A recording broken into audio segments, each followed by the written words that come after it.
Oh, praise the Lord. Shalom, shalom, Israel, most and Christ bless you all.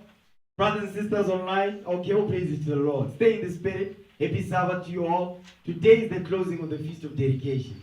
A glorious feast. An 8-day celebration, man. Who would have thunk it? Imagine. 8 days, man. To hell with Christmas, man. To hell with New Year. The Feast of Dedication. That's what we are excited about. To hell with Caesar Borges and Tammuz. Okay?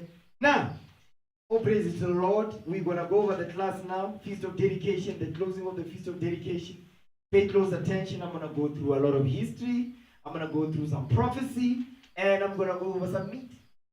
Okay? All praises to the Most High. Now, give me Wisdom of Solomon. Let's start there. Wisdom of Solomon. Today, the topic for today is called Feast of Dedication, Kings and Priests. Feast of Dedication, Kings and Priests. All praise to the Most High. Now, Wisdom of Solomon 7:22. Let's start there.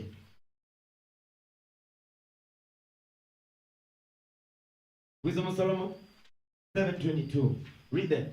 The Wisdom of Solomon, chapter 7, verse 22. Come on. For wisdom, which is the worker of all things, taught me. You see, wisdom will teach you. Wisdom is the worker of all things, and it will teach you. Come on. For in her is an understanding spirit. You see what wisdom gives you?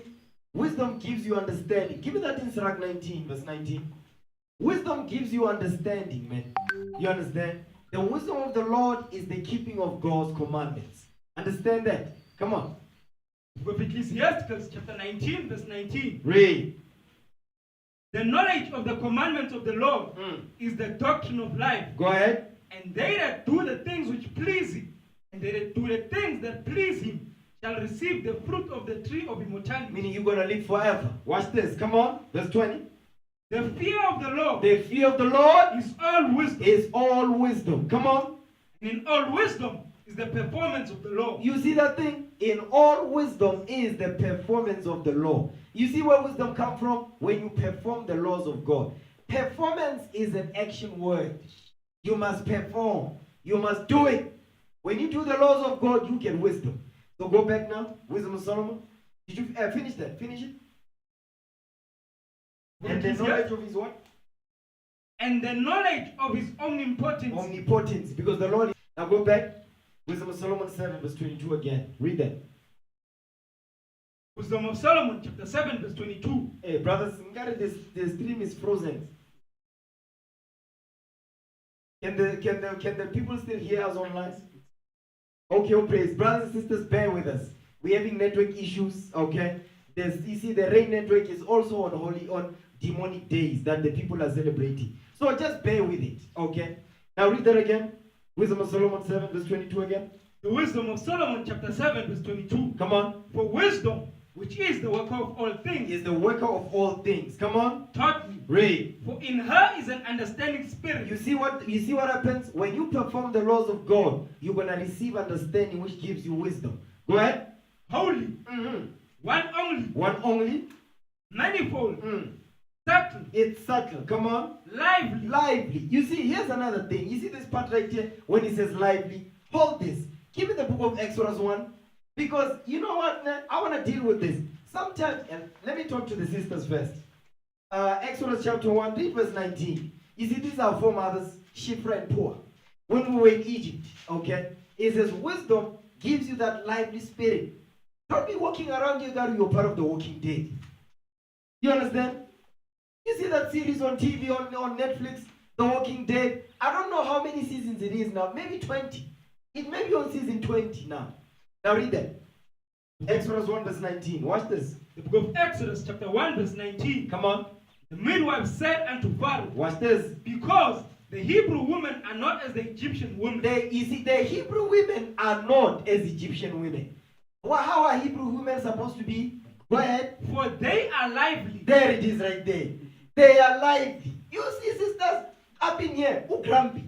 Wake up in the morning, she's the grumpiest. This morning I'm like, hey sis, what's wrong with you, man? Are you okay? Yeah, I'm fine. I'm just tired. Sister. Give those people that like to say, no, I'm not a morning person. You see that thing? That's a demon. Now that's an evil spirit, man. He says they are lively. Hebrew women, unless you are an Egyptian woman, you better check your genealogy. Maybe wondering, to always grumpy, you might be a Hamite. You understand? Check your genealogy. Read it again, verse 19, man. Come on. The book of Exodus, chapter 1, verse 19. Roswell, you are not. Roswell, you are not. Those of you that are married, that are about to get married, stay in the spirit. Okay? Sister be waking up in the morning, she's the grumpiest. Just grumpy. No, sisters. It says Hebrew women are lively. Okay, go ahead. The book of Exodus, chapter 1, verse 19. Watch this. The midwife said unto Pharaoh, because the Hebrew women are not as the Egyptian women. You see, Hebrew women are not as Egyptian women. That's why our forefathers said, do not marry a Canaanite woman. Okay, I'm going to roll in my grave on this one. Read. For they are lively. They are what now? They are lively. No, they are grumpy. They are lively. Grumpy? They are lively. You see that? So, sisters, if I see you just walking around with a grumpy spirit, you remember this. You might want to check your genealogy. You are in this truth. You cannot be walking around always sad and stuff. We always need to be asking you, hey, sister, you fine? Hey, I'm fine, sir. Like, huh? The Spirit of the Lord with you. Come on, man. Keep reading. And are delivered the midwives come in unto them. So now, the key is the Hebrew women, they are lively women. You understand that? And the reason why they are lively, give me that in Acts 7. Acts 7. Read Acts 7:58. Is that what I want? The lively oracles that was given unto them. What verse is that? Is it Acts 7:28? I know it's in the book of Acts. It's not in my notes, so bear with me. Acts 7. It's in the book of Acts, right? Yeah, Acts 7. I know it's Acts 7:38. Yeah, read that. Come on. The book of Acts, chapter 7, verse 38. Watch this. This is he that was in the church in the wilderness. In the wilderness, come on. With the angel which spake to him in Mount Sinai. In Mount Sinai. Come on, in Mount Horeb. Read. And with our fathers who received the lively oracles to give unto us. You see that thing? And our fathers. Now I'm dealing with the men. You see, I dealt with the women in Exodus 1. Now I'm dealing with the men. And he says what? And our what now? And our what? And with our fathers. And with our fathers, come on. Who received the lively oracles. The what now? The lively oracles. No, the grumpy oracles. Lively oracles. No, grumpy oracles. The lively oracles. Moody oracles. Lively oracles. Lively oracles, come on. To give unto us. You see that? To give unto us. So me, when I see men and women in this truth, listen, me, I don't have time to be depressed. I'm going to tell you right now. You're not going to find me be depressed, soaking, and no. If I see you, listen, you may be a Hamite. I'm just telling you straight up. When you have this Bible right here, the Most High God gave you the spirit to wake up. You cannot be walking around being the grumpiest. No, you must have the fruit of the spirit called joy. You understand? You must have joy, man. That's why they even came up with them in the group called Joyous Celebration. How about that? How about you have a joyous celebration? You understand? Now, give me the book of Psalms. Is it Psalms 30? I think it's in 30. Let me see. Let me look at it. Let me look. Yes. Yeah. Psalms 30 verse 5. Watch this. You know what? No. Start at verse 3. Watch this. No, start at verse 1. Start at verse 1. Watch this. Book of Psalms chapter 30 verse 1. Go ahead. I will extol thee. I will extol thee, O Lord. Come on. I will extol thee, O Lord. Read. For thou hast lifted me up. You see that? The Lord has lifted you up. He lifted your spirit up, man. Both men and women. Read. And has not made my foes to rejoice over me. You see that thing? Your enemies will not rejoice over you when, guess what? When you put your trust in the Lord and you have the spirit of joy in the Lord. Read. O Lord my God, I cried unto thee. Meaning I prayed unto the Lord. Go ahead. And thou hast healed me. You see that? You have a grumpy spirit, pray to the Lord. You don't wait me to ask you what's wrong with you. When you have the spirit of the Lord, you have the Bible with you. You understand? Pray to the Lord to take away that demonic grumpy spirit from you. Okay, read. O Lord, thou hast brought up my soul from the grave. That's exactly what the Lord did, man. He brought up our soul from the grave. So when you were in the congregation of the day, then you come up in here, you receive the lively oracle so you can be lively. No, you want to remain in the dead. You understand that? Read. Thou hast kept me alive, that I should not go down to the pit. You see that he says kept you alive, meaning what? He's given you the commandment that gives you life. Read. Sing unto the Lord. You must do what now? Sing unto the No, Lord. just be sad. Sing unto the Lord. Be sad because whenever you are going through whatever, Sing unto the Lord. listen, you have the Bible with you. I don't want to hear nobody on call. Hey, shalom. Hey, shalom, said. What the hell is this? What I'm hearing? No. You stay in the spirit. Yeah, like brothers be cramping, man. Mood swings. I'm like, what the hell is going on here? Because you are not in this Bible, man. You better give thanks to the Lord. When you give thanks to the Lord, you don't have time to be depressed. I'm just telling you straight up. Read. Sing unto the Lord, Uh-huh. O ye saints of His. You see that? Or you pride yourself with the saints. But you don't sing unto the Lord. You don't have joy unto the Most High God. Read. Ye saints of His. Uh-huh. Give thanks at the remembrance of His holiness. You see that thing? When you give thanks at the remembrance of His holiness, you don't have time to be depressed. But you guess what? Because remember, the spirit of depression is the spirit of murmuring. I need you to understand that. The spirit of depression is the spirit of murmuring in the Lord. So that's why the Lord says, murmur ye not amongst yourselves, because it's unprofitable. What's going to happen? It brings depression and sadness and grumpy spirit and mood swings. Read. For His anger endureth by the moment. His anger endured but a moment, because we're in captivity right now. But guess what's going to happen? Go ahead. In His favor is life. And in His favor is life. Because listen, the Lord has given us favor. I'm going to show you that. Hold that. We're coming back. Give me the book of Exodus, man. Yeah, give me Exodus. Give me Exodus chapter. Wait. Let me look.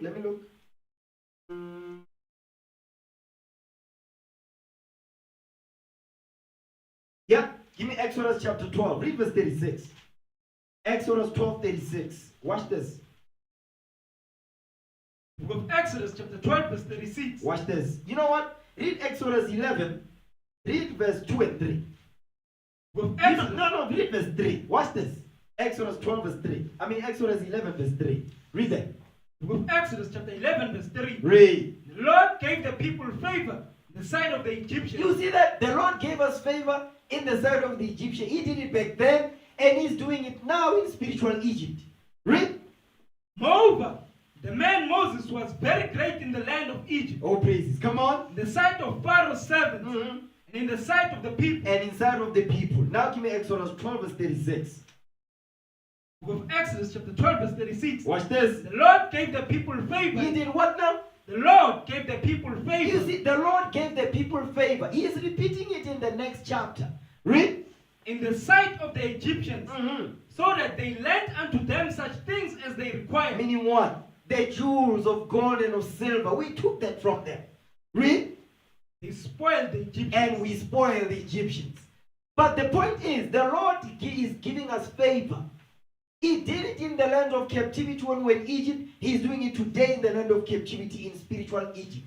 But guess what? You come into this truth, you are a grumpist. You are a grumpist in the world. That's fine. We understand it. You come into this truth, you're still a grumpist. Come on, man. The Spirit of the Lord must walk with you. You cannot still be a grumpist up in here. I don't want to see some sad faces, man.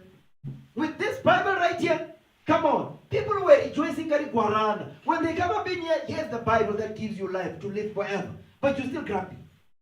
Stop it. I don't want to see that thing, man. Now, go back to Psalms 30. Yeah, let's go back there again. Psalms chapter 30, read verse 5 again. Book of Psalms chapter 30 verse 5. Watch this. For His anger endureth for a moment. That's Deuteronomy 28 verse 15 through 68. That is anger. Read. In His favor is life. And in His favor, guess what? The Lord giving us life. How? That life is eternal life through His commandments. Read. Weeping may endure for a night. It says weeping may endure for a night because we are in captivity. But watch this. Come on. But joy But what? But joy cometh in the morning. Now here you are. You wake up in the morning. You are in grump mode. No. The grumpist. Stop it. You understand? Yeah, no. Some sisters, they're very good at self-sabotage. And I keep telling them, why are you self-sabotaging yourself? They are very good at that, man. When they see something good, they have to manufacture something bad. You ever seen a chicken be digging on the ground? That's what they be doing. Why are you self-sabotaging yourself? I don't know, sir. Sister, stay in the spirit, man. Yes, exactly. You self-sabotaging. Go ahead, do it. Me, I'll help you. Go ahead and sabotage yourself. You know, sometimes someone will jump off a building. Go ahead and do it. You self-sabotaging yourself. You understand? Everyone say shalom, but they're grumpy. Shalom. How when you say shalom, you say peace be unto you. Peace be unto you, but you have a grumpy spirit. When you say shalom in a grumpy, I'm going to tell you, go see some corners. I want to see you. Stop it. You understand? It says, joy cometh what? For his anger endureth but the moment. Read. In his favor is life. Weeping may endure for a night. Weeping may endure for a night. But joy cometh in the morning. But joy cometh in the morning. You must have joy in the Lord, man. Both men and women. You understand? Brothers, you be calling, you can hear. He be dragging his voice on the phone call. What's going on? Hey, what's going on? Are you fine? Yeah, I'm fine, sir. Just attitude, women mode. I'm like, what's going on here? Is you also pregnant like your wife? What the hell is this? You just be like, you know, but get a sympathy period, sympathy pain. You see, Esau will justify it like that. No, get sympathy pains, you know. He's also going so. No. It's Leviticus 15. You know what it's Leviticus 15. See when you read down there. If a woman has an issue, yeah, you read it. I'm not going to. Now, let's go back. Where was we at? Wisdom of Solomon now. Wisdom of Solomon 7 verse 22. I'm coming for you. You grumpy stuff in here. I'm coming for you, man. Where's the spirit of joy? I don't want to see that. Brothers will tell you. Brothers came up in here moody like women every day, period. Now they're fixing it and all praise to the Most High for that day. You brothers, you were struggling with the grumpy spirit. Talk to your neighbor over there. Ask him how he does it. How he did it. You understand? He was always embarrassed all the time. And he said, no, I don't want to be carrying this thing all everywhere I'm going. Every day I'm being told to stop being a woman. When are your periods finishing so we can see the real you back? He just be gone, he's just busy. Who changed the tampon? What the hell is this?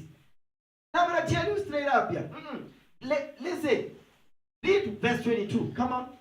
The wisdom of Solomon, chapter 7, verse 22. Watch this. For wisdom, which is the worker of all things. Wisdom, which is the worker of all things. Come on. Taught me. Read. Watch For this. in her is an understanding spirit. You see that in wisdom is an understanding spirit. Read. Holy.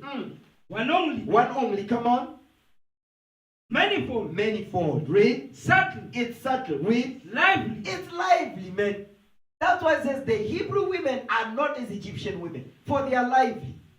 That's why in Acts 7 it says what? Our fathers who received their lively oracles that was committed unto them. Now you're walking up in here, you receive the lively oracles. What you doing?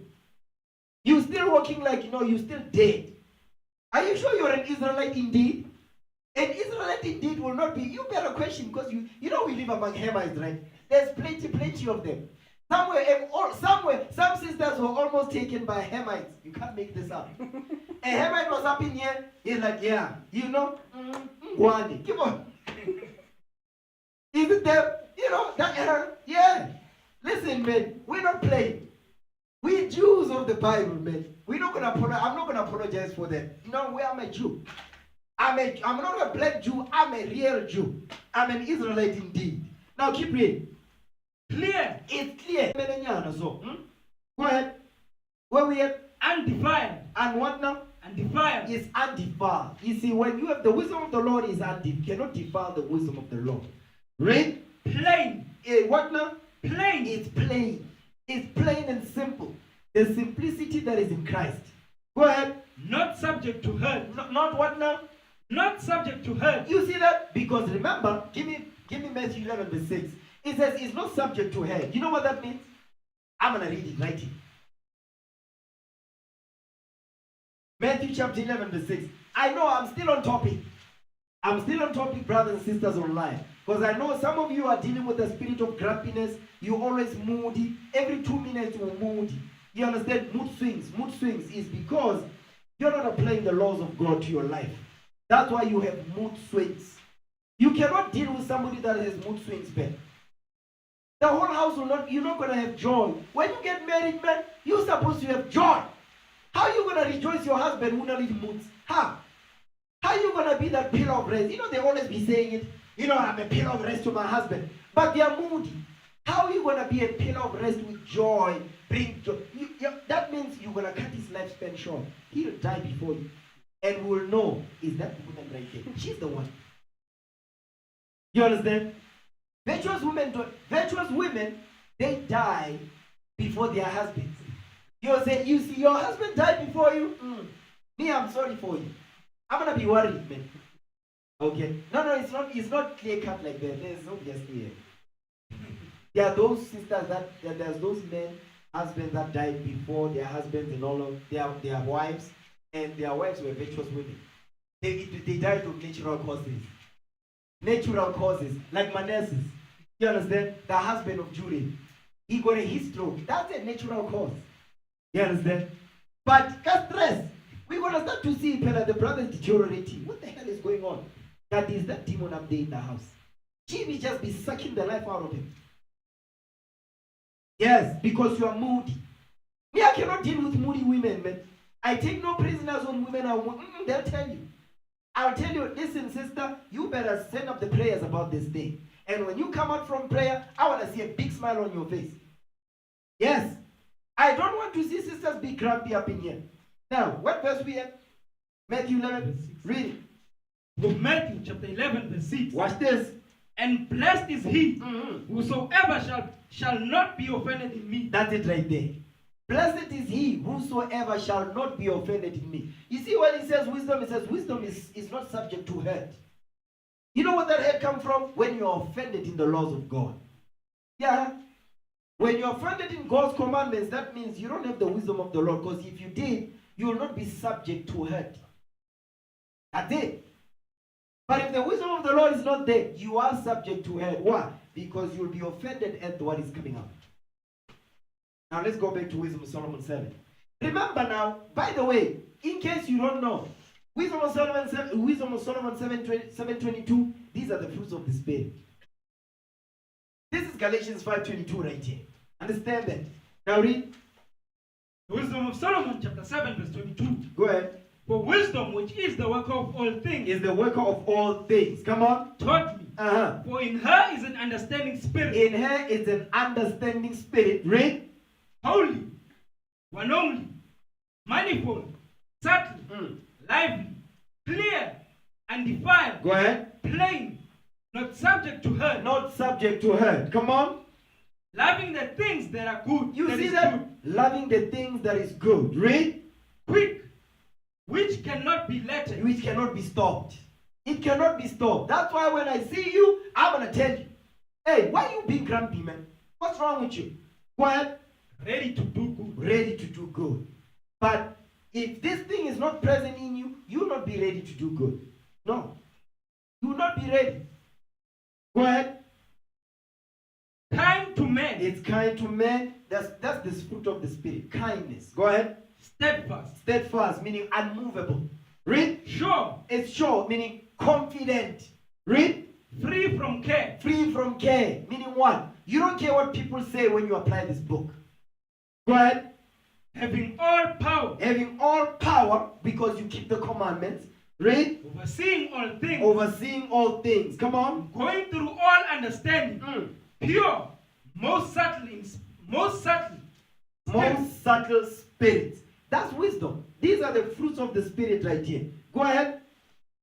For wisdom is more moving than any motion. Stop right there. You see, this part right here is what I wanted to get to. It says wisdom is more moving than any motion. That means you are a grampist in the world. You come in here, you remain a grampist. That means you are not applying yourself. Because the wisdom of the Lord is supposed to progress you. You're supposed to progress. You're supposed to grow spiritually. That's why he says it's more moving than any motion. That means, listen, anything that moves upon this earth, wisdom, they cannot keep up with wisdom. That's what he's telling you right there. Wisdom is a movement, man. He says they cannot keep up with the movement that wisdom comes with. It says, meaning wisdom is a force. You understand? It's more moving than any motion. Go ahead. She passeth and goeth through all things by reason of a pureness. You see that thing? Wisdom of the Lord passeth through all things. You know what these things are? The spirit of man. When it says passeth through all things, by what? By reason of her pureness, the spirit of man upon this earth, being regenerated over and over. Go ahead. For she is the breath of the power of God. Oh, praises. Go ahead. And a pure influence. And a what now? A pure influence. Now, you see that thing right there? And a pure influence. If you find yourself or you are being influenced negatively, the wisdom of the Lord is not present. Or you are easily influenced by the things of the world, the wisdom of the Lord is not present. Because the wisdom of the Lord is supposed to be a pure influence. If you are easily influenced negatively, guess what? You are not steadfast in this. You are not rooted and grounded in love. You are not. Meaning what? The spirit of sadness just comes upon you and then it takes you. Guess what? The spirit of the Lord is not present. The grumpy spirit just comes, it takes you, wicks your way that way. Guess what? The spirit of the Lord is not, the wisdom of the Lord is not pure, because it says, what it says is a pure influence flowing from the glory of the Almighty. So if all these evil spirits, the dumb spirits, they just influence you negatively, the spirit of sadness, mood swings, you understand? You're in a bad mood. No, I'm not a morning person. You're not what? Like, I mean, huh? I bet that's another excuse or no, I'm holding on to this demon and I love it. I don't want to let it go. I'm not a morning person. You ever heard that before? I'm not a morning person. What is that, man? I'm not a morning person. You wake somebody up and it's like, well, morning, just be grumpy. I'm not, because I'm not a morning person. But in the world, they were busy getting morning glories. You can't make this up. But who, I'm not a morning person. Yeah. I can remember Malala Vuga. Is that what they call them? Yeah, you be out there. Who busy who getting me morning glory, but who, I'm not a morning person. Yes. You can be your head down. Yes, sister. I'm talking to you sisters now. Men and men too. Don't think I'm not excluding the brothers up in here. Brothers will be getting no, but you know, in the morning, you know what happens. But they say you know what happens in the morning, Muslim. For the men. Yeah. It's not auto, it's automatic. In the morning, you know how it goes. But dude, I'm not a morning person. He says I'm not a morning person, but in the morning, he wants that thing to be serviced. But I'm not a morning person. You see, just be lying, man. You just be lying, man. Now read the Bible again. Verse 25. I'm ruffling some feathers. Yes, of course. Yeah. For she is the breath of the power of God. She is the breath of the power of God. Come on. And a pure influence. And a what now? And a pure influence. A pure influence. Flowing from the glory of the Almighty. Read. Therefore, can no defiled thing fall into her. You see that thing right there? So don't come up in as listen, you see a brother being grumpy, check them. You see a sister being grumpy, rip their hair off with the Bible. Yes. Because me, I don't play games up in there. In my house, I don't play those games. Sisters be waking up on morning or like, sister, please, yeah, stop it. Did you ask? Did you send up the prayers about this? No, sir. So what are you here for? Don't come for counsel and you are sad and stuff. The counsel is coming out, you still sad. You come for counsel, you say, okay. Then the counsel come out, the Bible is being read. You're still in the same mood. You see how it goes? Manipulative behavior. It's all manipulation here. You understand? And don't get me started on this one. The tears. Ngari, you're going to get paid. You see the amount of tears you be crying, Ngari, you're going to get paid for this. I'm going to pay you for this. You understand? When counsel come out, sisters be crying. You remember that? What's the scripture when it says bring the wailing women? How many there were sisters in Israel that were dedicated for crying? Whenever there was funerals, oh yeah, they'd be the ones they call the wailing women up in here. They'd be crying. They were specialists. What verse is that? Is that in Jeremiah or in Ezekiel? Maybe Jeremiah, because Jeremiah was seeing a lot of stuff. Maybe Jeremiah's. I wouldn't be surprised if in the book of Jeremiah.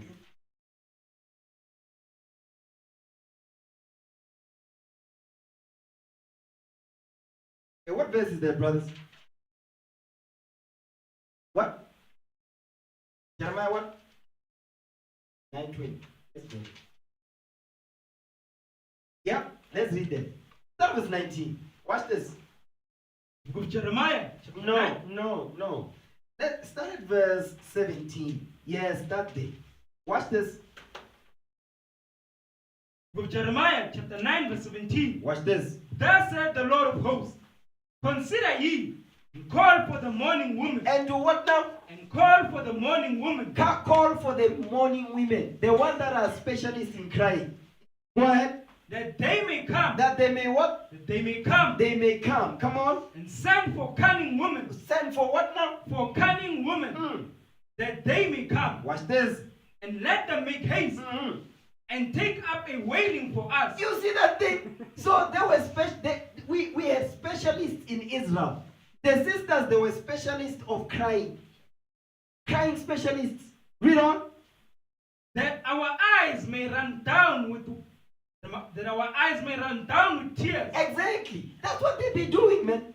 They're crying. They're crying be coming down here. She be swallowing her own tears. Yes. Keep going.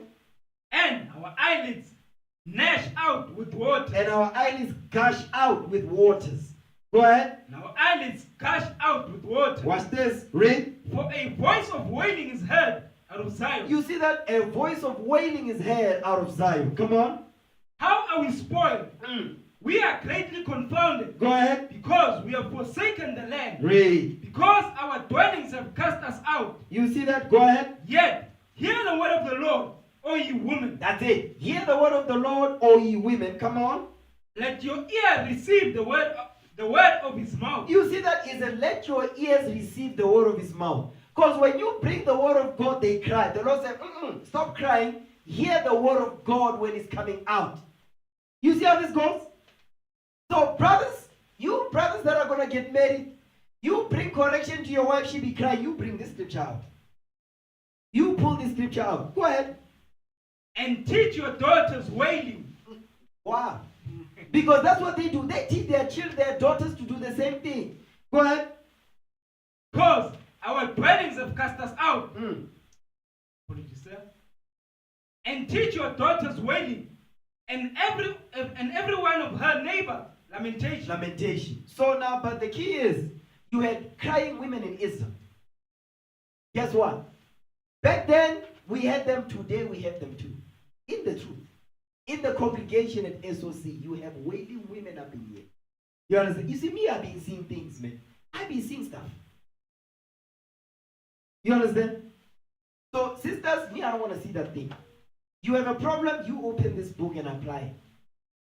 You're not going to be crying and all of course. When the minute you start crying, me, in my mind, is like you basically manipulating me on this wise. I'm not going to tell you, but I'm like, you damn devil. You just be trying to manipulate me. Yes. You being manipulative. Stop crying. The Lord is telling, it says what? It says, let your ear receive the word of his mouth. So what are you crying for? You try to manipulate me. I'm not going to listen. The more you cry, the more I'm going to put more precepts. You see that? No. The more you cry, I'm going to bring more scriptures when you cry. Because when they cry, you're supposed to stop the correction. Yes, that's what it's designed for. You understand? Now, let's get into the class now, okay? Let's get into the class. Actually, you know what? Give me 1 Corinthians 16, verse 13. I'm an equal opportunity teacher. You see what I'm saying? I must deal with both men and women. Now read that. 1 Corinthians 16, verse 13. 1 Corinthians chapter 16, verse 13. Watch this. Watch ye. Stand fast in the faith. Stand fast in the faith. The Apostle Paul is talking to the men. Go ahead. Quit you like men. He says, behave yourself like men. Come on. Be strong. You see that thing? Brothers, when you get the correction, stop being grumpy. You know, brother will not talk to you for a whole week because he's offended. Listen, man.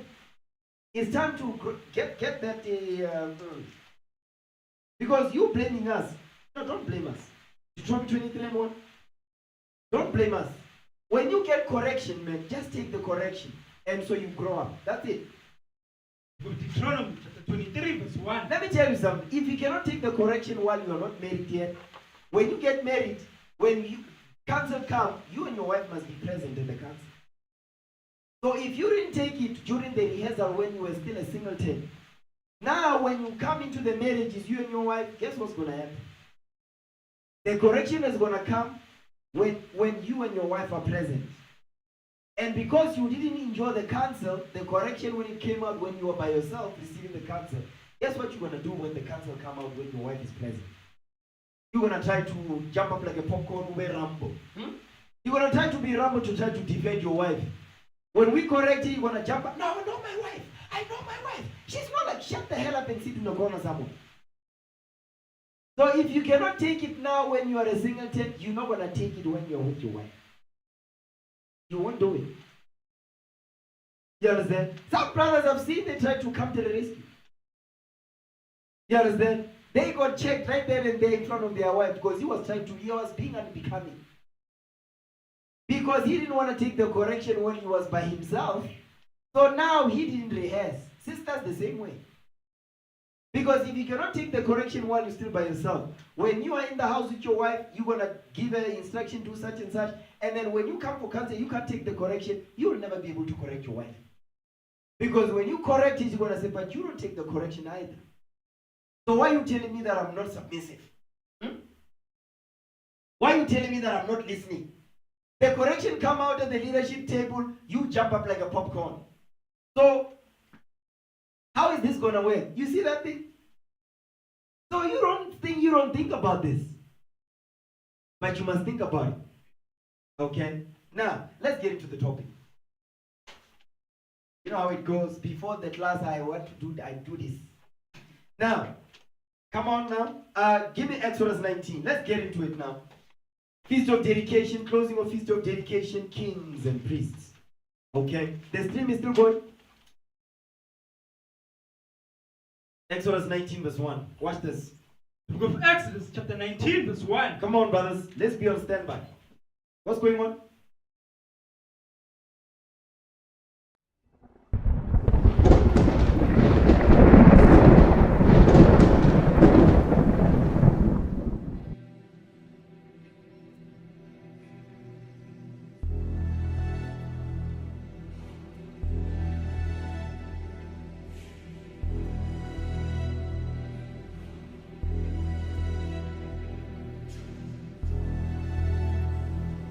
Yes. Because me, I don't play games up at night. In my house, I don't play those games. This does me waking up on morning or like, sister, please, stop it. Did you set up the prayers about this? Don't say. So why you do? Don't come for counsel and you are saying.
Book of Exodus. No, wait.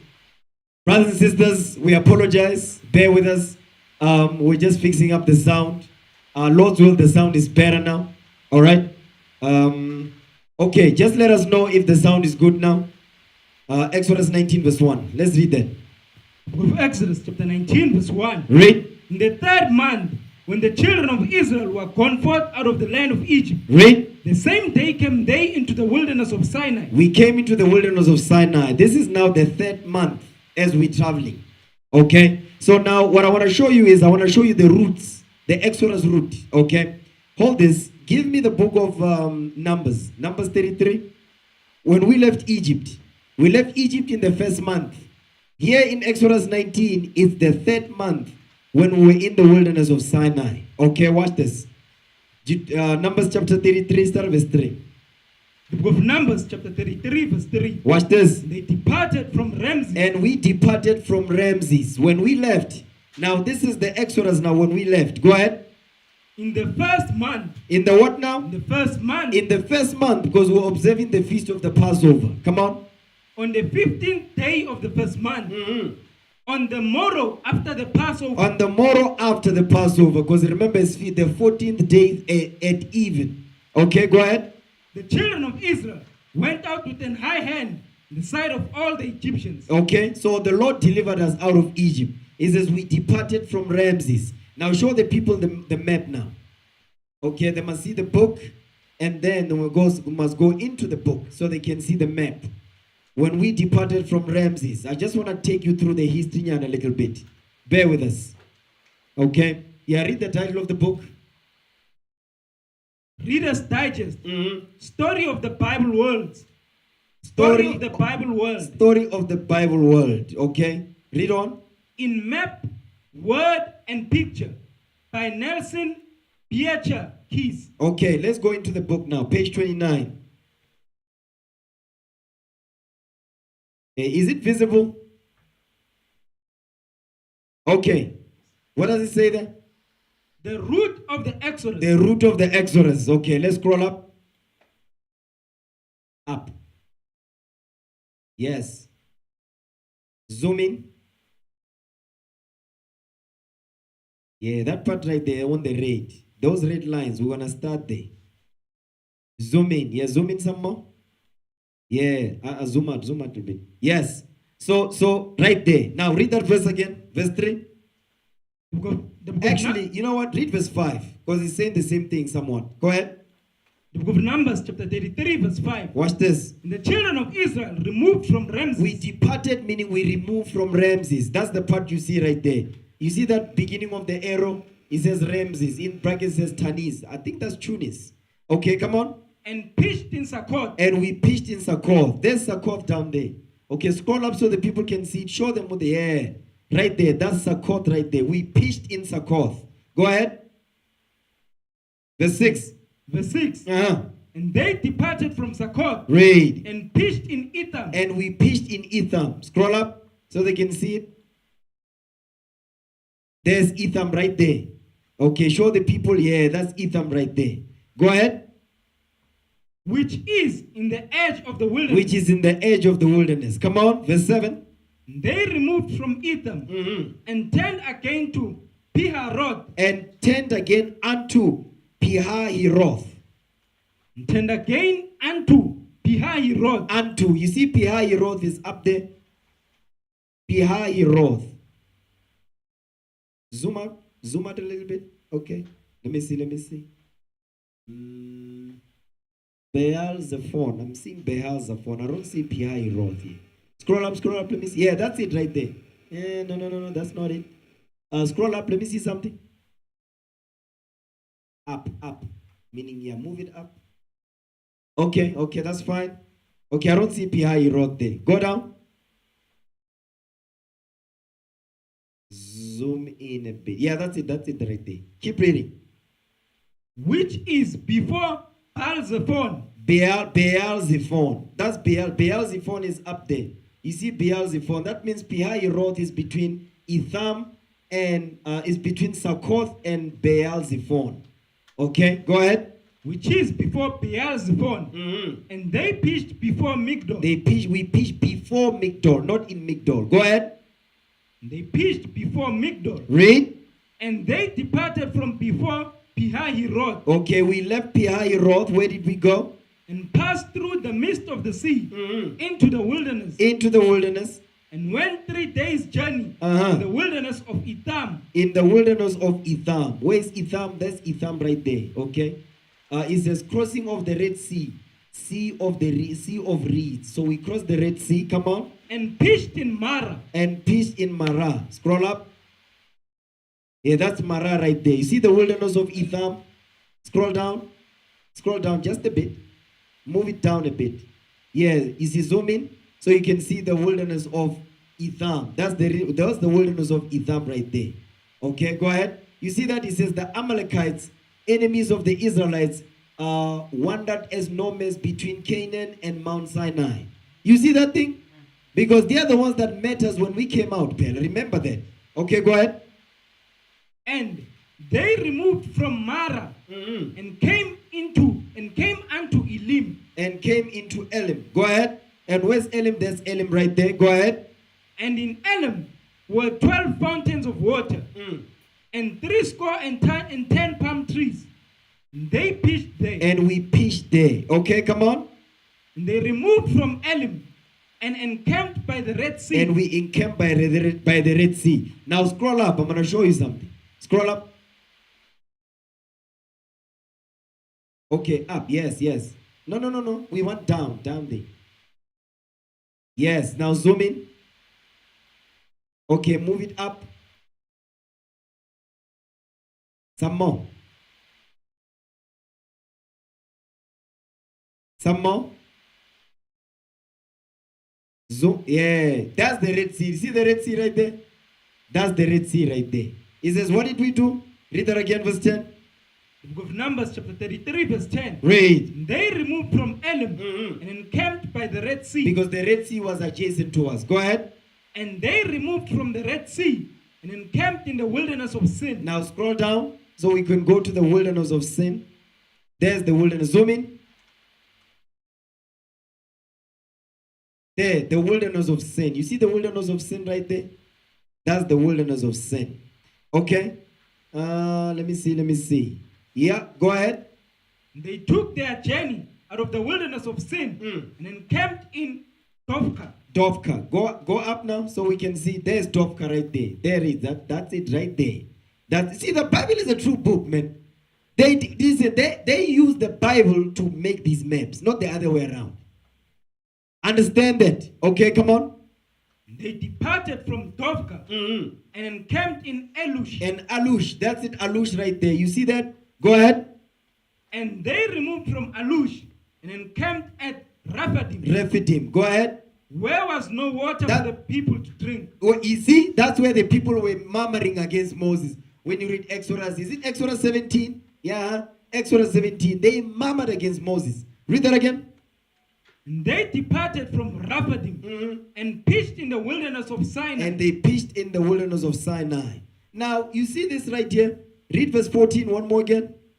The book of Numbers, chapter 33, verse 14. Read. And they removed from Alush Uh-huh. and encamped at Rephidim. And did what now? And encamped at Rephidim. Because you may be wondering, why am I going over this? Because this is your history, black man.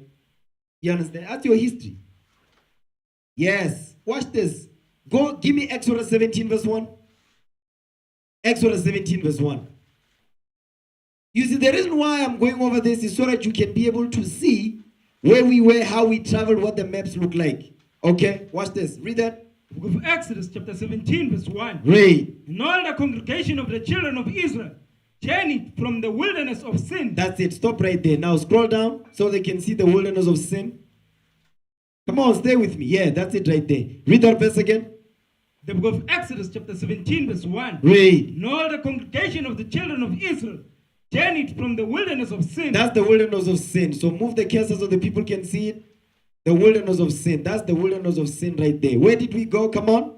After their journeys, according to the commandment of the Lord. Read. And pitched in Rephidim. And they did what now? And pitched in Rephidim. And we pitched in Rephidim. Come on.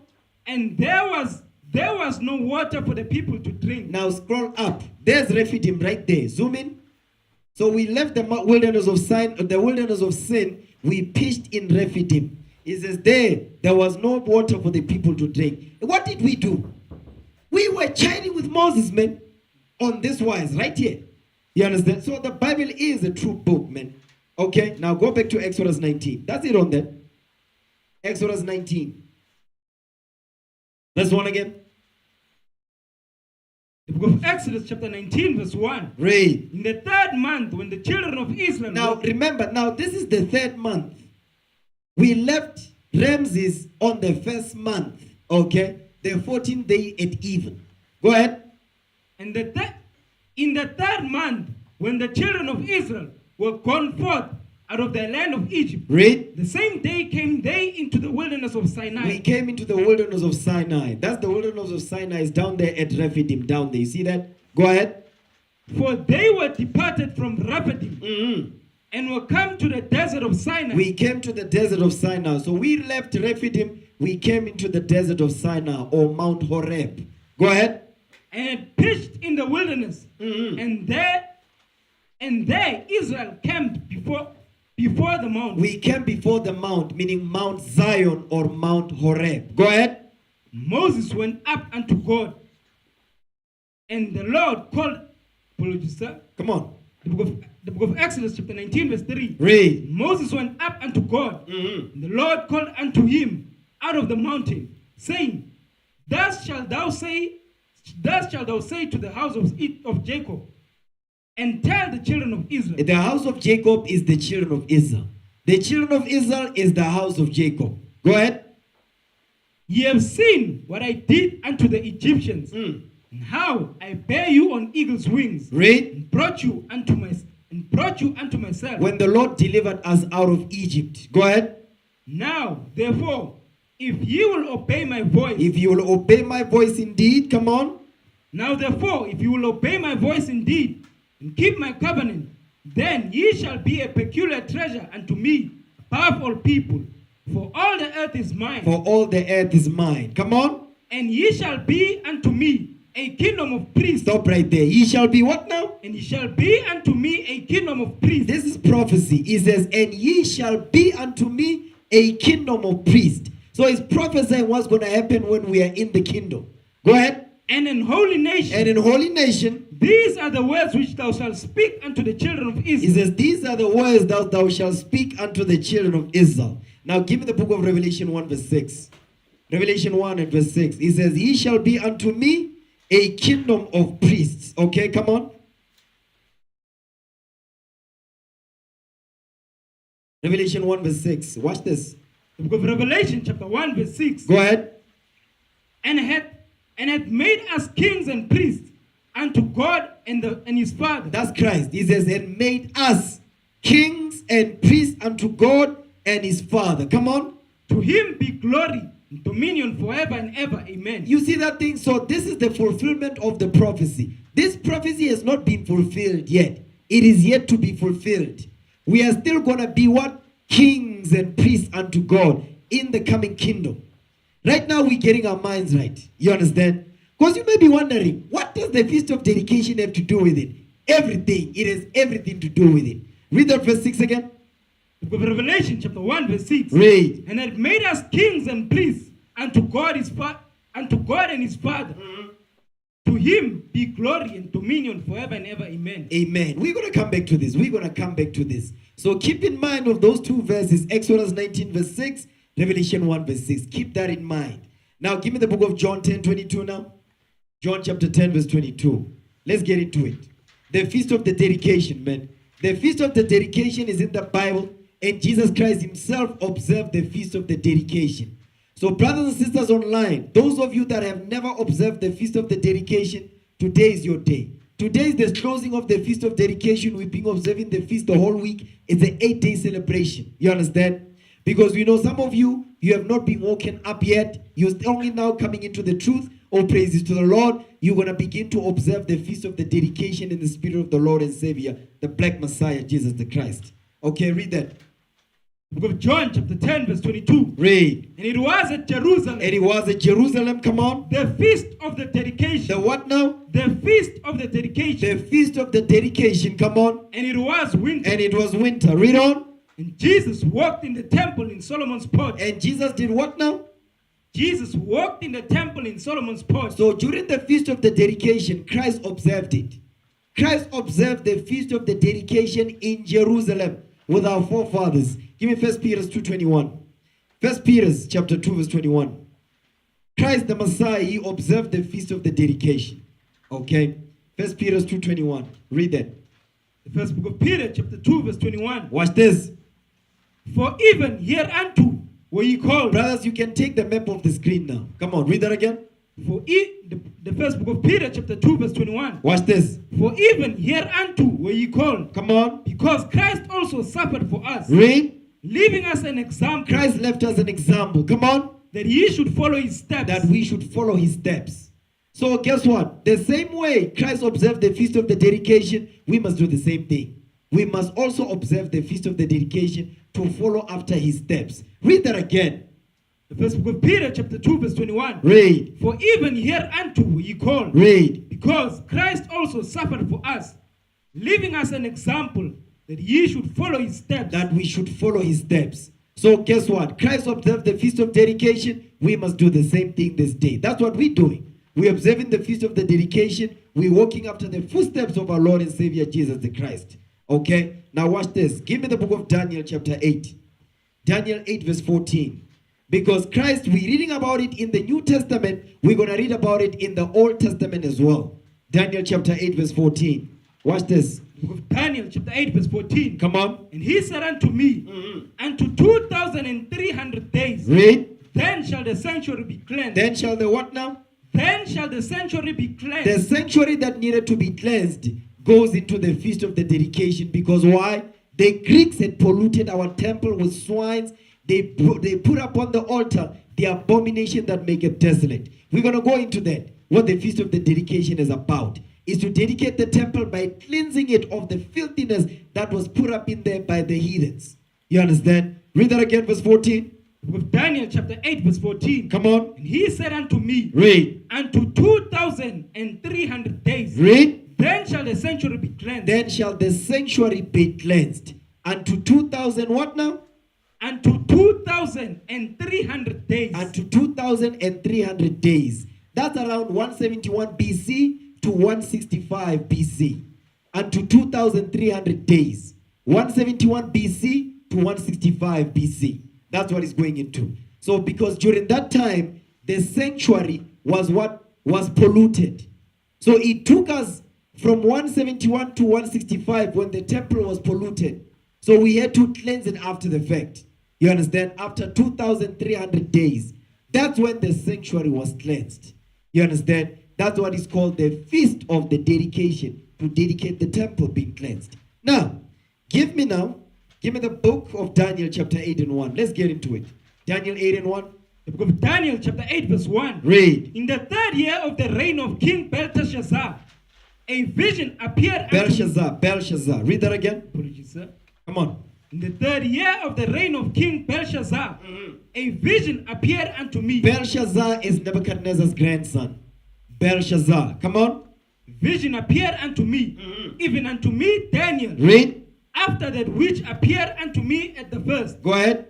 And I saw in a vision. Read. And it came to pass, when I saw that I was at Shushan in the palace, which is in the province of Elam. And I saw a vision, and I was by the river Ulai. So now this, remember, it says, you see, Shushan, Elam, this is the Persian Empire. You understand? This is the Persians here. You understand? So Daniel is seeing a vision of the coming kingdoms that will come one after another. The Lord is showing him the kingdoms that will come. Okay? Go ahead. Then I lifted up mine eyes and saw, and behold, read. There stood before the river a ram, which had two horns. Which had two horns. Come on. And the two horns were high, but one was higher than the other.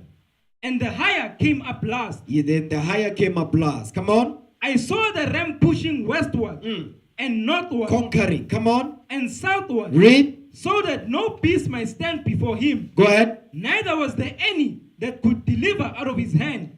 But he did according to his will, and became great. And became great. Now give me Daniel chapter 8. Now what we're reading here, right here, we are reading about an empire. So Daniel is using, the Lord is showing Daniel the empire that's going to rule, and he's using, it says, it's got the symbol of a ram. It's got 2 horns. Okay, now jump down to Daniel chapter 8, read verse 20.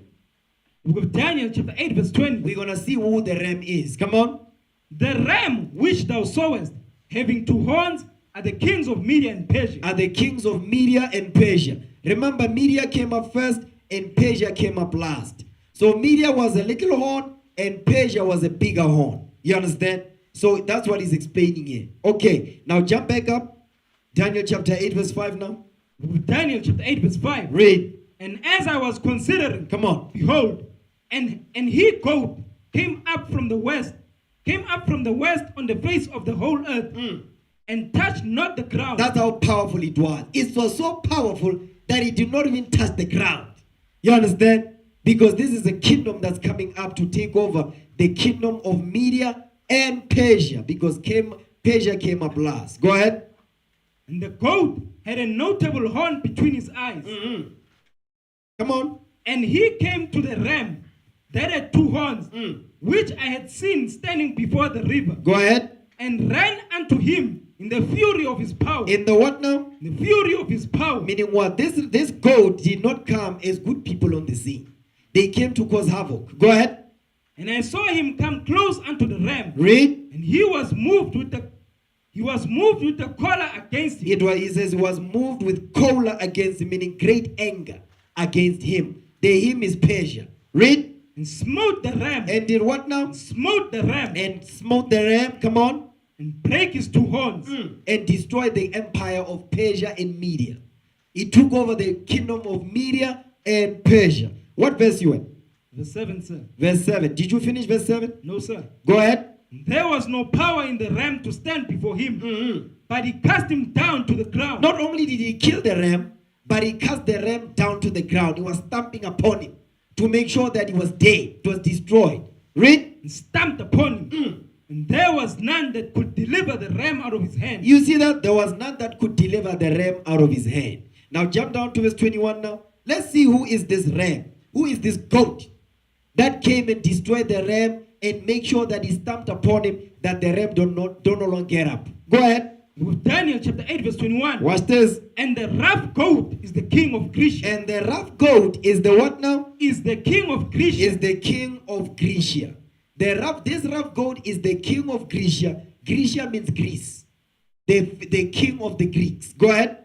And the great horn that is between his eyes is the first king. The first king of the Greeks. So the first king of the Greeks is the one that destroyed the kingdom of Media and Persia. Now, give me First Maccabees 1:1. First Maccabees 1:1. Let's get the name of this king that took over the kingdom of the Greeks. And when they came on the scene, they did not play games when they showed up on the scene. Read what you got. The first book of Maccabees, chapter 1, verse 1. Watch this. And it happened after that Alexander, son of Philip, the Macedonian, who came out of the land of Chittim. Chittim is Rome. Come on. Had smitten Darius, king of the Persians, and Medes. Read. That he reigned in his stead. That he did what now? That he reigned in his stead. He reigned in his stead. Come on. The first over Greece. The first over Greece. So who was the first king of the Greeks? Alexander. Alexander, the son of Philip. So this Alexander, he took over the kingdoms of Media and Persia. This is Darius III. I'm going to show you. This is Darius III right here. Read that again, verse 1. The first book of Maccabees, chapter 1, verse 1. Go ahead. And it happened after that Alexander, son of Philip, Read. the Macedonian, who came out of the land of Chittim, had smitten Darius, king of the Persians and Medes. Kings of the Persians and Medes, come on. That he reigned in his stead. He reigned in his stead. The first over Greece. The first over Greece. So now go back to Daniel 8, verse 21 again. The book of Daniel, chapter 8, verse 21. Read. And the rough goat is the king of Grecia. The rough goat is the king of Grecia. That rough goat, which is the king of Grecia, is Alexander the so-called great. Because he's not great to us. He's great to them. Read. And the great horn that is between his eyes is the first king. Is the first king of the Greeks. That's Alexander, the so-called great. Now, jump back up to verse 7 again. Daniel chapter 8 verse 7. Read. And I saw him come close unto the ram, and he was moved with choler against Meaning him, great anger. Come on. and smote the ram and brake his two horns. You see that smoke? They killed the ram and took over. Go ahead. And there was no power in the ram to stand before him, Read. but he cast him down to the ground, He made sure that he destroyed everything and take over. Read. and stamped upon him. And there was none to deliver the ram out of his hand. Watch this. Come on. Therefore, the he-goat waxed very great. He says, this he-goat, if we know who the he-goat is, Alexander. The he-goat, he says, he waxed very great. He became great. Go ahead, became powerful. Go ahead. When he was strong, the great horn was broken. When he was strong, the great horn was broken. That when Alexander fell sick and dropped dead. Go ahead. And for it came up 4 notable ones toward the 4 winds of the heaven. Now stop right there. So now we're going to deal with verse 8. Because Daniel is speaking in, this is a hard saying. He's not making it plain. Read verse 8 again. The book of Daniel chapter 8 verse 8. Read. Therefore, the he-goat waxed very great. It waxed very great, became more powerful. Come on. And when he was strong, the great horn was broken. The great horn was broken. Come on. And for it came up 4 notable ones toward the 4 winds of heaven. Stop right there. Now, let's go to First Maccabees. Go back there. First Maccabees chapter 1. Let's start at verse 2 now.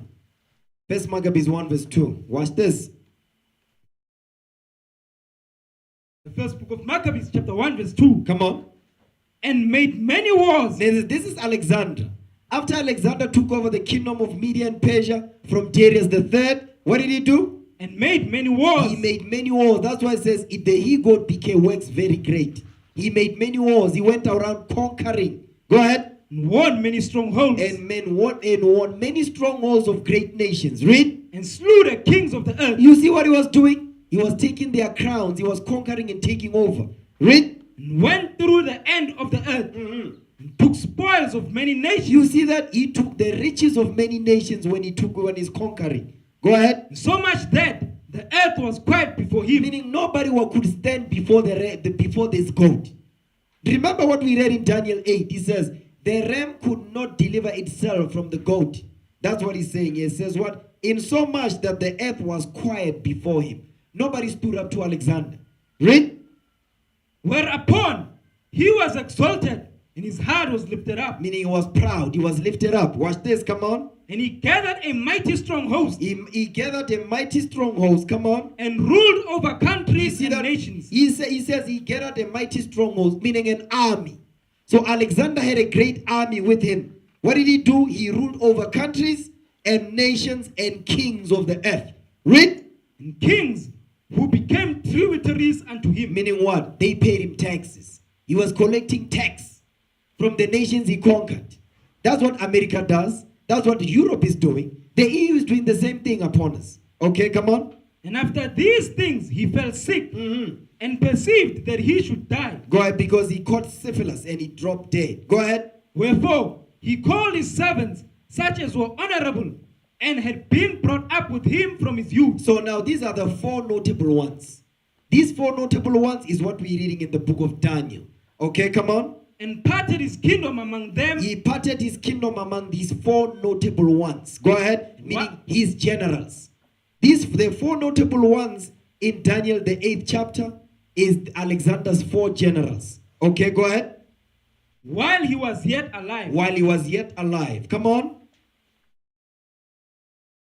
Keep reading. So, actually, you know what? Yep, we read that earlier. Let's go back there. I know some of you forgot already. Read verse 8 again, Daniel 8. Daniel 8 verse 8. Read that again. The book of Daniel chapter 8 verse 8. Read.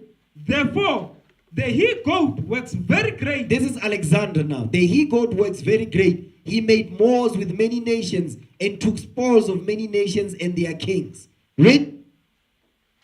And when he was strong. When he was strong, he says, insomuch the earth was quiet before him, whereupon he was exalted and his heart was lifted up. That's what Daniel is explaining. Go ahead. the great horn was broken, The great horn was broken, meaning he fell sick. Go ahead. and for it came up 4 notable ones. These 4 notable ones is the men that you're talking about when he says he called his servants, such as what were honorable and had been brought up with him from his youth, and he parted his kingdom among them. Read. Came up 4 notable ones toward the 4 winds of heaven. Towards the 4 winds of heaven, meaning 4 corners of the earth, to come and conquer and to rule the nations. Now watch this. Go back to 1 Maccabees 2. 1 Maccabees 1 verse 6 again. The first book of Maccabees, chapter 1, verse 6. Go ahead. Wherefore he called his servants, such as were honorable and had been brought up with him from his youth, Read. and parted his kingdom among them, while he was yet alive. Come on. So Alexander reigned. 12 years. He only reigned 12 years. But in that 12 years, he caused a whole lot of havoc. You understand? Because Alexander died when he was 32. Remember, he was 20 years old when he took the throne of his father. So 12 years later, that's when he died. So it only took him 12 years to conquer. America did the same thing when they took. America is a small kingdom full of trouble, man. You understand? Go ahead. So Alexander reigned 12 years, and then died. Read. And his servants bare rule, everyone in his place. Go ahead. And after his death, they put on crowns upon themselves. He says they all put crowns upon themselves. Go ahead. And after his death, they all put crowns upon themselves. Read.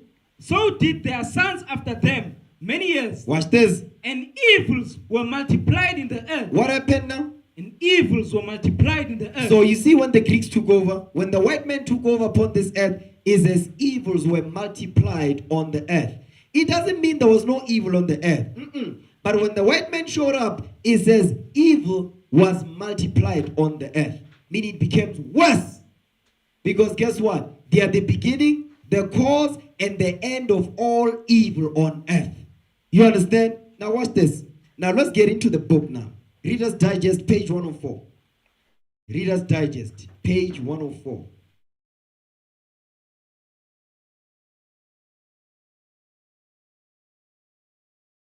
Yeah, this is the book. This is the book. Don't know if they can see it online right here. Yeah, that's the book right there. That's the book. That's the book. Okay. Share the book with the people. Page 104. I'm gonna page 104 and page 105. That's what I want. Okay. Read that again. Read that verse again. One more. Verse 9. Yes, sir. First Maccabees 2 verse 9 again. 1 verse 9. 1 verse 9. The first book of Maccabees, chapter 1, verse 9. Come on. And after his death, they all put on crowns upon themselves. Read. So did their sons after them many years. Read. And evils were multiplied in the earth. It says evils were multiplied in the earth when they took over. Because they like to say the history says civilization started with the Greeks. That's a lie. Because the Persian Empire already had a civilization, man. You understand? So the white man did not come with civilization. He just came to multiply evil on earth. Because that's his vibration. Now, share the book with the people online. Come on. Yeah. Read that again. Read that picture. Read the page of the book right there. Reader's Digest. Story of the Bible world. In map, word, and picture. So in map, word, and picture. Come on. By Nelson Pierre Keys. Okay, let's go into the book. Page 104 and 105. Now zoom in. Yeah, scroll down a bit. No. Meaning move it down. Yeah. So that picture, that you see there, that's the picture of Alexander. That's the picture of this demonic white man who came to take over, represented by a he-goat in Daniel 8. Okay? Now scroll up. Yeah, now read that. What does it say there? No, scroll down so that you can see the highlighted part, because my picture is hiding it. Yeah, that's it right there. Read it.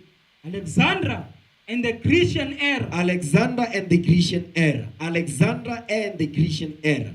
Now, I want you to read the highlighted part in the next page. Page 105.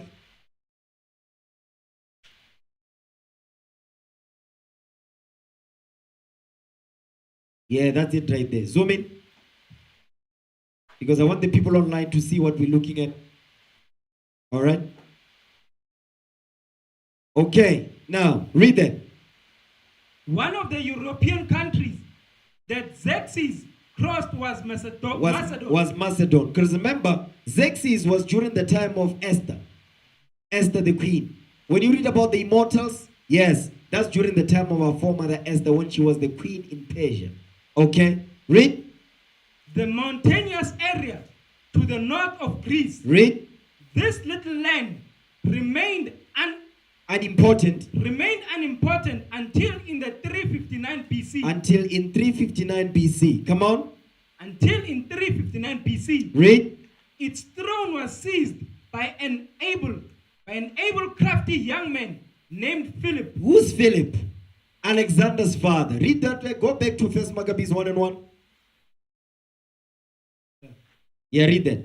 The first book of Maccabees, chapter 1, verse 1. Watch this. And it came to pass that Alexander, son of Philip. Son of what? Son of Philip. Son of Philip. So the Philip we're reading about here is the Philip that is the father of Alexander. Okay, now go back.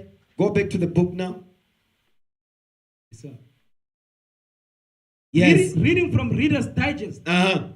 One of the European countries that Xerxes crossed was Macedon, the mountainous area to the north of Greece. Go ahead. This little land remained unimportant until in 359 BC. Go ahead. Its throne was seized by an able, crafty young man named Philip. Go ahead. Keep reading. After reorganizing the Macedonian army and perfecting the celebrated infantry, that's the army, come on. Infantry formation known as the Macedonian phalanx. He managed during the next 20 years. So during the next 20 years, remember, this is during the time of Philip. He's ruling now. Go ahead. To bring the Greek states under his dominion. Go ahead. He became so powerful. So that's why his son was after him. Read. He became so powerful that at the Congress held in Corinth. Remember, Corinth is in Greece. Okay, Corinth is in Greece. When you read in the book of the Corinthians were in Greece, Greek islands. Okay, come on. He became so powerful that at the Congress held in Corinth in 337 BC, he was elected the commander of the allied Greek forces gathered to invade Persia and seek vengeance for the crimes that Xerxes had committed against Greek sanctuaries. You see? So remember, Philip could not defeat Darius the First. So now Alexander was coming to avenge his father when Darius the Third sat on the throne. Okay, come on. In the spring of the following year, Philip sent a vanguard of 10,000 men over the Hellespont to prepare for the liberation of the Persian-held cities of Asia Minor. Come on.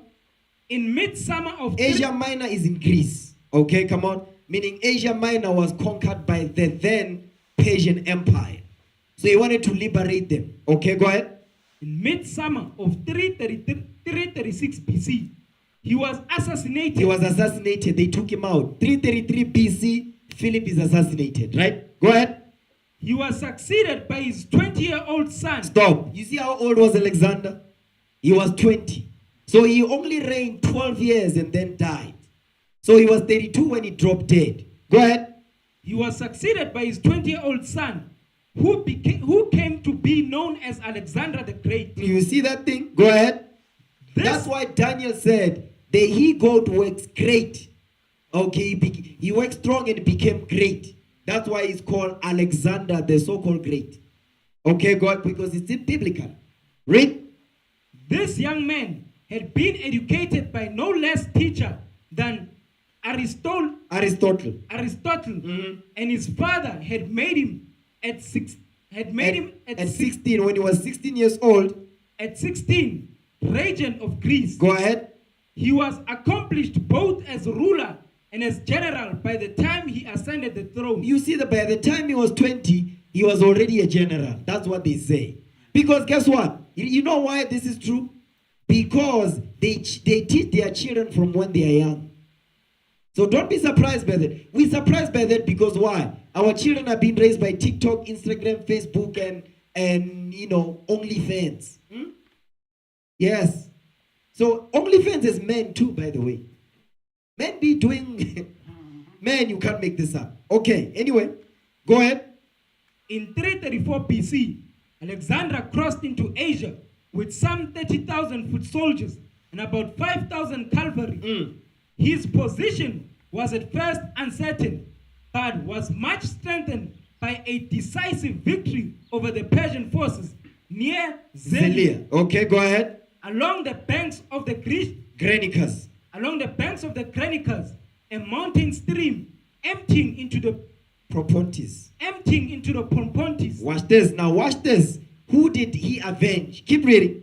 The following year, at Issus, in Syria. In what? In Syria. In Syria. Come on. 75 miles east of Tarsus.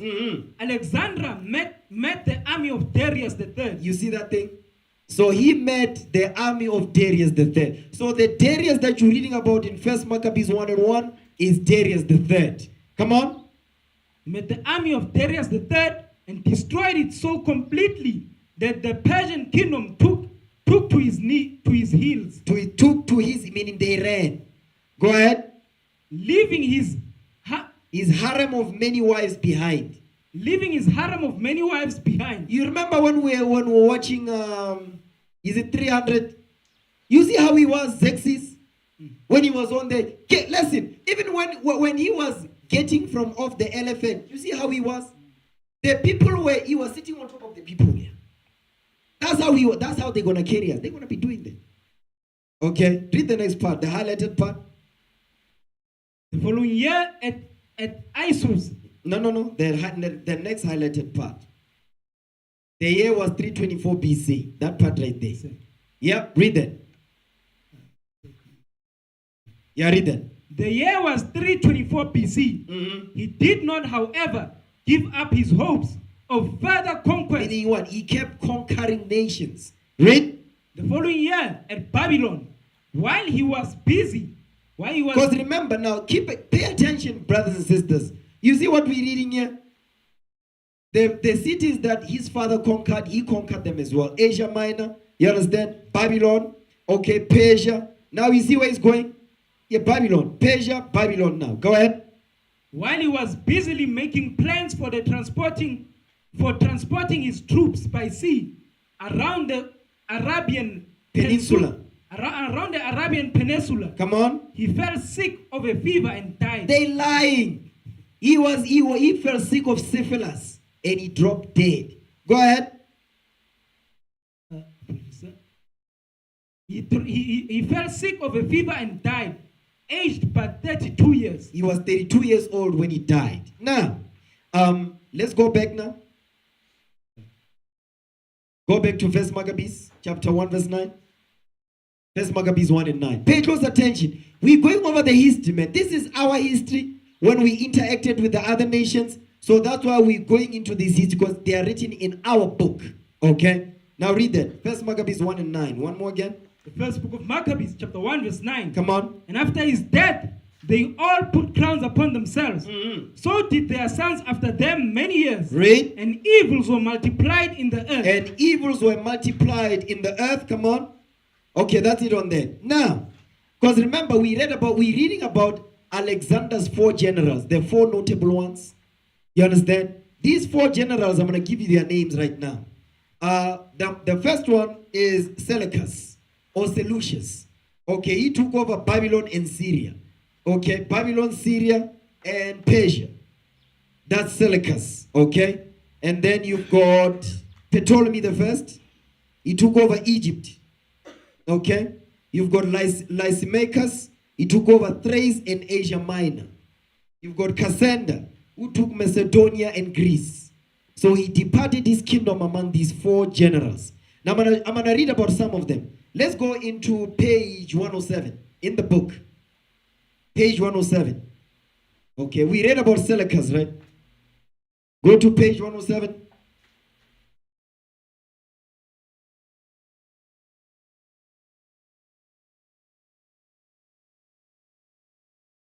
Yeah, go there. Page 107. Page 107. Yeah. So this Seleucus or Seleucus that we just read about, that I just mentioned, that's the same Seleucus that we're about to read about right here. Now read that. This was Seleucus Nicator. who had served as a general in Alexander's army. You see that? He is one of the four notable ones. Seleucus. Go ahead. And had shared in the original partition of his empire. You see that? So when we read when he says he parted his kingdom among them, Seleucus was one of them. Seleucus Nicator. Go ahead. His real power had begun when he became ruler of Babylonia. When he did what now? When he became ruler of Babylonia. That's what I said. Ne? Babylon and what? Babylon, Syria, and Persia. Go ahead. In 312 BC. He's even giving you the date. 312 BC took over Babylonia. Go ahead. A date which marks the beginning of the Seleucid era. Of the Seleucid era. Go ahead. He proved to be a beneficent king. Go ahead. Patron of the arts and sciences. He founded the Grecian city of Antioch in Syria. In what? In Syria. Go ahead. In 300 BC. Go ahead. And made it his capital. And he made it his capital. Let's keep reading now. We're gonna read about Ptolemy. Go ahead. One more piece of the jigsaw puzzle. One more piece of the jigsaw puzzle. Come on. Of the new kingdom was the realm that fell to one of Alexander's most trusted Macedonian commanders, Ptolemy. Ptolemy the first. Ptolemy the first. Go ahead. He founded a dynasty which during the next 3 centuries would have 12 other kings bearing his name. His was the kingdom of Egypt. You see that? He took over Egypt. Ptolemy. Go ahead. With Alexandria for its capital. So you see that? Egypt and Alexandria. Go ahead. A city which during the ensuing years would be principally Grecian in culture. You see what they did? They were Hellenized. So Egypt was Hellenized by Greek culture. They were Hellenized. And not only that, but Alexander learned things from Egypt because Alexander, they started to shave because they didn't. So the shaving of the beard and all clean shaving, they got it from Alexander. Where did Alexander get it from? He got it from Egypt. Because when we were in Egypt, that's what we was doing. We're shaving our beard, our eyebrows, and our head. Alexander took the same custom. He just didn't shave off his eyebrows. You understand? But he shaved off his beard. Okay? So now, the next highlighted part is it orange? Yeah. Actually, before we go there, now give me 1 Maccabees 1 verse 10 now. 1 Maccabees 1 verse 10. Watch this. The first book of Maccabees, chapter 1 verse 10. Come on. And there came out of them a wicked root. It says out of out of four, Alexander's 4 generals, what happened? Came out a wicked root. It says came out a wicked root. Come on. Antiochus, surnamed Epiphanes. So Antiochus surnamed Epiphanes. Epiphanes means God's manifest on earth. You can't make this up. That's what Epiphanes mean. God's manifest on earth. Because they like to say, they think themselves to be gods on this earth. But you know why they say that? I'm going to show you why they say that. Give me Psalms 82 verse 6. Give me that thing. Psalms 82 verse 6. I'm going to show you why they want to call themselves gods on this earth. Because they know there's the real gods on this earth. That's the 12 tribes of Israel. Now read that. Book of Psalms chapter 82 verse 6. Come on. For lo, apologies, sir. Psalms 82 verse 6. Come on, come on. Psalms chapter 82 verse 6. Read. I have said, ye are gods. He says, I have said, ye are gods. Come on. And all of you are children of the Most High. And all of you are children of the Most High God. The 12 tribes of Israel. Come on. But ye shall die like men. Because guess what? We went into captivity. We're at the bottom now. Read. And fall like one of the princes. And fall like one of the princes, meaning the nations or the men of the other nations. Now what? Watch this. Give me that in John chapter 10. John 10. Because Christ repeated the same thing. He says, I have said, ye are gods. John 10, right? Yeah, John 10. Read verse 34. Book of John chapter 10 verse 34. Come on. Jesus answered them, Is it not written in your law? In your what? In your law. Is it not written in your law? Meaning this is according to the Bible. It's according to a commandment. Read. I said, ye are gods. You see that thing? It says, is it not written in your law? I have said ye are gods. Go ahead.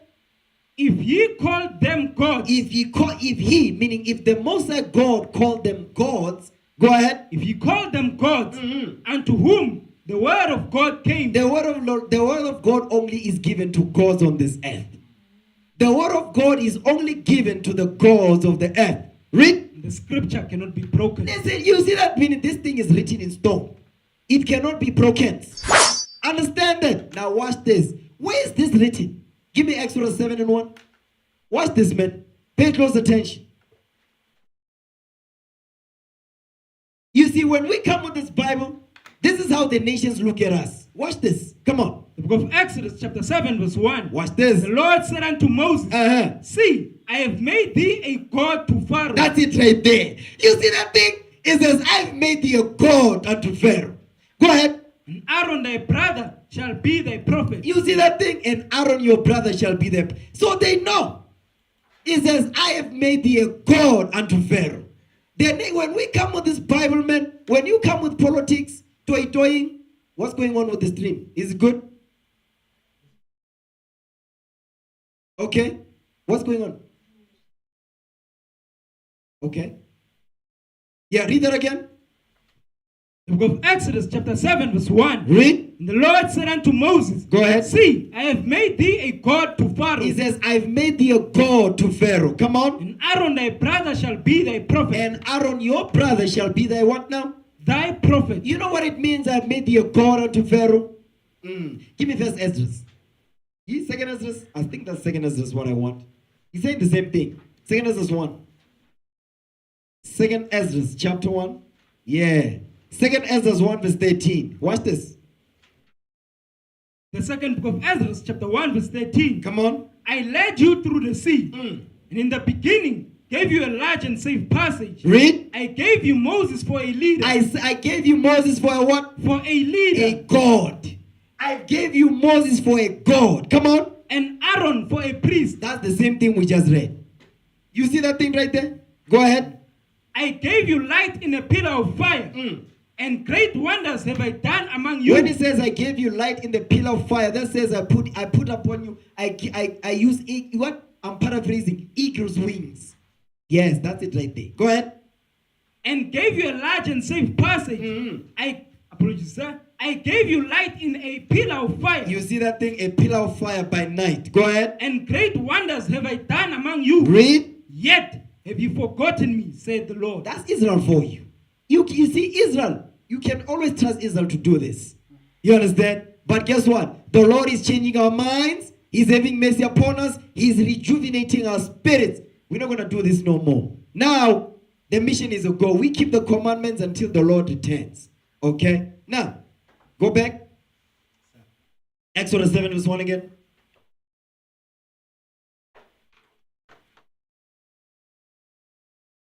Book of Exodus chapter 7 verse 1. Read. And the Lord said unto Moses, See, I have made thee a god to Pharaoh. I've made thee a god to Pharaoh. Come on. And Aaron thy brother shall be thy prophet. Shall be a priest. Now go back to First Maccabees 1.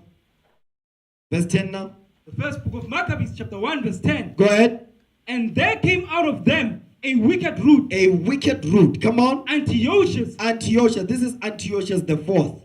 Come on. Surnamed Epiphanes. Epiphanes. So these Epiphanes, they try to be us. They want to be us. Because it's already written in the book that the scriptures cannot be broken. We are gods of the earth. So now that's why they're naming themselves. So they say, no, we are gods manifest on earth. Read.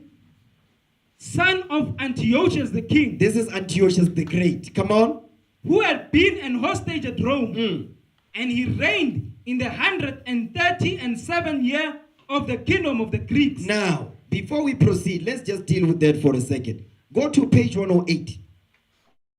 Actually, you know what? Page 107 first. Then we're going to go to page 108. Let's go to page 108. Yeah, page 107.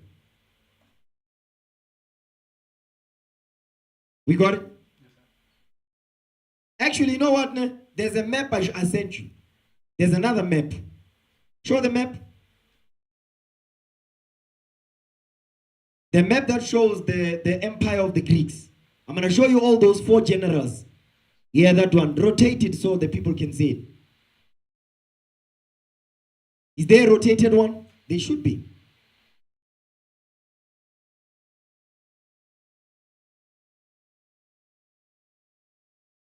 Brothers and sisters, bear with us. The network is staggering like a drunkard. So bear with us. All right? Okay, put that on the screen so the people can see it. So this is the map right here. Can the people see us online? Yeah, that's the map. Okay, now zoom it in. I just want the bottom part. That bottom part on the bottom left. Focus on the bottom part on the bottom layer, bottom left. That one right there. Zoom it in so the people can see the names. Yeah, that's it right there. Here also so the people can see it online.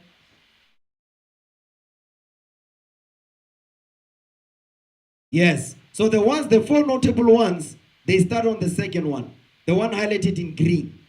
Okay. The green section on the map is the kingdom of what? Read that. Kingdom of Seleucius. The kingdom of Seleucus is in green. So show it on the map. Zoom out.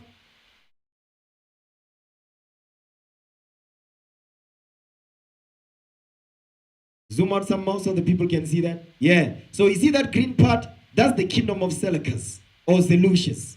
That's it right there. Now go back to the bottom left again. Yeah. Now read that. Kingdom of Ptolemy. Ptolemy the first. So that's in purple, right? That's Egypt right there. Egypt. You see that? Libya, Cyrenica. That's Cyrene. That's Libya.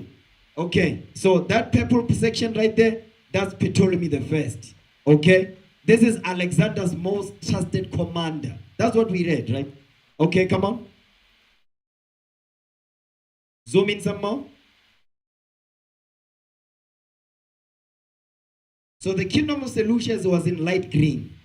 So the kingdom of Lysimachus is in dark green. Is it Thrace? Because he took over Thrace. Okay. Thrace in Asia Minor. Yeah, zoom in. Read that. Kingdom of Lysimachus. Now wait, which is in what? Is in dark green. It's up there. Yeah, up there. Yeah, that's it right there. Zoom in so the people can see it. Yes, that's Thrace right there. Thrace. Okay. Now go back.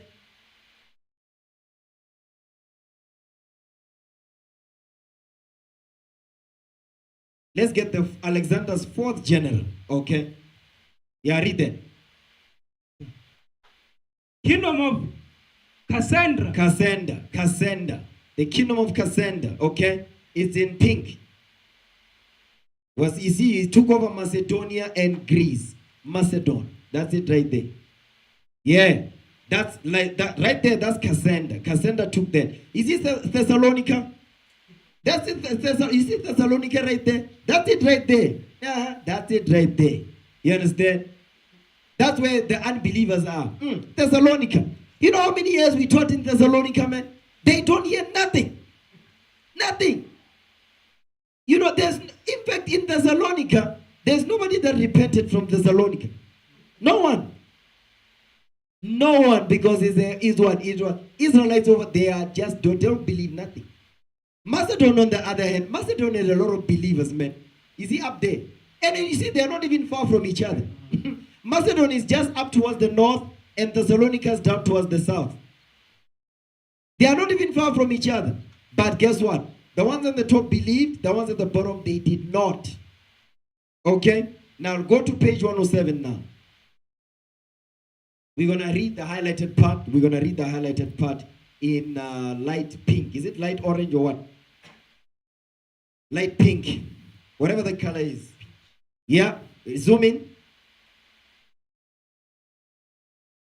Yeah, read that. In 223 BC, Mhm. about 50 years after this translation was made, Read. Antiochus III, Antiochus the third. This is Antiochus the Great. surnamed the Great, You see that? So Antiochus, this is Antiochus the third. Antiochus Epiphanes is Antiochus the fourth. You understand? Go ahead. became king in He Syria, became king in Syria. Go ahead. continuing the Seleucid Dynasty. dynasty. Okay, that's it on there. Now jump down to the green highlighted part. Some more. Yes, that's it right there. Zoom in. Yeah, read that. He now turned his ambitions up, Yeah, you can read that. It's fine. now turned his ambitions upon Europe. Mm. He made a successful invasion of that continent and got as far as the famous pass at Thermopylae.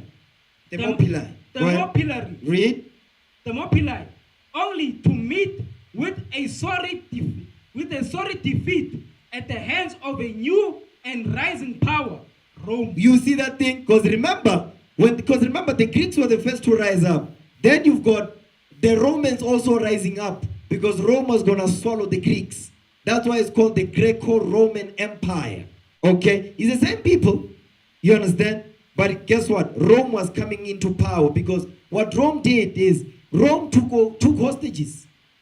You understand? Rome took hostages. And Antiochus the Great, his son, was taken as a hostage in Rome in the land of Kittim. Antiochus Epiphanes. Give me that in 1 Maccabees 8 verse 6. 1 Maccabees 8 and 6. The first book of Maccabees, chapter 8, verse 6. Go ahead. Actually, start at verse 5. Watch this. This is now when Rome took over. Start at verse 1. So we know who's ruling here.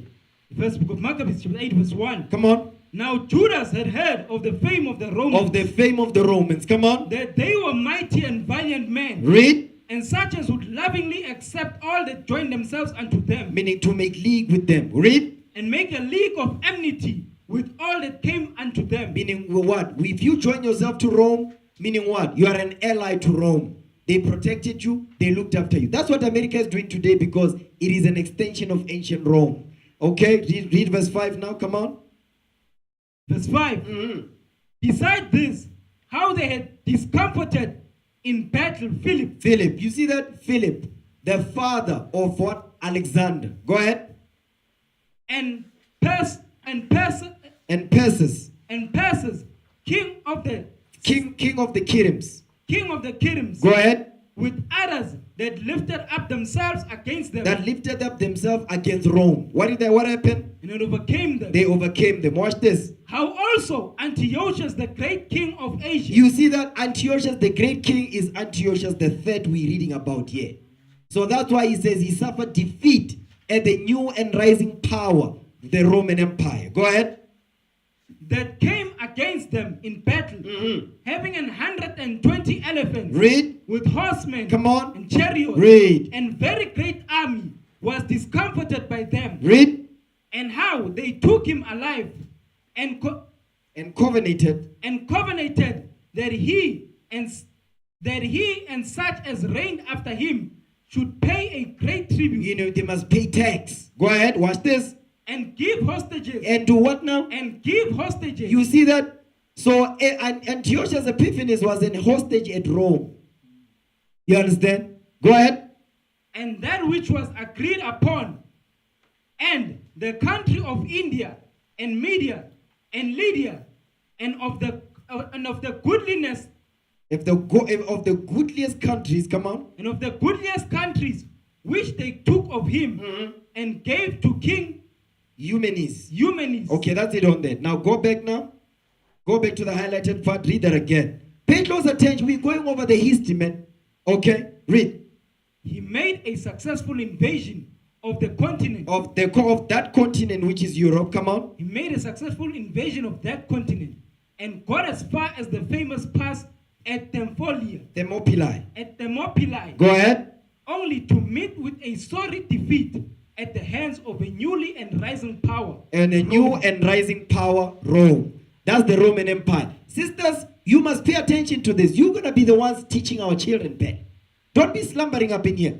Go ahead. He hurried back into Asia. We don't want to hear, but again, we're the cool cats. We're the cool. The kids will not be learning that stuff. You ever seen the cool cats? Put them on the screen. We're the cool cats. Listen, we're not going to. No. You see, that the man is even laughing because he knows what we're talking about. Sisters, you're going to be the ones who are going to be teaching our children this history that we're reading about. You understand? I don't want my children be knowing about the cool cats or Barbie. Barbie. My child don't know nothing about Barbie, man. They know about Nathan. Of course. Yeah, all praises. They know about Judah Maccabee. Yeah, that's it. You see that? That's them right there. Put them on the screen.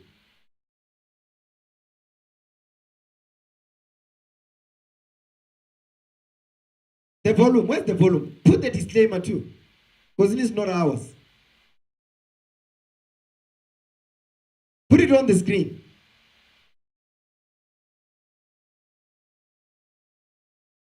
We want that disclaimer up in there. So Esau don't become demonic.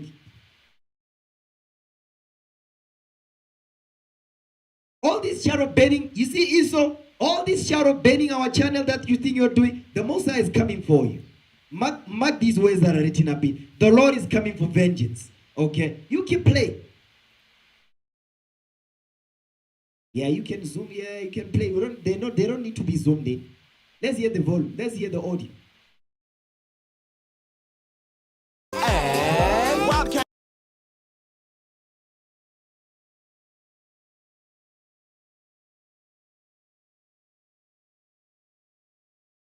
Hey, boys and girls, it's your four favorite cool cats, Kitty, Smarty, Catnap, and Wildcat. We're back in a brand new clubhouse. Cool Cats.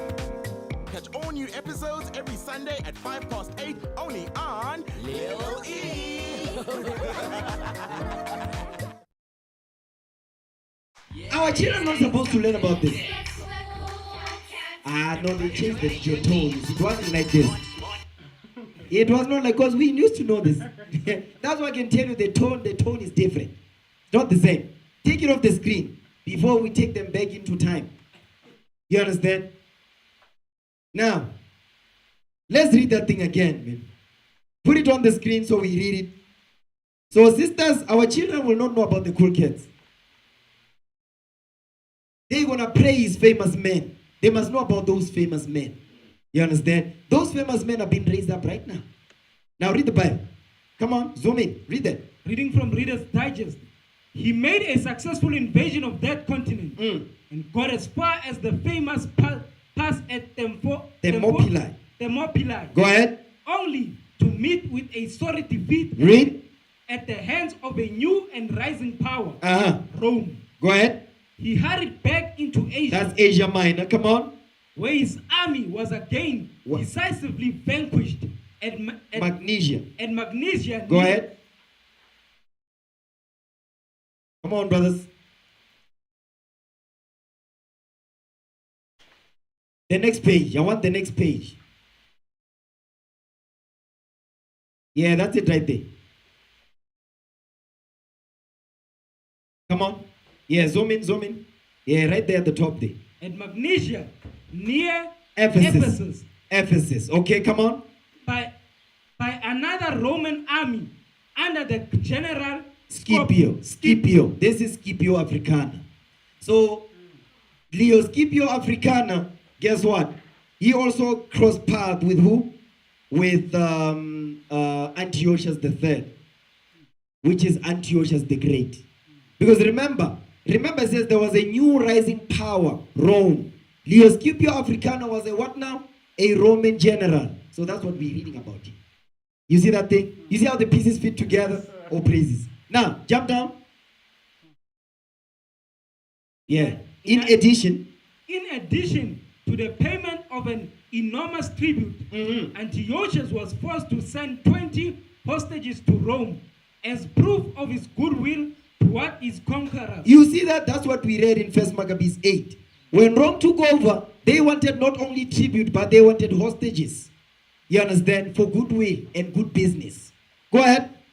One of these men was his own son. His name was Antiochus Epiphanes. Antiochus the fourth. The same one we're reading about in 1 Maccabees 1, verse 10. Go ahead. And he was to spend 15 years in the eternal city as a pledge, first for his father, and then for his brother. Watch this. At last, in 175 BC, when his brother died, the Romans allowed him to return to Syria and assume the throne as their Vassal. Go ahead. As their vassal. It was the policy of the Romans from then on to harass and weaken the Seleucid Empire. And weaken the Seleucid Empire in every way. You see what they was doing? So they were even, they see the Greeks and the Romans, this is white people. They were fighting against themselves. Isn't what the Buddhists and the British was doing when they got here? The Buddhists and the British, they were doing the same thing when they arrived here. That's what we're reading here. You've got the Romans coming into power. You've got the Greeks fighting against the Romans. And the Romans are winning because they are the next superpower to take over. You understand? Okay, come on. In spite of all this, Antiochus Epiphanes was active and venturesome and sought to extend and build up his domain as much as possible. So Antiochus Epiphanes, he wasn't playing. He was about taking over and conquering. Go ahead. He was most unfortunate in always antagonizing the people he ruled. You see that? He says he was antagonizing the people he ruled. Most importantly, who? Keep reading. This was especially true of the Jews. You see what he was doing? He was antagonizing us, man. That's why he died the way he died. Read. They had put all political ambitions behind them at the time of... Okay.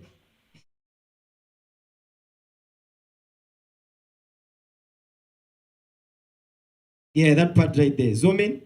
The time of their return from Babylon. The time of their return from Babylon. And were willing to be vassals, providing their overlord, did not attempt to dictate or interfere in their religious matters. Read. But Antiochus' needs were so great that he was driven to desperate means, because we didn't want the Greeks to interfere in our religious affairs, meaning the sacrifices. You understand that? We didn't want any of that. Okay, so now hold this. Now watch this. Let's go to 1 Maccabees 1 now. 1 Maccabees. Let me see if I want to go there first. Hold on a second.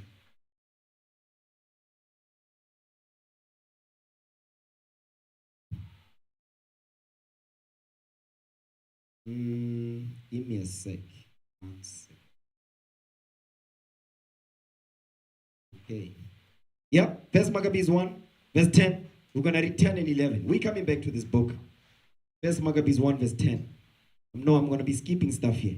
Go back to 1 Maccabees 1, verse 10. Read that again. The first book of Maccabees, chapter 1, verse 10. Come on. There came out of them a wicked root, Antiochus, surnamed Epiphanes, son of Antiochus the king. This is Antiochus the Great, which is Antiochus the third. Read. Who had been an hostage at Rome. And he reigned in the 137th year of the kingdom of the Greeks. You see that thing? 137th year of the kingdom of the Greeks. Come on. In those days, when there out of Israel wicked men. It says, in those days, when there out of Israel wicked men. In which days? The days of Antiochus, the Antiochus Epiphanes, or Antiochus the fourth. Okay, go ahead. Who persuaded many, saying, let us go and make a covenant with the heathen that are round about us. Read. For since we departed from them, we had much sorrow. Isn't that what the politicians are doing today? They talk about, no, we must align ourselves with America's foreign policy that we can get foreign investments. That's what they say. You understand? So this is them. The businessmen, Ramaphosa, Patrice Motsepe, that's them. This is them here. You understand? Go ahead. So this device pleased them well. Meaning what? This plan pleased them well. You know who these people are? These people, this is them here. Are we good? So what's going on with the stream? Okay, all praises. The stream came back? Yes, sir. It's been streaming. Yo, so what were the people saying? Yo. How long was it? Oh, okay. All right. Okay, can you transition it to the banner in the meantime? Brothers and sisters, bear with us. Okay, we good. What verse you at? Verse 12. Read it. So this device pleased them well. It pleased those wicked Israelites that went to the heathens. You understand? Because remember, during this time, Antiochus is ruling, but it doesn't mean that Rome is not coming up. Rome is still coming up. You understand? Go ahead. Then certain of the people were so forward herein that they went to the king, who gave them license to do after the ordinances of the heathen. So you see, our people went to the king so that they can be what? They can be Hellenized and teach our people Hellenism. Read. Whereupon they built a place of exercise at Jerusalem. At Jerusalem, imagine. At Jerusalem, there was a vision active where people are being exercising naked. Because that's what the word gym means. Gym comes from the word gymnos, which means to exercise naked. That's what it means. Why do you think people go to the gym wearing spandex? You understand? Where we see their camel toes. Because we see things, horrific things when we go to the gym. You will see horrible things, man. You will see men wearing spandex. A man wearing spandex when his junk is showing. You understand? He be doing the bench press. What the hell is this? Sisters, what busy but no, they are exercising their behinds. No underwear. These are the garbage we see when we go to the gym. You understand? Because guess what? When men go over there, what do you think will happen, man? You go over there, you say, no, when I look at the sisters, they disgust me. You just be lying. The Negro that was up in here, he says, no, me, brothers, I don't deal with lust. Me, I'm good. Me, when I see the sisters in the world wearing spandex and all, they disgust me. Wow. Really? Man, you can't make this up.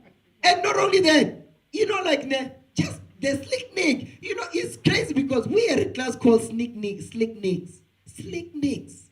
He be told the sister, me, I'm celibate. Yeah, I've been celibate for 2 years. Isn't that what he said? Yeah, I've been celibate for 2 years. These Hamites, man, you can't make this up. I've been celibate for 2 years. The sister be getting some goosebumps in the stomach. You cannot make this stuff up, man. Yeah? The butterflies be jumping up because I'm celibate for 2 years. When I see the sisters, they just disgust me. Disgusting. Remember that movie Hitch? Yeah. Man, this is crazy. Sisters, you can laugh about this. It's a funny thing. Is it not a funny thing? Yeah, fun. You understand? It's a funny thing. No, I'm celibate. Yeah. These Christian boys. Yo, my God. Man, I cannot stand them, man. Give me that in Isaiah 26. We coming back here. Is it Isaiah 26? No, it's not Isaiah 26. It may be 59. Is that the one? No, Isaiah 65. Yep. Verse 5. Watch this. With Isaiah chapter 65, verse 5. Watch this. Come on. Which say, stand by thyself. He says, stand by thyself. They discuss me. They are disgusting because I've been celibate for 2 years. Go ahead. Come not near me. Come not near me. Brothers, me, I'm not dealing with that. Okay? You deal with what? Me, I get disgusted when I see that. I don't deal with that. Read. For I'm holier than thou. You see that thing? For I'm holier than thou. I've been celibate for 2 years. You understand that? Go ahead. These are a smoke in my nose. That's what the Most High God is saying. These are a smoke in my nose. Go ahead. A fire that burneth all the day. That's it. You'll be hearing brothers be said. You hear brother talk like that. You tell him, listen, you get away from me, man. Get away from me right now. Don't want to see you, man. You're not dealing with what? There's 2 things that we're going to deal with in this truth. Money and women. You understand that? Money and women. So if you say you not deal with that, listen, man. I mean, King Solomon, the wisest man who was rich, he dealt with that. You understand that? The Son of God, yeah, I'm going somewhere else. But listen, in his kingdom, in the beginning, what was the problem? The woman. The woman. The Son of God in the garden. What happened to the Son of God, man? What happened? Who was the culprit? The woman. The brother said, man, don't deal with that. The greatest man that you read about in the Bible, they were struggling with that, man. So guess what? When you don't deal with that, you just be lying, man. And these Christian church boys, man, they just be lying. You sisters, what's wrong with you be attracting men like this? What's wrong with you, man? Hey. Read the Bible again. Read it again, verse 5. The book of Isaiah chapter 65 verse 5, which say, stand by thyself. He says, stand by thyself. Brothers, I don't deal with that. You know, I know me, that's not my vice. I've got other things. Which other things? Which other things? But listen, man, we're going to deal with this. You understand that? And when it's crazy because when we sat here as the men, the women, the sisters were not here. We were sitting here as the men. And we're going around the table having a men's conference. We're dealing with that. We actually talk about the stuff that we as the men, we deal with. You understand? The real issues that men are dealing with. Guess what? He had to be forced to cough it out. I'm like, this is crazy, man. Where they at now? The people that are celibate, can they say, if the person is celibate, he don't deal with that? Why would he say, I'm taking a break, I'll come back when I'm married? The person that's celibate, who says that? You cannot make this stuff up, man. You can't make this up. Wow. Just wow, yeah. I mean, wow. Let's go back. Where were we at? First Maccabees, what verse were we at? Oh, verse 13. Yeah, read verse 13 again. No, verse 14. Read that. The first book of Maccabees, chapter 1, verse 14. Come on. Whereupon they built a place of exercise at Jerusalem. A gym. Come on. According to the custom of the heathen. And made themselves uncircumcised. Go ahead. And forsook the holy covenant. And joined themselves to the heathen. Read. And were sold to do mischief. You see that they assimilated. This is assimilation right here. They assimilated into Greek culture. Watch this. First Maccabees. Second Maccabees 4. Second Maccabees chapter 4, read verse 9. Actually, you know what? Second Maccabees 4, read verse 7.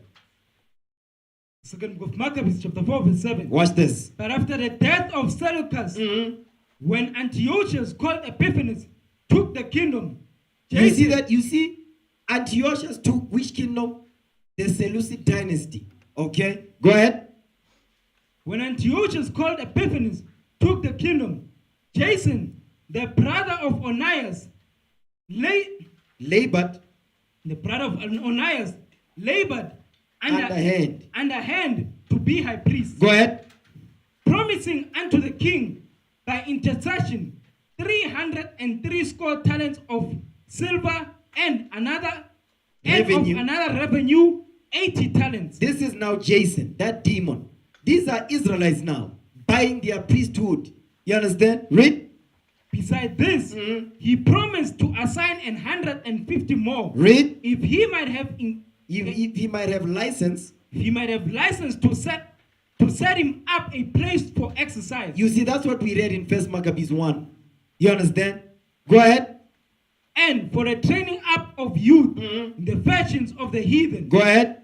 And to write them off Jerusalem by the name of Antiochians. So they were Antiochians. You see that? They took on Greek names. You understand? Antiochians. That's why the Lord says change your name.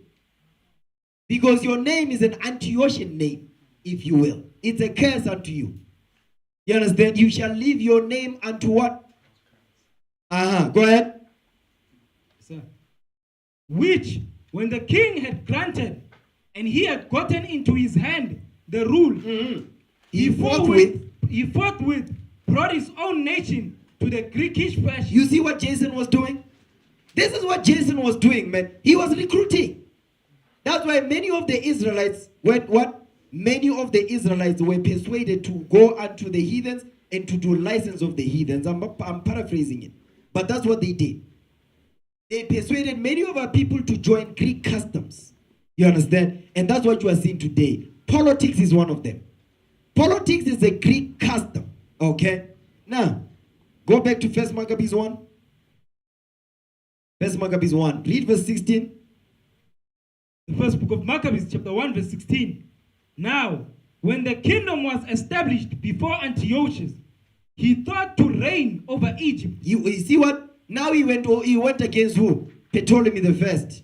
Again, Ptolemy was over Egypt. He went over there to take over the kingdom of Egypt and Alexandria. Go ahead, which was in Egypt. Read. That he might have the dominion over two realms. Wherefore, he entered into Egypt with a great multitude, with chariots and elephants, and horsemen, and a great navy. Go ahead. And made war against Ptolemy, king of Egypt. Read. But Ptolemy was afraid of him and fled. And many were wounded to death. Go ahead. Thus they got the strong cities in the land of Egypt.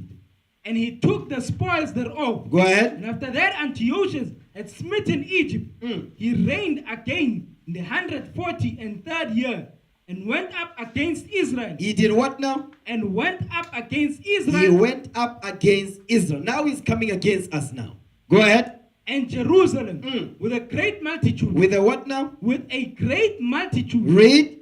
And entered proudly into the sanctuary. Read. And took away the golden altar and the candlestick. Go ahead.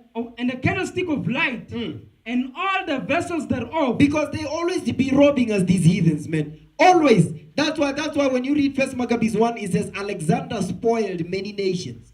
So his generals did the same thing. They were spoiling many nations, including us, especially us.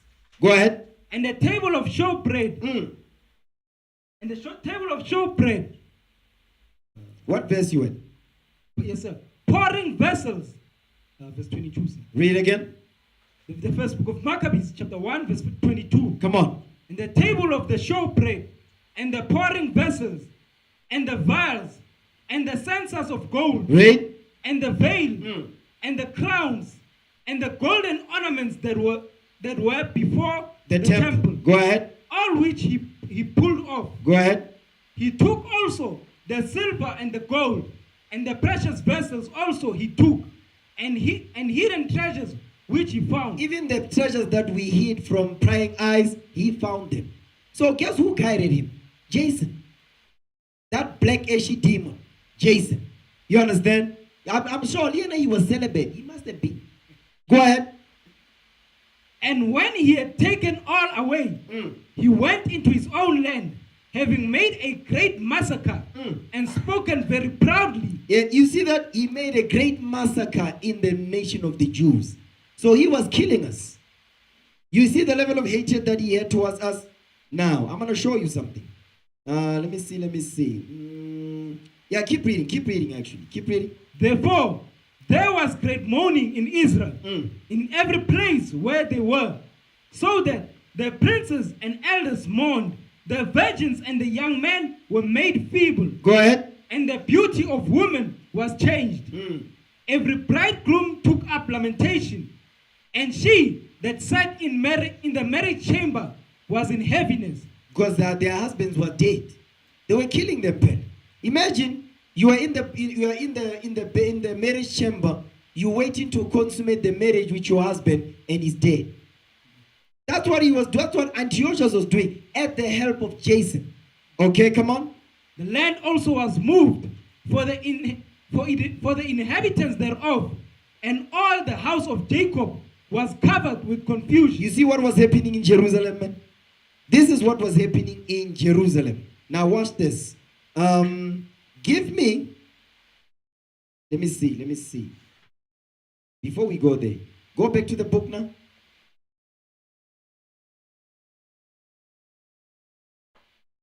When it says, but Antiochus' needs were so great that he was driven to desperate means. Let's read that. You see it? Yes, sir, yes, sir. Okay, read that. But Antiochus' needs were so great that he was driven to desperate means. Before he dared think of attempting to throw off the Roman yoke, all the various groups within his domain must be more closely welded together. Because he needed to make sure there was unity within his realm. Go ahead. In his opinion, the greatest possible unifying force was Grecian thought. You see that? It says the greatest unifying what force was Grecian thought, meaning you must think like a Greek. It's called Hellenism. Brainwashing. You must assimilate into Greek culture. That's what's going on today. That's why I see our people, they be wearing spandex, see? They be wearing tight pants, see? Sisters will be wearing Greek togas. I mean, Greek toga is the one that shows your cleavage and all of that stuff. That's a Greek toga. Okay, go ahead. In his opinion, the greatest possible unifying force was Grecian thought and the Grecian way of life. You see that? This is Hellenism. This right here, what we're reading, is called Hellenism. Okay, go ahead. It was particularly necessary that all, no matter what their nationalities or beliefs, adopt a common faith. Stop right there. Now, give me First Maccabees 1, verse 41. First book of Maccabees, chapter 1, verse 41. Watch this. Moreover, King Antiochus wrote to his whole kingdom that all should be one people. You see that? That's what we're reading here. That all should be one people. That was, it was particularly necessary that all, no matter what their nationalities or beliefs, adopt a common faith. What is that? Democracy. And remember, democracy is a Greek religion. You understand? Go ahead. And everyone should live his laws. And everyone should live his laws. Come on. So all the heathen agreed according to the commandment of the king. Go ahead. Yea, many also of the Israelites consented to his religion. To his what now? To his religion. To his religion, which was what? Greek thought. Democracy. Come on. Where you live your laws, no matter what their nationalities or beliefs, and adopt a common faith. What is that? Democracy. Democracy is a common faith. That's why I see many people, even though they are in the Christian church, they still vote. Why? Because Christianity and democracy is the same thing. Go ahead. And sacrificed unto idols. And they sacrifice unto idols. And profane the Sabbath. And profane the Sabbath. That's why when they are launching their manifestos, when do they do it? On the Sabbath. They do their manifestos on the Sabbath. That's how they sacrifice unto idols and profane the Sabbath. So what idols are they sacrificing to? The politicians, the ministers, the presidents to be, local government and whatnot. That's what we're reading here. You understand? So go back to the book. In his opinion, the greatest possible unifying force was Grecian thought. Was Grecian thought. Come on. And the Grecian way of life. It was particularly necessary that all, no matter what their nationalities or beliefs, adopt a common faith. Because he said, listen, this is going to be the greatest unifying force in my kingdom. So I'm going to make sure that everybody, whatever law you come with in my kingdom, you must let it go. That's what America does today. That's why it's called the great melting pot. Read. Since he was an absolute monarch in his land, his first step towards unification was to issue an edict. What? To issue a what? An edict. An edict is a what? Is an executive order. That's what we just read in First Maccabees 1:41. It's a policy. You understand? Hold that. Give me that in Isaiah 10. Yeah, Isaiah 10 and 1. Book of Isaiah chapter 10 verse 1. Woe unto them that decree an unrighteous decree. They do what now? That decree unrighteous decrees. They decree unrighteous decrees. That's what Antiochus was doing. You understand? When he says what? An edict to that effect is an executive order. Is what? Is an unrighteous decree. Read that again, verse 1. The book of Isaiah chapter 10 verse 1. Go ahead. Woe unto them that decree unrighteous decrees.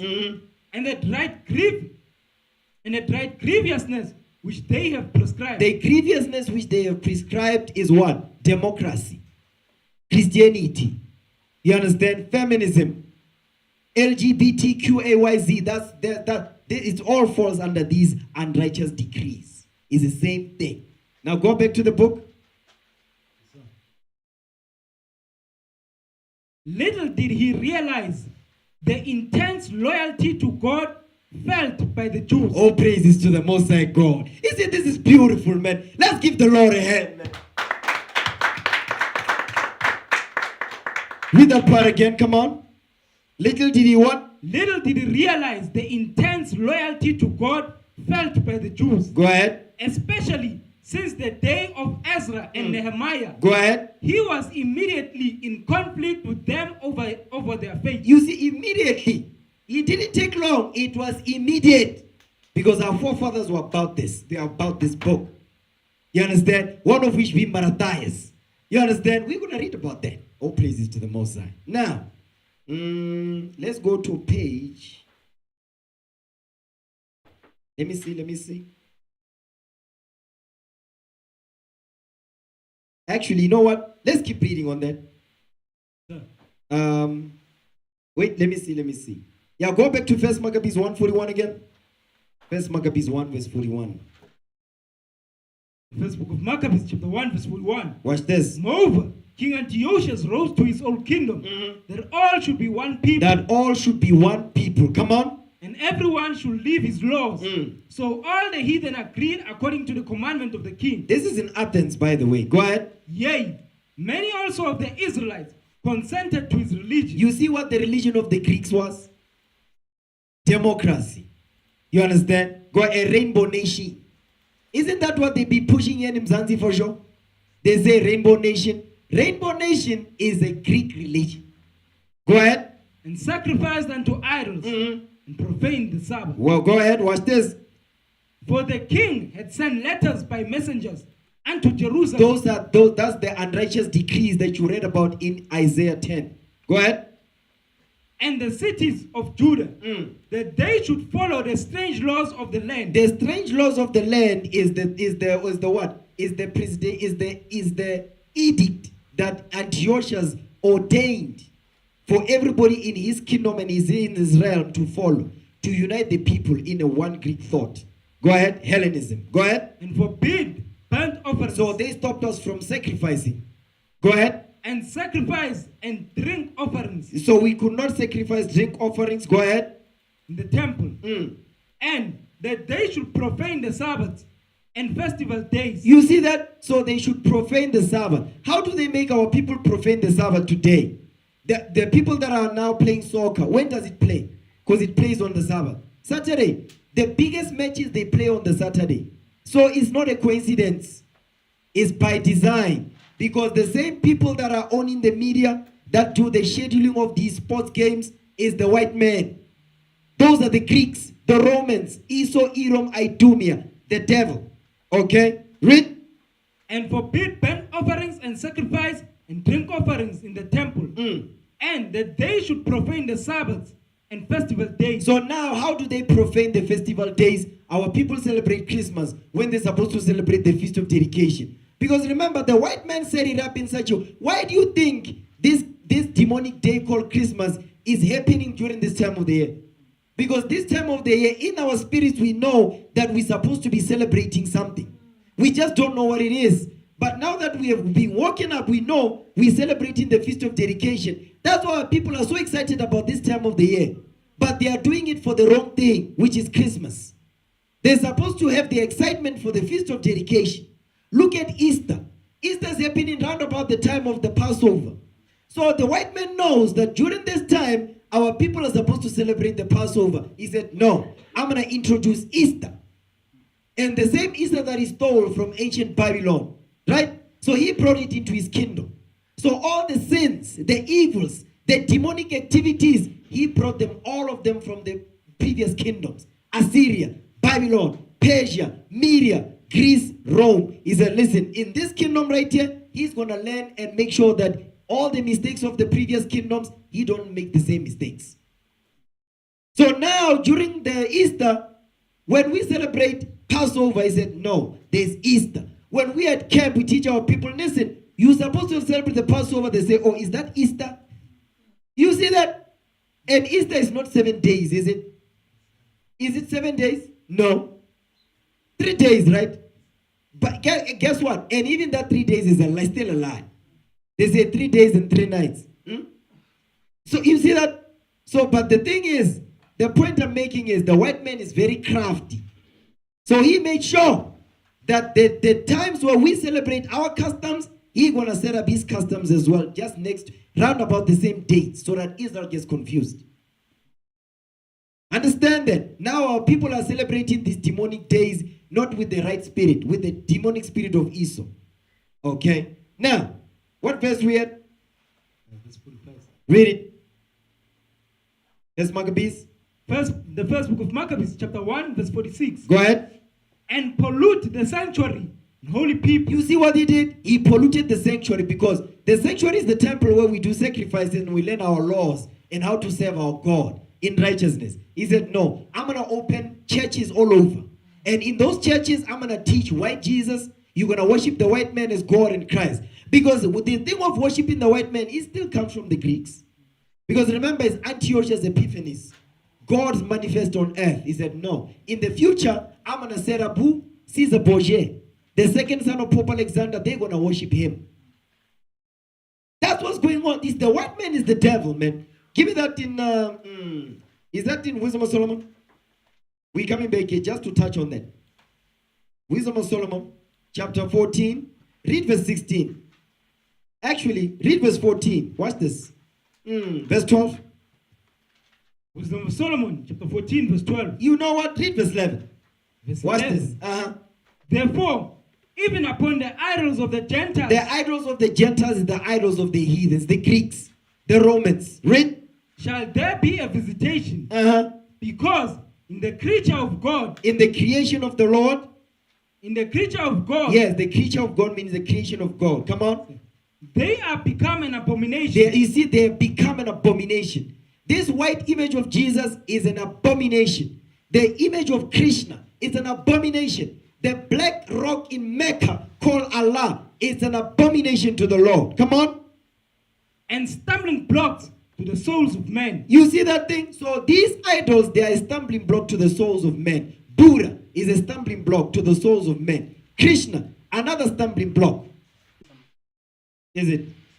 Brothers and sisters, bear with us, please. Okay, we back. All praise to the Lord. Now, read that. Keep reading. Verse 13, verse 4, verse 12. Yeah, verse 12. Verse 12. For the devising of idols. You see when he says the snare to the feet of the unwise is the knowledge of good and evil. That right there is the knowledge of good and evil. Go ahead. For the devising of idols was the beginning of spiritual fornication. You see that? The devising of idols was the what now? The beginning of spiritual fornication. You see that? The invention of idols was the beginning of spiritual fornication. Guess what? Where did idolatry begin? In the garden. With Eve and the serpent. The white man. The spirit of the white man. The serpent. Go ahead. The invention of them, the corruption of life. The corruption of life. Whose life was corrupted? Adam's. And not only Adam, but the sons of Adam's lives were also corrupted. We no longer live forever. Read. For neither were they from the beginning, neither shall they be forever. They are not going to be forever. Go ahead. For by the vain glory of men. You see what idolatry is about? Vain glory of men. To glorify men, not the Most High God of heaven and earth. Read. They entered into the world. By who? The white man. Read. And therefore shall they come shortly to an end. When the white man is destroyed. When Jacob take over the kingdom. Go ahead. For a father afflicted with untimely mourning, when he had made an image of his child, soon taken away. This is Tammuz now. This is Nimrod and Tammuz, his son. Read. Now honor him as a god. You see that? So Tammuz is the pagan Messiah. So they transformed the pagan Messiah into the biblical Messiah. So now people believe when people celebrate Christmas, they're actually celebrating Christ. No, they are celebrating Tammuz, the pagan Messiah. Read. Who was born on December 25th. Go ahead. Which was then a dead man You see that which was then a dead man. Go ahead. and delivered to those that were under him ceremonies and sacrifices. Christmas, Easter. You see that thing? Go ahead. Thus, in process of time, an ungodly custom grown strong. You see that an ungodly custom that has grown strong from the time of ancient Babylon. Because the celebration of Christmas started in around 606 BC when Babylon was ruling. 600 years before Christ was born. 600 years before the birth of Christ, they were already celebrating Christmas. So how is it that now, in these last days, we're celebrating Christmas, we're saying it's the birth of Christ, when Christmas was celebrated even before the Messiah was born? This is crazy, man. Go ahead. Thus, in process of time, an ungodly custom grown strong was kept as a law. We see that. Go ahead. And graven images. And what now? Graven images. That's why you see the Christmas tree representing Nimrod. Read. Were worshipped by the commandments of kings. You see that thing? Who was the king? Antiochus. Today you've got America. They are the kings of the world. They are ruling all nations on earth with a rod of iron. You understand? Go ahead. Whom men could not honor in presence. Because they could not honor that man in presence. So guess what? In the last days, what did the Romans do? They took that history of ancient Babylon. They implemented it under Babylon the Great, which is America. So what did they do in the 1400s? Pope Alexander VI of Rome. You understand? He got Leonardo da Vinci to paint his son Caesar Borgia as the new image of Christ. You understand? So now the Pope's son was being worshipped now as a god, who was just but only a man. A gay man, by the way. Read. Yes, sir. If you want to know, if you want more information, just go to, we have one of the classes online called Iconoclasm. We've got part 1 and part 2. You can go deep history that we went over on there. Go ahead. Whom men could not honor in presence because they dwelt far off.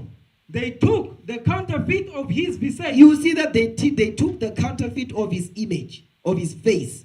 That's why in the churches, even people's houses, you've got the image of Caesar Borgia hanging on the wall. Your mother don't want to hear nothing about that. You say, what is that? Don't touch don't touch my Jesus. They don't want to hear nothing about that thing, man. Go ahead. Took the counterfeit of his visage from far and made an express image of a king whom they honored to the end that by this their forwardness, they might flatter him that was absent as if he were present. Because they had the picture of him in their houses. They be bowing down to it before they go to work. You see our people with the cross in the car, it be doing this while the car is moving. The big cross in the car. You understand? You got Issachar now. They've got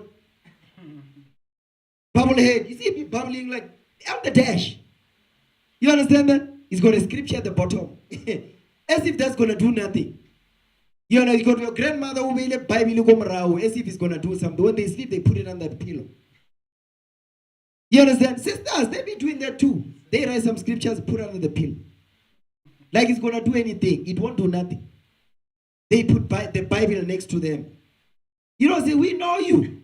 You sisters be going to these Christian camps, particularly Christian getaway camps. But no, we met brother such and such over there. Come together, everyone. You understand? Yeah. Go ahead. Also, the singular diligence of the artificer. The artificer is what? The artist. Go ahead. Bubu Da Vinci, Michelangelo. That's them. That's the artificer. Go ahead. Did help to set forward the ignorance to more superstition. Meaning this is witchcraft. It's demonic, man. You know, it's demonic. Let me show you something. I'm going to show you something that was shown in the Matrix. Hold this. Give me the book. You want the blue pill? I'm going to show you the blue pill. Give me First Thessalonians. I'm going to show you the blue pill. The blue pill. All we offering you is the truth, nothing more. Put that clip. Find the clip of Morpheus, man. Put it up. Give me 2 Thessalonians 2. 2 Thessalonians chapter 2 and verse Verse 10. We're going to read 10 and 11. Now, you want to know about the blue pill? This is it right here. The blue pill. You got it? Come on, brothers. You have it on standby? Yes, sir. Oh, praises. Now we must have John 8:32 also on standby and hold it. Brothers and sisters, all we're offering you is the truth, nothing more. You understand? We're offering you the truth and nothing more. The blue pill, red pill, Morpheus. I know the clip is there. Let's put it up. Come on now.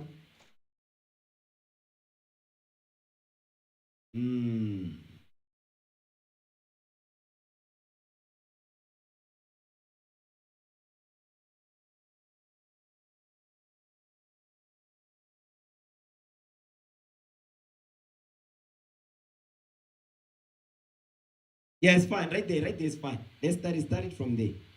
Transition, put the disclaimer on before Iso becomes demonic. Yo, cool cats.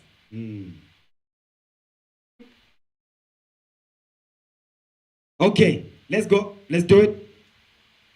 Bear with us, brothers and sisters. I'm trying to make a point here. Now, play. Wake up. Ironically, this is not far from the truth. Do you believe?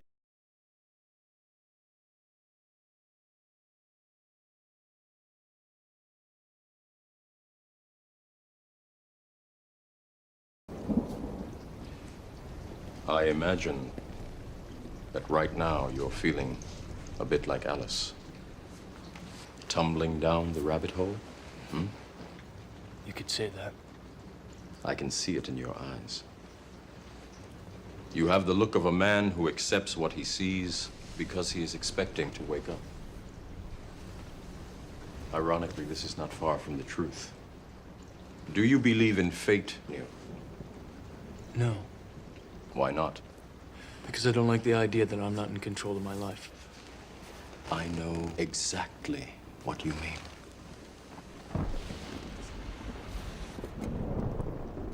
Let me tell you why you're here. You're here because you know something. What you know you can't explain, but you feel it. You felt it your entire life, that there's something wrong with the world. You don't know what it is, but it's there, like a splinter in your mind, driving you mad. It is this feeling that has brought you to me. Do you know what I'm talking about? The Matrix? Do you want to know what it is? The Matrix is everywhere. It is all around us. Even now, in this very room. You can see it when you look out your window or when you turn on your television. You can feel it when you go to work, when you go to church, when you pay your taxes. It is the world that has been pulled over your eyes to blind you from the truth. What truth? That you are a slave, Neo. Like everyone else, you were born into bondage, born into a prison that you cannot smell or taste or touch. A prison for your mind.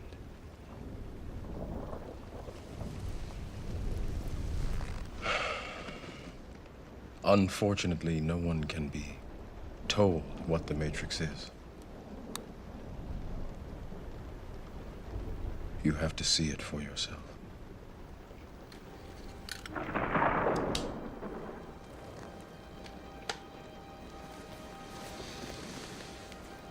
This is your last chance. After this, there is no turning back. You take the blue pill. The story ends. You wake up in your bed and believe whatever you want to believe. You take the red. Right, let's deal with the blue pill. Give me 2 Thessalonians, man. 2 verse 10. You take the blue pill, you understand, go back to sleep and you believe whatever it is that you want to believe. Read that. The second book of Thessalonians, chapter 1, verse... Now 2 verse 10. The second book of Thessalonians, chapter 2, verse 10. Come on. and with all deceivableness of unrighteousness in them that perish. The deceivableness of unrighteousness is the deceit of sin. Go ahead. Because they receive not the love of the truth, They receive not the love of the truth. That's the blue pill. Go ahead. that they might be saved. That they might be saved. Come on, watch this. And for this cause, And because of this, come on, God shall send them strong you delusion, believe whatever you want to believe. Come on. that they should believe a lie, You see that thing? That they should believe a lie. Go ahead. that they all might be damned, They may be damned, meaning condemnation. When the Lord returns, come on. who believe not the truth, They believe not the truth. but had pleasure in unrighteousness. You see what the blue pill is? Unrighteousness. The blue pill is unrighteousness. 1 John 5. Read verse 17.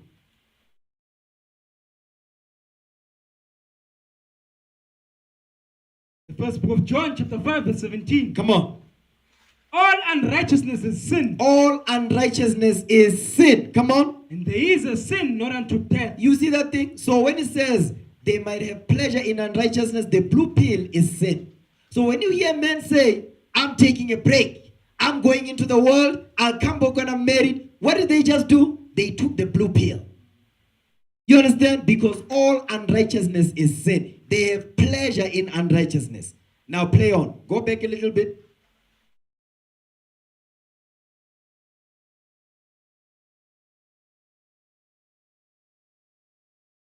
Okay, play it.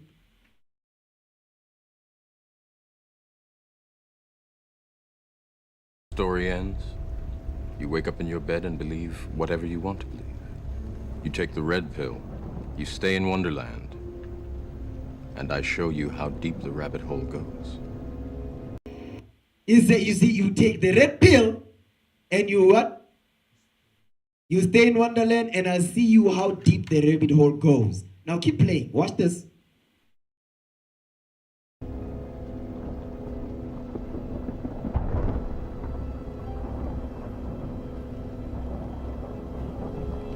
Remember, all I'm offering is the truth, nothing more.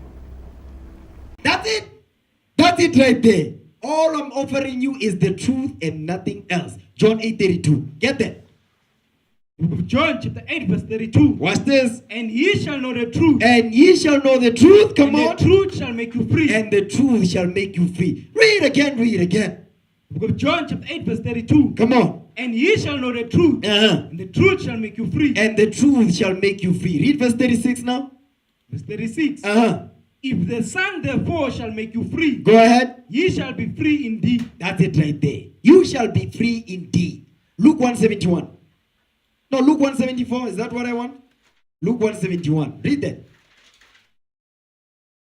Luke 171. That's it right there. Yeah, read that.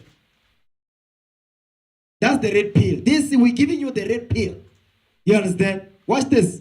The book of Luke, chapter 1, verse 71. Come on. That we should be saved from our enemies, That we should be saved from our enemies and from the hand of all that hate and us. from the hand of all that hate us. That's the red pill right there. Remember, all we're offering you is the truth and nothing else. Okay, our praises to the Most High. That's it on that. You can take that off the screen. So go back to Wisdom of Solomon. I just wanted to touch on that. Wisdom of Solomon, chapter 14. Read verse 18 again. The wisdom of Solomon, chapter 14, verse 18. Uh-huh. Also, the singular diligence of the artificer did help to set forward the ignorant to more superstition. Who's the ignorant? Those that took the blue pill. Those that took the blue pill, those are the ignorant. You understand? They're ignoring what is written in the Bible. They want to believe in superstitions and lies. Read. For he peradventure, willing to please one in authority, That would be the king. Come on. forced all his skill to make the resemblance of the best fashion. The best fashion. Meaning what? The best graven image. Read. And If so- there's such a thing. Go ahead. And so the multitude, allured by the grace of the work, To allow, meaning to entice. The multitude were enticed by the grace of the word. Our people are enticed by that. Man. They are enticed by all that, man. They say, wow, Michael D'Angelo. Read. took him now for a god. They took him what now? Took him now for a god. They took him now for a god. Antiochus Epiphanes. Read. Which a little before was but honored as a man. He was honored as a man. But watch this. Go ahead. And this was an occasion to deceive the world. You see that thing? That's why who deceiveth the whole world. You see that thing right there? Read. Go ahead. For men serving either calamity Because it's calamity what they are serving. Go ahead. or tyranny Mhm. did ascribe unto the Unto stones. did ascribe unto stones and stocks Mhm. the An incommunicable name. incommunicable name. The incommunicable name is the name of the Most High. Meaning what? They attach the stone gods, the stocks and all of that to the name of the Most High. That's why today our people have crosses on their necks. Yeah, because what? They've ascribed unto stones and stocks. The stone is the Kaaba stone. The stock is the Christian cross. They ascribe the stone and the stock to what? To the name of the Most High. Because these are the two major religions on earth. Christianity and Islam. This is them right here. Some call him Allah. They say Allah. You understand? There they say Caesar Borgia. But you know what they said in Christianity? They said no, that's Jesus. They took that incommunicable name and attached it to the stock. That's what they've done. You understand? Now, let's go back. Because we're explaining the Hellenism, right? Right.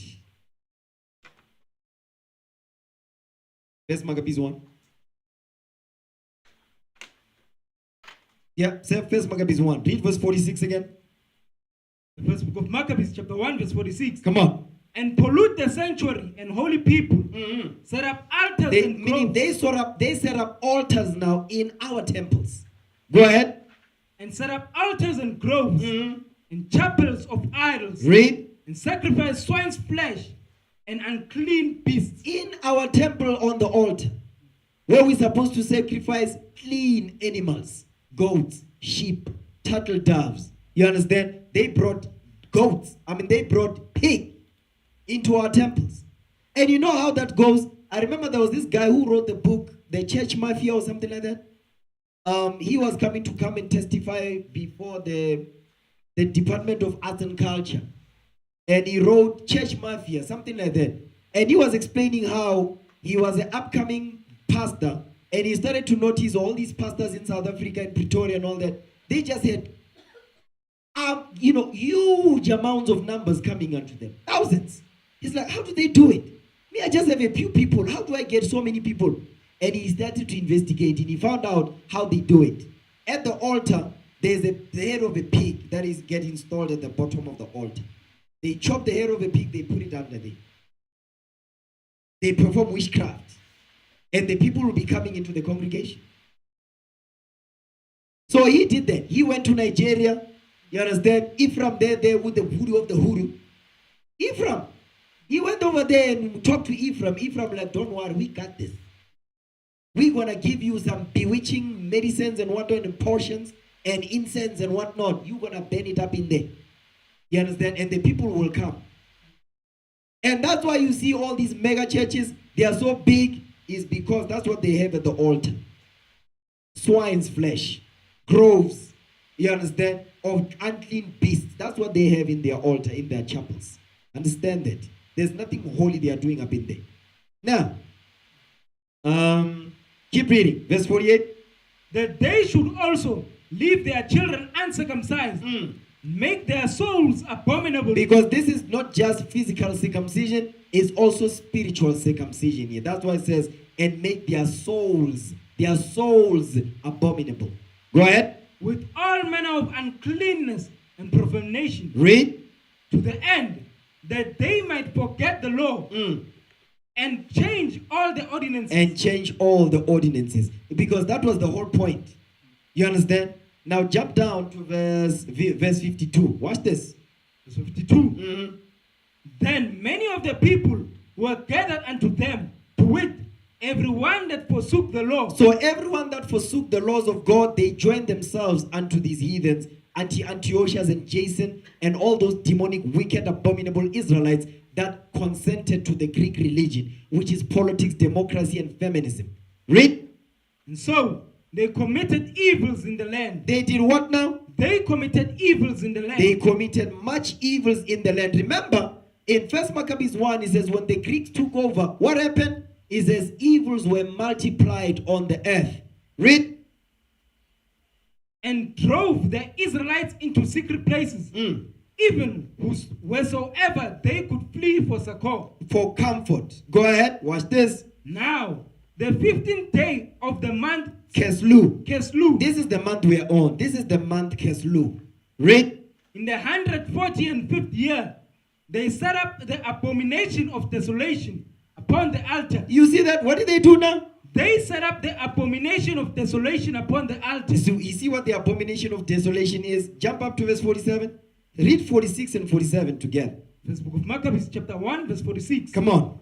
And pollute the sanctuary and holy people. How? Set up altars They and set up groves. altars and what? And groves.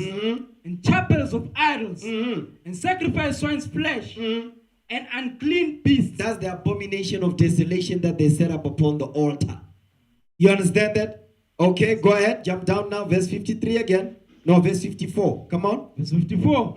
Now, the 15th day of the month Keslu, in the 145th year, they set up the abomination of desolation upon the altar and builded idol altars altogether. Altogether, the cities of Judah. Throughout the cities of Judah on every side. Apologies, sir. Read that again, verse 54. The first book of Maccabees, chapter 1, verse 54. Go ahead. Now, the 15th day of the month Keslu, in the 145th year, they set up the abomination of desolation. They set up the abomination of desolation. Come on. Upon the altar and builded idol altars throughout the cities of Judah on every side. Go ahead. And burnt incense at the doors of their houses and in the streets. What is this? Impepo. That's what we're reading here. This right here is umpepo, that demonic thing that smells. And guess what? These sangomas, they be wearing that. When they leave the house, they be, doing this. When they walk on the street, they smell it. They are smelling. Those people, they smell. Tell you straight, these bukoko and all of this bukoko. You see a man is a kikoko. A man, but kikoko. You see, these are Hamite customs. I'm going to tell you straight up. But Israelites, what we have done, because we have Hamites up in here. We have Hamites in the country, in South Africa. There's Hamites here. We live among them. They are the ones that are pushing this Sangoma stuff to the next level. And Esau is giving them airtime to push it. You understand that? So they are the ones that are magnifying witchcraft. They are magnifying Sangoma, Isangoma, Baramadlozi and all of that. Guess what? Those are the customs of Ham. Those are not the customs of the Shemites. Those are the customs that the Shemites, the Israel, the Hebrews have learned from these heathens, the Egyptians. Because remember, we never left the customs of Canaan. We're still doing them unto this day. That's why people are still Barbayo Pasha and all of that. Those are the customs of Ham. Give me that in Leviticus 18. Leviticus 18 and 1. Because when we left Egypt, guess what? The Most High God told us, do not follow the customs of the Egyptians. Guess what? We never stopped doing that.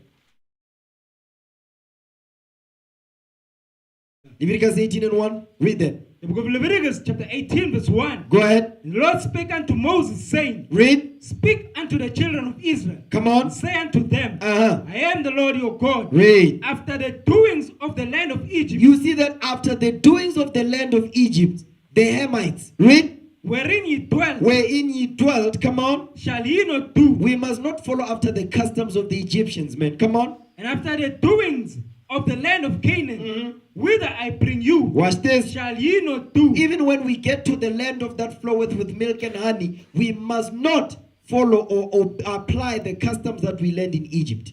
Read. Neither shall ye walk in their ordinances. We must not walk in their ordinances. Guess what they do? Today, Israelites are still following the customs of Ham. You understand that? Because the Hamites, they always make it known that we must know who they are. Let me read that. Give me Genesis 1. You catch it, you catch it. Genesis chapter 11. Read Genesis 11. Read verse 5. Watch this. Genesis chapter 11, verse 5. Go ahead. The Lord came down to see the city. The city of Shinar. Jump up to verse 2. Verse 2. And it came to pass, as they journeyed from the east, that they found a plain in the land of Shinar. Shinar. Go Shinar. ahead. That's Iraq. Go ahead. Ancient Babylon. Read. And they dwelt there. They dwelt there. Read on. They said one to another, Go to, let us make brick and burn them thoroughly. Read. And they had brick for stone, and slime had they for mortar. Watch this. Go ahead. And they said, Go to, let us build us a city and a tower whose top may reach unto heaven. Stop right there. What did they say now? Let us build us a city and a tower. A city and a tower. Come on. Whose top may reach unto heaven. Go ahead. And let us make us a name, lest we be scattered abroad upon the face of the whole earth. Watch this. The Lord came down to see the city and the tower, which the children of men builded. With the what now? Which the children of men builded. With the children of men build it. So where did they want to build? The city they wanted to build the city to go where? In the heavens. Where? Ezulwini. You catch it, you catch it. They wanted to build a city and a tower to go where? Ezulwini. So guess what? They never stopped to make us hear. They never stopped to make us hear who they is. Mina ngumZulu mina. Because they never stopped. We read about it right here. What were they doing? They wanted to go Ezulwini. Because what was this guy? Because I think what was he doing? He was speaking evil against Malema not so long ago. Something Mchunu. Is that his name? Nkunu. That's his name, right? He was telling Malema or Nongazus Papela, don't come here to Ezulu, what, and stuff like that. Speaking English. And he's speaking English on Twitter. He was saying that. We're reading about them right here. You catch it, you catch it. Read that verse again. Verse 5 again. Genesis chapter 11, verse 5. Read. And the Lord came down to see the city and the tower. Go ahead. With the children of men build it. Go ahead. And the Lord said, Behold, the people is one. They have all one language. And this they begin to do. Read. Now nothing will be restrained from them, which they have imagined to do. Because they wanted to build a city to go to Ezulwini. You cannot make this up. You understand that? I remember I was with this brother. I think he's from maybe Kenya. So I asked him, I said, hey, because he came to camp one time. So one time I saw him on the taxi, we were traveling. So we talk about Nimrod and Tammuz and whatnot. So I asked him, I said, hey, where you come from, man, exactly? It's like, no, me, I'm from Kenya. It's like, we are the people that wanted to build a tower to go to heaven. That's what he said to me. In the taxi, I was coming to Galfontein because I was still staying around here, in the other side. Yeah. Go back. You can't make this up, man. What verse we at? Yeah, verse 55. Read that. First Maccabees 1, verse 55. First book of Maccabees, chapter 1, verse 55. Come on. And burnt incense in the doors of their houses. Go ahead. And in the streets. And in the streets, read. And when they had rent in pieces the books of the law. Because you see what they was doing? They were tearing our Bibles apart. That's what Hitler was doing, by the way. I mean, Hitler was burning Bibles. Read. Which they found, they burned them with fire. Watch this. And now jump down to verse 59. Verse 59. Now, the 25th day of the month, they did sacrifice upon the idol altar, which was upon the altar of God. You see what they were doing? They were sacrificing their abominations upon the altar of the Most High God. That's what they were doing, man. Now watch this. Now, let's go to the book. Go back to the book now. Go back to the book. We're going to read Syrian emissaries. Because remember, Antiochus took over the Syrian, which was the realm of Seleucus. So now Antiochus has, he has dominion over that realm. Okay? Now read that. Come on, brothers. Bring up the book. With, yeah, put it up. Page 109. No, not that. Those are just the timelines of the kingdoms, right? Of the empires. Okay, that's fine. Yeah, show me that. Now, the Syrian one, that highlighted part in a block. That's what I want. Because we're still going over Antiochus. We read about what Antiochus was doing this whole time. He set up the abomination of desolation upon our altar and all that. Sacrifice swine's flesh. You understand? Now, let's get into the history that lines up with the scriptures. Yeah, zoom that in. Syrian emissaries. Because remember, who took over the Syrian empire? That was Seleucus, right? Yeah, Seleucus, he took, Babylon, Syria, Persia. Now read that.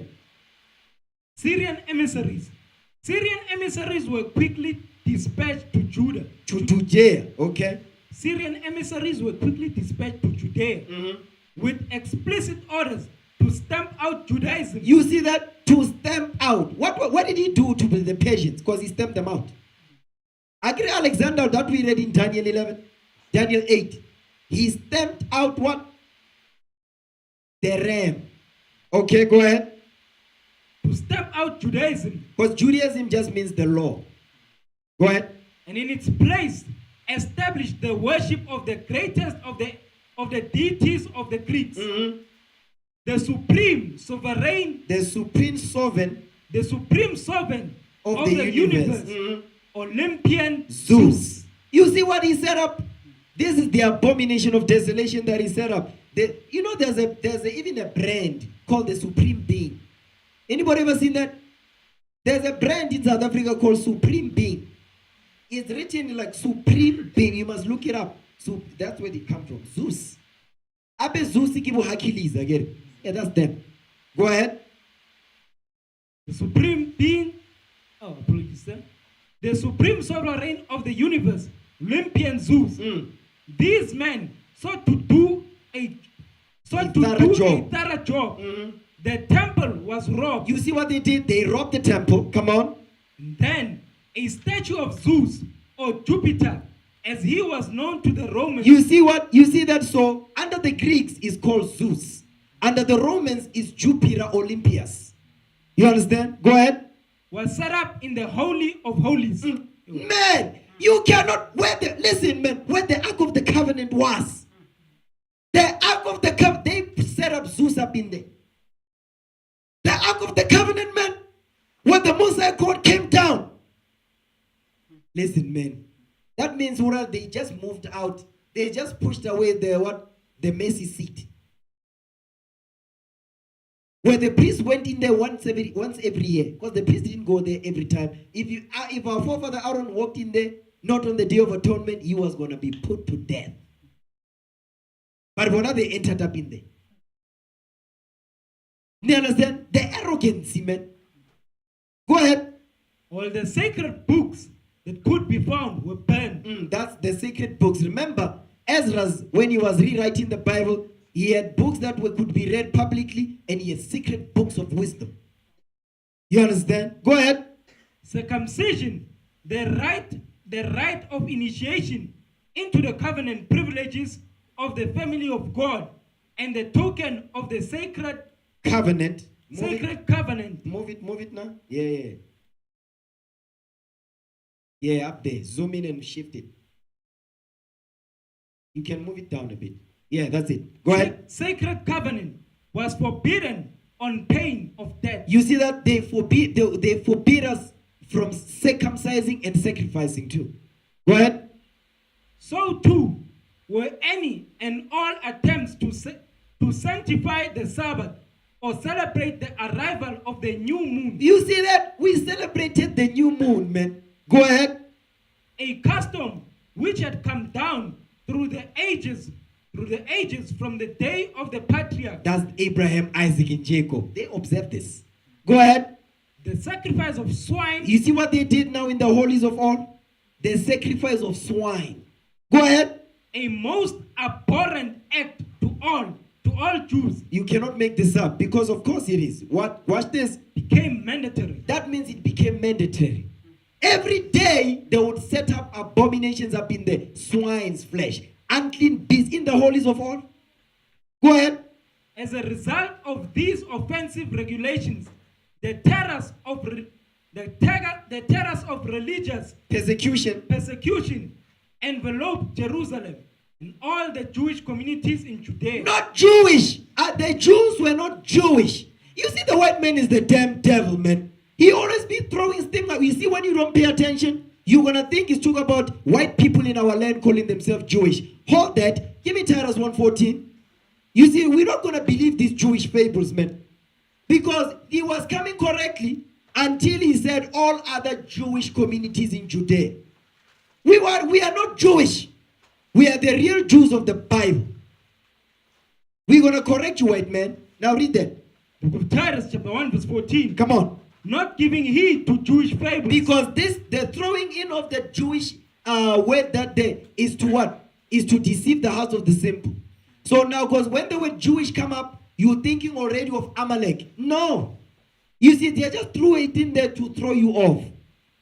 But these were not Jewish people. These were Jews, period. Okay? Now, give me first Maccabees. No, first Revelation 2:9. Give me that. Actually, go back. Finish that verse. Verse 14. We didn't finish that. Titus 1:14. Read that. Book of Titus chapter 1 verse 14. Come on. Not giving heed to Jewish fables. Not giving heed to Jewish fables. Come on. And commandments of men. And commandments of men. Read. They turn from the truth. They turn from the truth. Because why? Jewish people have been spreading lies upon this earth, saying that they are the biblical Israelites. They are not. Those are imposters in our lands. They are bastards upon that land. Them and the Palestinians also. These two nations on there, they occupy land that don't belong to them. That land belongs to us. You understand? The true owners of the land, guess what? We're getting ourselves together. The day when we return, the Lord is going to give you the beats. You're going to be wiped out of that land. Understand that? Okay, that's it, the Lord of Jacob. Now, Revelation 2:9. Book of Revelation chapter 2 verse 9. Read. I know thy works, in tribulation and poverty. Come on. But thou art rich. But we are rich. Come on. And I know the blasphemy of them which say they are Jews. That's Amalek. Benjamin Netanyahu and his people, that's them. They say they are Jews, but what? And are not. But they are not the real Jews. These are the children of Eliphaz. These are the bastard children of Eliphaz from his concubine. You understand? Read. But at the synagogue of Satan. You see that Benjamin Netanyahu and his people in the land, they are the synagogue of Satan. Revelation 3 verse 9. The book of Revelation chapter 3 verse 9. Watch this. Behold, I will make them of the synagogue of Satan, which say they are Jews. Because they say they are Jews. And are not. But they are not the real Jews. Those are imposters. Go ahead. They were put over there in 1948 by the League of Nations, the UN. Go ahead. But do lie. But they are liars. Read. Behold, I will make them to come and worship before thy feet. You see, when we are set in our honor, in our glory, guess what? These bastards in our land, they're going to come and bow down before our feet. Go ahead. And to know that I have loved. Because the Lord loves us. Understand that, man. Now, give me that in Zechariah 9:6, because they say no. He's saying bastard. Yeah, Esau, the white man in our land today, he's a bastard son. He's a bastard child. Benjamin Netanyahu, he's a bastard. Understand that? That's the Lord. Let's get it in the Bible. Read it. Because Zechariah chapter 9 verse 6. Read. A bastard. And a what now? And a bastard. And a bastard shall what? Shall dwell in Ashdod. You see, Ashdod is modern day Tel Aviv. So Benjamin Netanyahu, he is a bastard in that land. Because he is a bastard son of Eliphaz, the son of Esau. Because these are all white people. Don't be fooled, brothers and sisters online. They'll be making you believe that, no, Jewish people, they are the separate race from the rest of white people. They are a bastard children of Eliphaz, the son of Esau. Now read again. Because Zechariah chapter 9 verse 6. Go ahead. And a bastard shall dwell in Ashdod. That's the white man, Jewish people. Go ahead. And I will cut off the pride of the Philistines. The Philistines today in the land is the Palestinians. They are bastard too. Those are bastards, two bastard nations in that land. The Palestinians and Amalek, which is Jewish people today as they call themselves. Understand that? So don't be thrown off by that word Jewish over there. He's not talking about them. But they throw it in there to deceive you. The elect will not be deceived. Understand that? Let's go back. Yes, sir. Reading from Reader's Digest. The result of these offensive regulations, the terrors of religious persecution enveloped Jerusalem. Go ahead. And all other Jewish communities in Judea. Go ahead. To add to these difficulties, the Syrian king. This is now Antiochus. Remember, he took over the kingdom of Seleucus. Read. Sent his chief tax collector. A tax collector. Into Judea. You see, they've been collecting tax from this time. Read. Accompanied by an armed force which could not be resisted. This Apollonius due one day to meet death at the hands of the avenger of his deeds. Go ahead. Come on, brothers. Zoom in. Come on, brothers. Stay in the spirit, man. Okay. Yeah, this Apollonius due to one day to meet death at the hand of the avenger of his deeds. Stripped all possible spoil from the city. Jerusalem, go ahead. Then setting it afire and destroying homes and other buildings. Our people now, they remember they are destroying our temples now. They are setting them on fire. Go ahead. He sought to render it completely defenseless by tearing down its walls. He ordered a massacre of its inhabitants, drove many women and children off into slavery. Stop right there. What did he do? Drove many women and children off into slavery. You sisters, you need to understand this. When you teach our children, when we're off to war, you must teach them this history right here. Go ahead. And herded away the animals as food for his soldiers. He took away our livestock. Isn't that what Jan van Riebeck did when he got here? He did the same thing. You understand? Go ahead. Not only had Antiochus Epiphanes profaned the temple of God. Not only did he profane the temple of God, but what did he do? But he had antagonized the Jews forevermore. Exactly. Go ahead. It was a heavier blow than had been dealt them by either Assyrians or the Babylonians. He says it's worse than what Assyrians did to us, Sennacherib and all that. He says it's worse than what Nebuchadnezzar did, what Antiochus did. It's worse than those two empires combined. You know what he did? He learned their mistakes. He said, I'm not going to repeat the mistakes they did. Read. So heavy, in fact, that for a time they were completely dazed.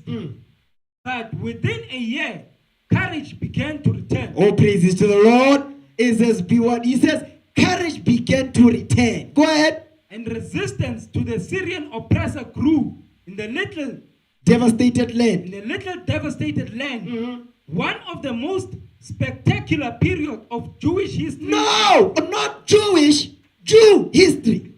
One of the most spectacular periods of Jew history lay just ahead. You see that not Jewish, because these are not Jewish people that are being oppressed here. These are Israelites. You understand? Now, hold that. Give me Daniel 11 now, verse 30.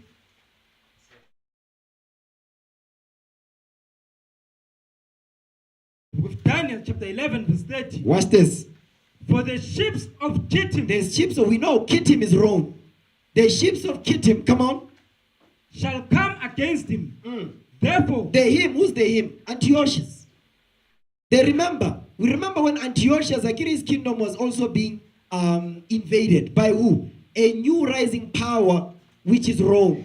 When he says the ships of Kittim came against him, the him is Antiochus. Read.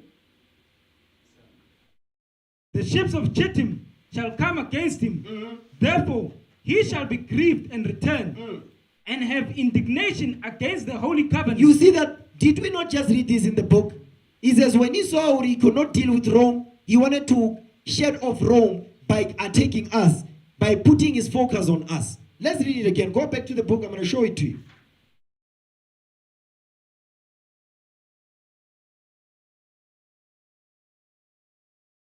Yeah, that one right there. No. Move to the right. Yeah. Up. Now up. The highlighted part. When it says before he dared to think.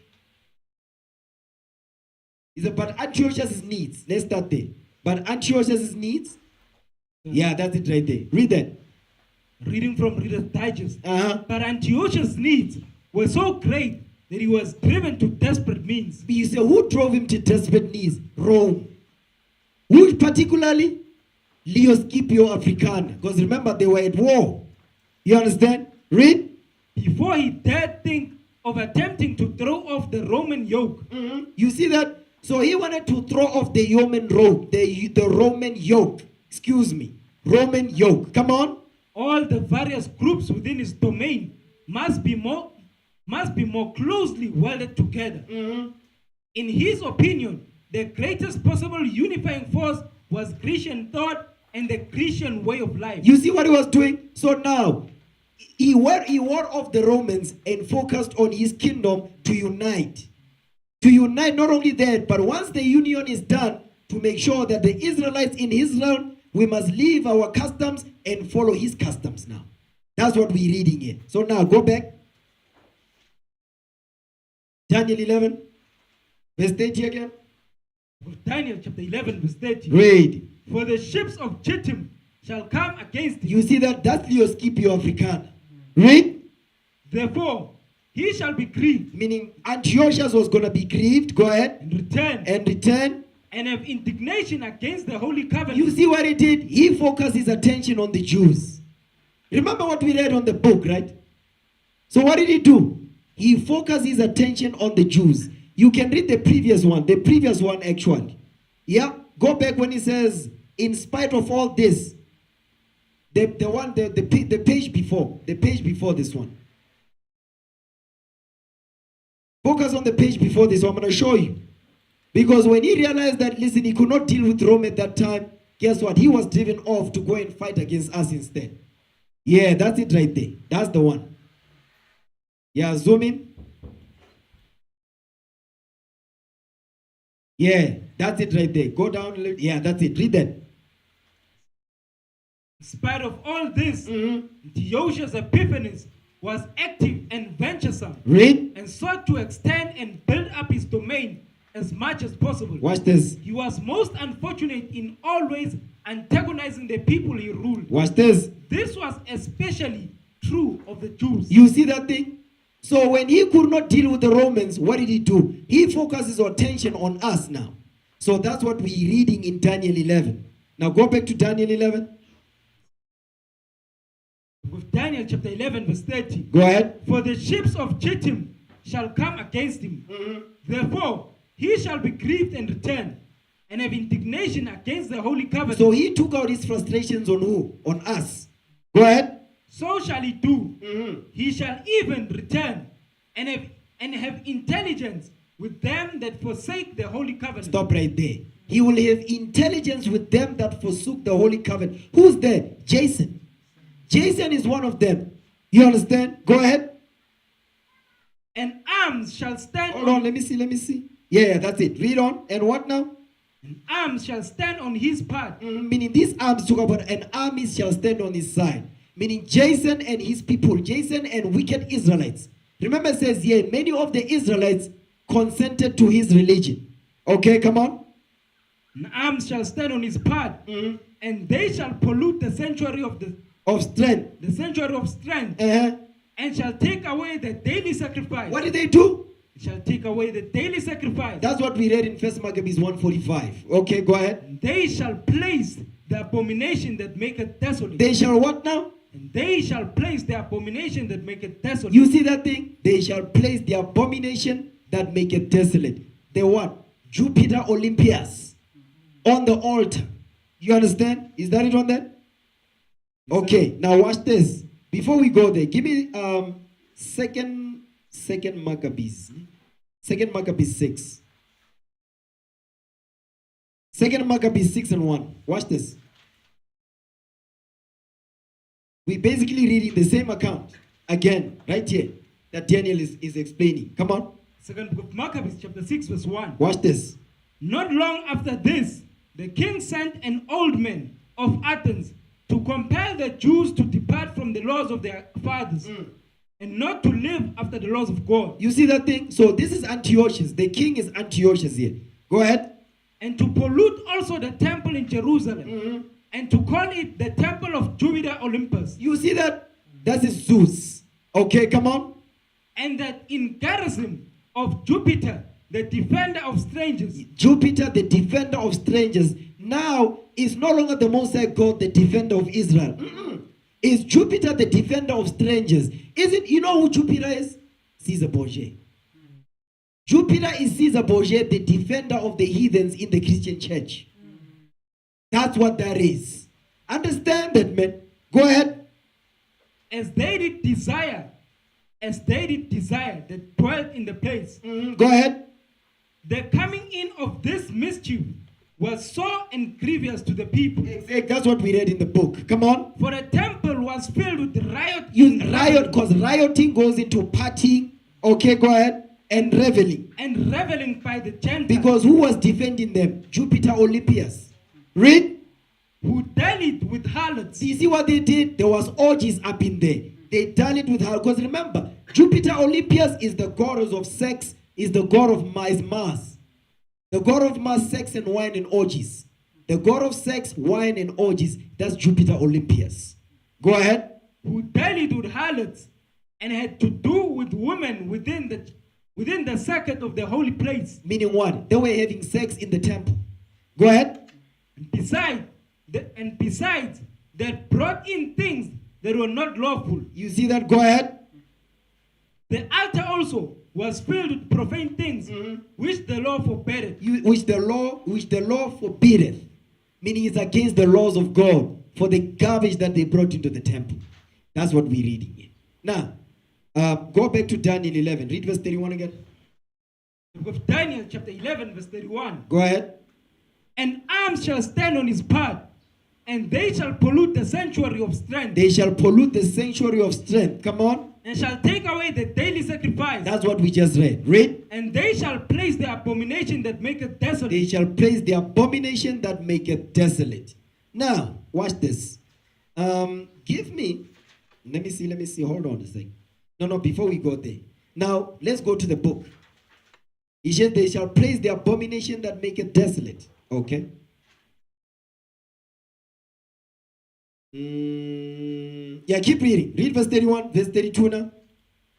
Verse 32. Uh-huh. And such as do wickedly against the covenant. Because those that did wickedly against the covenant, you have Jason. Right? You have Jason. You have other people also. You have Alchemus, who came after. You understand? Alchemus, Menelaus. There were many of them. Okay, go ahead. And such as do wickedly against the covenant, shall he corrupt by flattery. You see, these are wicked Israelites. You understand? Read. But the people that do know their God. But the people that do know their God, come on. Shall be strong. Shall be what? Shall be strong. And come on. And do exploits. You see that, brothers? The people that do know their God that will do exploits. He's talking about what? There are forefathers, Jura Maccabee, forefather Matthias and all. Who do you think they are today? It's you, brothers. You are the people that do know your God, and we will do exploits on this day. We're there. And we're going to do the same thing. Understand that thing, man. Now, okay. Let me see. Now, go into the book now. Yeah, let's go into the book. Page 110. Page 110. But the people that do know their God shall do exploits. You understand? Yeah, that's the one I want. That's it right there. That is it right there. And you know what's crazy about this picture that you see here of the men fighting? It's just showing white people here with long stringy hair. Okay? Zoom in. It's the same book, brothers, the same book we've been reading on. Now read that. Revolt of the Maccabees. Revolt of the Maccabees. Now let's read. Scroll up. Watch this. Man, I love this history, man.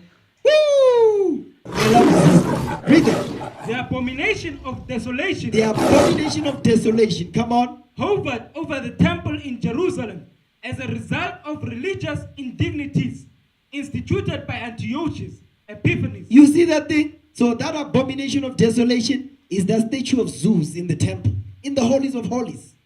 Read. But Jerusalem was not alone. Go ahead. The same indignities were imposed upon every town and hamlet of Judea. Of Judah. Go ahead. Idols of the pagan Zeus. You see that? Idols of the pagan Zeus. That's the abomination of desolation. Okay? Because this is the it. What is the abomination of desolation? Who is the abomination of desolation? The white man. Same people. Same thing. Go ahead. Idols of the pagan Zeus or Jupiter were set up in all public places. Altars were built before the doors of houses. The altars of Zeus or Jupiter. Go ahead. Because Zeus was the Greeks, Jupiter was known by the Romans.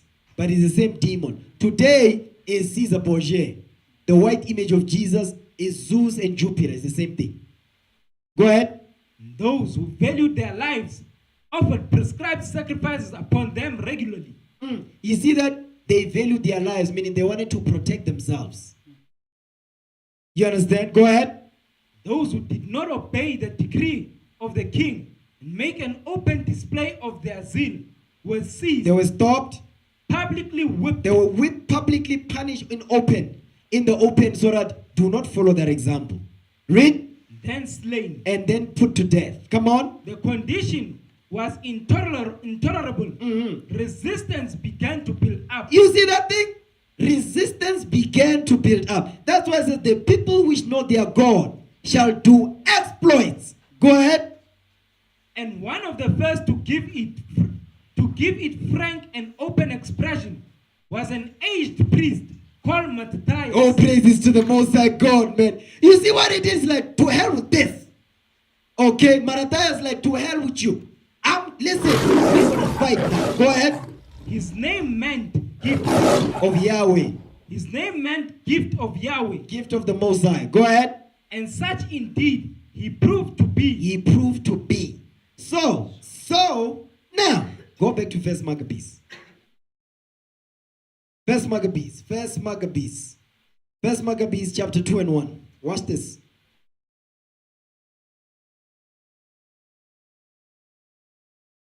The first book of Maccabees chapter 2 verse 1. Come on.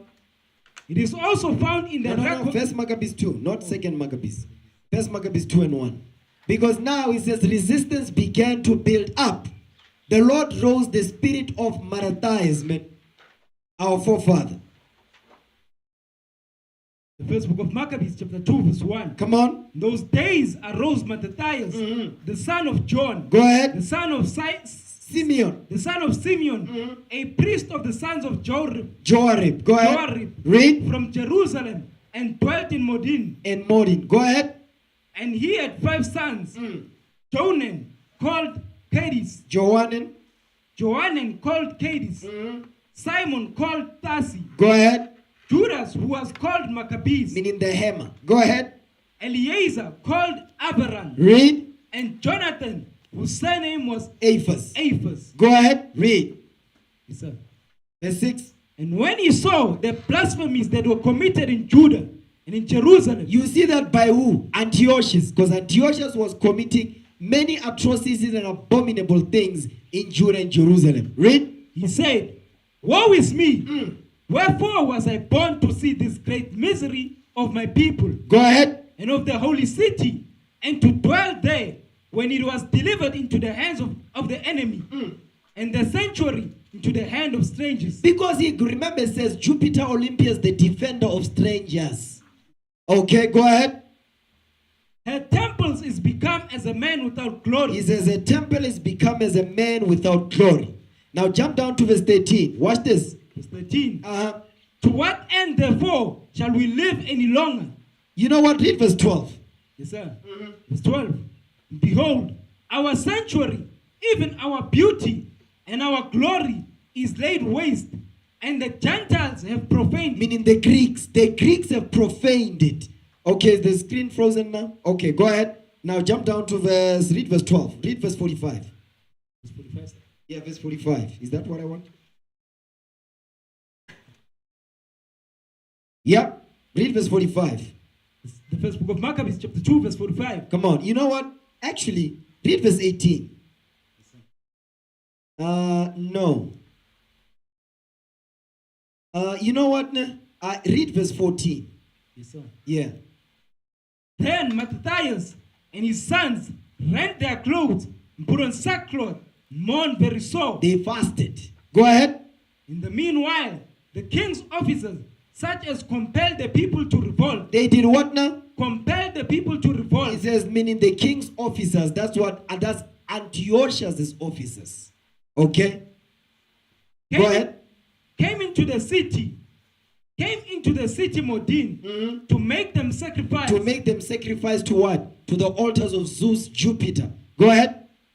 And when many of Israel came unto them, Mattathias also and his son came together. So now remember, Antiochus has evil Negroes with him. They coming to Mattathias and his sons. Watch this. Then answered the king's officers and said to Mattathias on this wise, Watch this. Thou art a ruler. So because they could recognize that he's a leader. Read. Thou art a ruler and an honorable and great man in this city, Because they knew, they could see. You understand? Read. and strengthened with sons and brethren. You see that? So he was flattering him. Watch this. Go ahead. Now therefore, come thou first and fulfill the king's commandment. You see what they are saying? Come and fulfill the king's commandment. Meaning do the evil that the king has commanded the Jews to perform. Read. Like as all the heathen have done, yea, and the men of Judah also, and such as remain at Jerusalem, so shalt thou and thy house be in the number of the king's friends. He says, if you do this, you're going to be the king's friend. He says, to hell with that. Read. Thou and thy children shall be honored with silver and gold, many rewards. That means the rest of the wicked Israelites that agreed to this, they were honored with many rewards, with silver and gold. They were given money. You see that this is the spirit of Judas Iscariot. Right here. Read. Then Mattathias answered and spake with a loud voice, Go ahead. though all the nations that are under the king's dominion obey him and fall away every one from the religion of their fathers, From the religion of their fathers. Because the word religion comes from religios. You understand? To hold back and restrain. Read. and give consent to his commandments, yet will I and my sons, my brethren, walk in the covenant of our fathers. You see that? He says, we're going to walk in the covenant of our forefathers. To hell with the king. Read. God forbid that we should forsake the law and the ordinances. We will not hearken to the king's words to go from our religion. The religion, again, go ahead, is meaning what? What is our religion, brothers? The keeping of God's laws. Go ahead. Either on the right hand or the left. You see that? Read that verse again. Yes, sir. The second book of Mark, the first book of Maccabees, chapter 2, verse 22. Start of verse 21. Verse 21. God forbid that we should forsake the law and the ordinances. We should, he says, God forbid that we should forsake the law and ordinances. He's going to tell you what the law and ordinances is called in the next verse. Read. We will not hearken to the king's words to go from the religion. From our religion. To go from our religion. You see what our religion is? The laws and ordinances. Go ahead. Either on the left, either on the right hand or the left. You see that thing? Go ahead. Now, when he had left speaking these words, there came one of the Jews in the sight of all to sacrifice on the altar which was at Modin. You see what happened? This is a wicked Israelite that came because he thought he was protected by the king's officers. So he came to sacrifice abominable things upon the altar in front of Mattathias and his sons. Read. According to the king's commandment. Watch this. Which thing, when Mattathias saw, he was inflamed with zeal. He was inflamed with zeal. What did he do? And his reins trembled. Meaning he was even shaking, man. Go ahead. Neither could he forbear to show his anger according to the judgment. Watch this. Wherefore, he ran and slew him upon the altar. All praises to the Most High. He chopped his head off.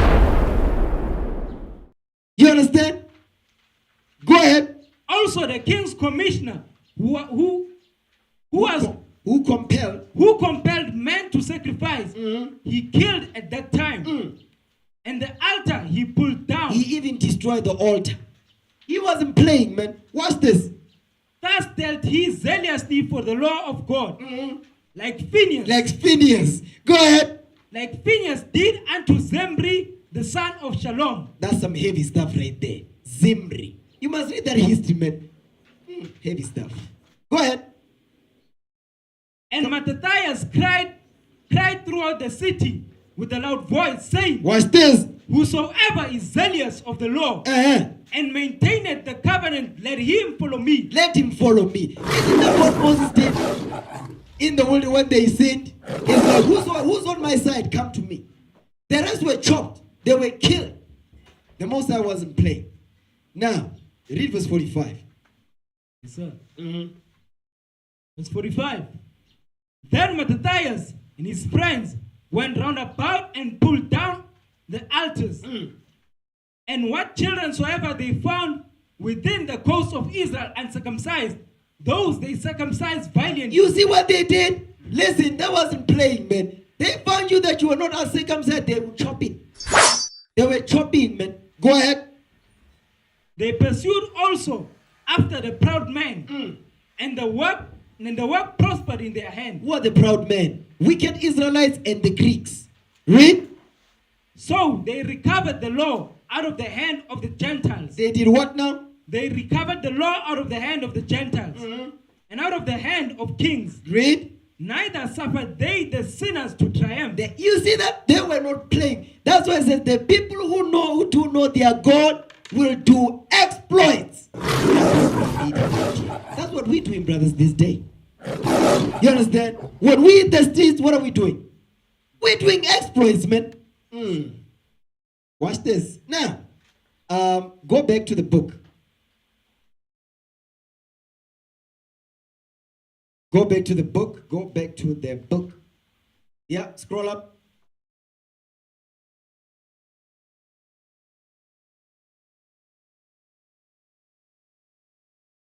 Yeah, share it with the people, man.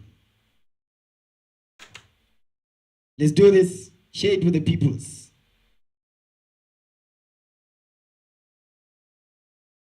Yeah, when it says the old man, Yes, sir. Matthias, scroll up. Yeah, that's it. Read it. The old men not only resisted this officer, but when the Syrian made preparations for offering a heathen sacrifice, he promptly slew the intruder. That's what we just read. Go ahead. Knowing that there would be violent reaction and savage redress from the Syrians, Mattathias and his 5 sons fled into the hills and hid in the caves with which the area abounded. Watch this. Other devout Jews, according to the law, inspired by the spirit of revolt, they were inspired. You see what happens? So when we don't go to camp to teach the people will not be inspired that also want to do something. They have a splinter. They also have a splinter in their mind. You know, there is even a game called Splinter Cell. You understand? Yeah. Go ahead. now began to join them. They did what now? Now began to join them. You see what happens? Go ahead. Although the old priest died in the following year, 166 BC, he banqueted the cause to his... He bequeathed. He bequeathed the cause to his... 5 brave sons. 5 brave sons. The rebels chose the third son. You see what we were called? Rebels. We were called rebels, meaning we were rebellious. You see, even today, that's what they call us, Muslim. We rebellious, we teaching hate. I guess that's what they say. Go ahead. The rebels chose the third son, Judas, as the new leader. Stop right there. Now, go back to 1 Maccabees 2. 1 Maccabees 2 verse 62. Watch this. First book of Maccabees chapter 2 verse 62. Come on. Fear not then the words of a sinful man. Meaning Antiochus. Read. For his glory shall be dung and worms. Go ahead. Today he shall be lifted up. Because remember, Alexander was lifted up. Antiochus is lifted up during this time. Go ahead. Tomorrow he shall not be found. He shall not be found. Alexander, after 12 years, he dropped dead. He died. Go ahead. Because he is returned into his dust, and his thought is come to naught. Go ahead. Wherefore, ye my sons, Read. be valiant. Be what? Be valiant. Be valiant. Come on. And show yourselves men And show yourselves men. Come on. in the behalf of the Lord. That's how you show yourself to be a man. In the behalf of the laws of God. Read. For by it For by the law, shall ye obtain glory. you're going to obtain glory. Come on. And behold, I know that your brother Simon is a man of counsel. Give ear unto him always. Watch this. He shall be a father unto you. Watch this. Verse As 66. as for Judas, Now, this is the third son that has been referenced here in the book. Come on. as for Judas Maccabees, he had been mighty and strong, even from his youth up. Go ahead. Let him be your captain and fight the battle of the people. You see that thing right there? Now, let's go back to the book. The people that do know their God, starting with Matthias and his sons after him. Go back now. Yeah. Read that. While the late Matthias, While the late Matthias and his sons bore the family designation of Hasmoneans, designation of Hasmoneans, this newer head of the clan received the surname of Maccabees, which was soon transferred to other members of the group. that's why they were called the Maccabees. Okay, go ahead. Though its meaning is not wholly certain, it is thought to have come from Macabre. Macabre, A what? a hammer. A what now? A hammer. A hammer. You see, Judah, but listen, man. If you must be spiritual, guess what? You must hammer the Negro with the scripture. If the Negro be demonic, listen, shut him down. Don't be playing with the Negro, man. You don't know this Bible. You do. You sit here, you be reading for hours. The Negro just gonna disrespect you up in there. No. No. Listen, man, you must rip the Negro's hair off with this Bible. If they don't agree, shut them down. If they speak evil of the Bible, rip them apart. If they come with peace, you come in peace too. You understand? Listen, man, you come with some high energy, being demonic, I'm gonna rip up the pistol. I'm gonna shut you down right there. Don't come up in here talk about color of Christ don't matter. What the hell is this? We're gonna shut you down, you damn devil, you. Because he had the devil on him, man. He had the spirit of the devil, Antichrist. Now, let me calm down. Go back to Daniel, man. Daniel 11. Read verse 32 again. With Daniel chapter 11 verse 32. Uh-huh. And such as do wickedly against the covenant shall he corrupt by flatteries. Read. But the people that do know their God shall be strong and do exploits. They shall be strong in the Lord and do exploits. Go ahead. And they that understand among the people shall instruct many. That's what we're doing, brethren. They that understand among the people shall instruct many with the laws of God. They're going to teach them what thus saith the Lord in these last days. Go ahead. Yet they shall fall by the sword. That's talk about what? This is Jerusalem now. Is this fast forward? Remember, Rome was coming in. You can get a detailed breakdown. I think there's I went over this, right? Go ahead. Yet they shall fall by the sword, by flame, by captivity, by spoil, many days. You see that thing? So, now, I don't want to go into that. Now, let's go back. Go back to the book now. Go back to the book. When it says, under Judah Maccabees' leadership, what happened? Under Judas Maccabees' leadership, the revolt spread rapidly. Hold on, wait. The people don't see it online yet. Don't know what's going on. Okay, read that again. Under what? Under Judas Maccabees' leadership, the revolt spread rapidly, and in a short time, he had a sufficient number of armed men to meet and defeat the Syrians in open battle at Emos. Emos. You can read about that in the history, right? When you're going over the book of the Maccabees, go ahead, watch this. Go ahead. Actually, Roman pressure, the indirect cause of the conditions. Which had brought about the Jewish rebellion. Not Jewish, the Jew rebellion, man. You know the white man is the devil, man. He's trying to throw you off. Brothers and sisters, don't fall for this. Go ahead. which had brought about the Jew rebellion. Now, Come on, brothers. The next page.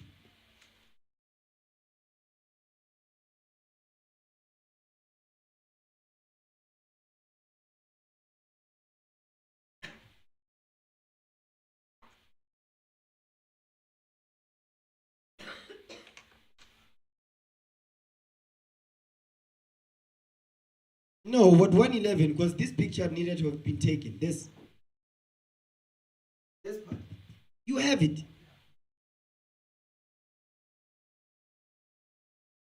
You have it.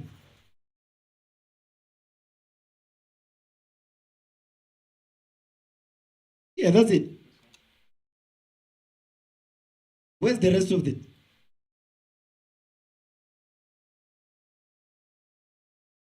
Come on, brothers. Don't mess me up. There's no way that this picture wasn't taken because it's supposed to be there.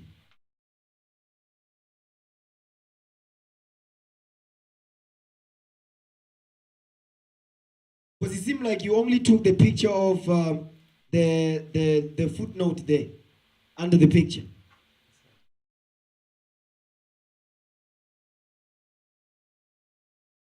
Take a picture of this because now we're catching problems now.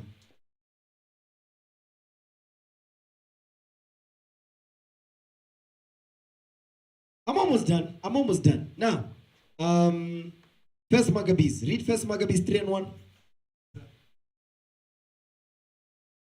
Read First Maccabees. First Maccabees 2 verse 69. First book of Maccabees, chapter 2, verse 69. Come on. So he blessed them and was gathered to his father. That's Matthias, our forefather. Come on. And he died in the 146th year. And his sons buried him in the sepulchres of his fathers at Modin. Read. And all Israel made great lamentation for him. You see, because he was what? He was worthy to be given such a send-off. Okay, chapter 3, verse 1. Watch this. First book of Maccabees, chapter 3, verse 1. Watch this. Come on. And his son Judas, called Maccabees, rose up in his stead. He rose up in his stead. Read on. And all his brethren helped him. And what now? And all his brethren helped And him. all his brethren helped him. They don't leave. You understand? They don't bail out all this truth and say, niggas, I'm out. I'm taking a break. Sisters, when you hear a brother like that, you stay away from that nigger right there. He's a nigger. Guess what? If you say, but he's handsome, you get the hell out too. You understand? No, but he's handsome, he's so nice. You get the hell out too, sister. Get your funky ass up in here, out of here. You understand? You follow the Negro too. Now read the Bible again. I know I'm ruffling some feathers right about now. Come on. Chapter 3, verse 1. Read. Then his son Judas, called Maccabees, Go ahead. rose up in his stead. Read. And all his brethren helped him. And all his brethren helped him. Read. And so did all they that held with his father. Meaning what? Those that fought with his father, they went to war with his father, they joined him too. Go ahead. They fought with cheerfulness the battle of Israel. Cheerfulness. What is this called? The fruit of the Spirit. They were not grumpy. Imagine going to war with grumpy Negroes, man. How is this going to come out? They unto. Read the Bible again. Verse 2 again. Verse 2. And all his brethren helped him. Read. And so they that held with his father. Read. And they fought with cheerfulness the battle of Israel. Come on. So he got his people great honor. Great honor. Come on. And put on a breastplate as a giant. And Yes, girded put the banner up. Put the banner. Put the banner, man, while we reading this thing. Yeah, put it up. There it is. Read the Bible again. Come on. the first book of Maccabees, chapter 3, verse 3. Uh-huh. So he gave his people great honor. He gave his people great honor. Look at the army around him, man. That's Judah Maccabee right there. Go ahead. And put on a breastplate as a giant. That's what you are seeing right there. He put on a... Listen, why is that? Why do I don't see nothing up there? Come on, man. I want then the men to see this thing. Yes. Yes. Read again verse 3. The first book of Maccabees, chapter 3, verse 3. Come on. So he carries people great honor. He carries people great honor. Look at him. That's a Hasmonean right there, man. An Israelite indeed. Look at him, man. This is beautiful, man. This is glorious, man. Hold this. Give me Sirach 44 and 1. This right here is glorious. No, put my picture out. Why is my picture up there? Move me out, man. Yes, this is what I want to see. Now read that for me. Book of Ecclesiastes, chapter 44, verse 1. Watch this. Let us now praise famous men. You see that thing right there?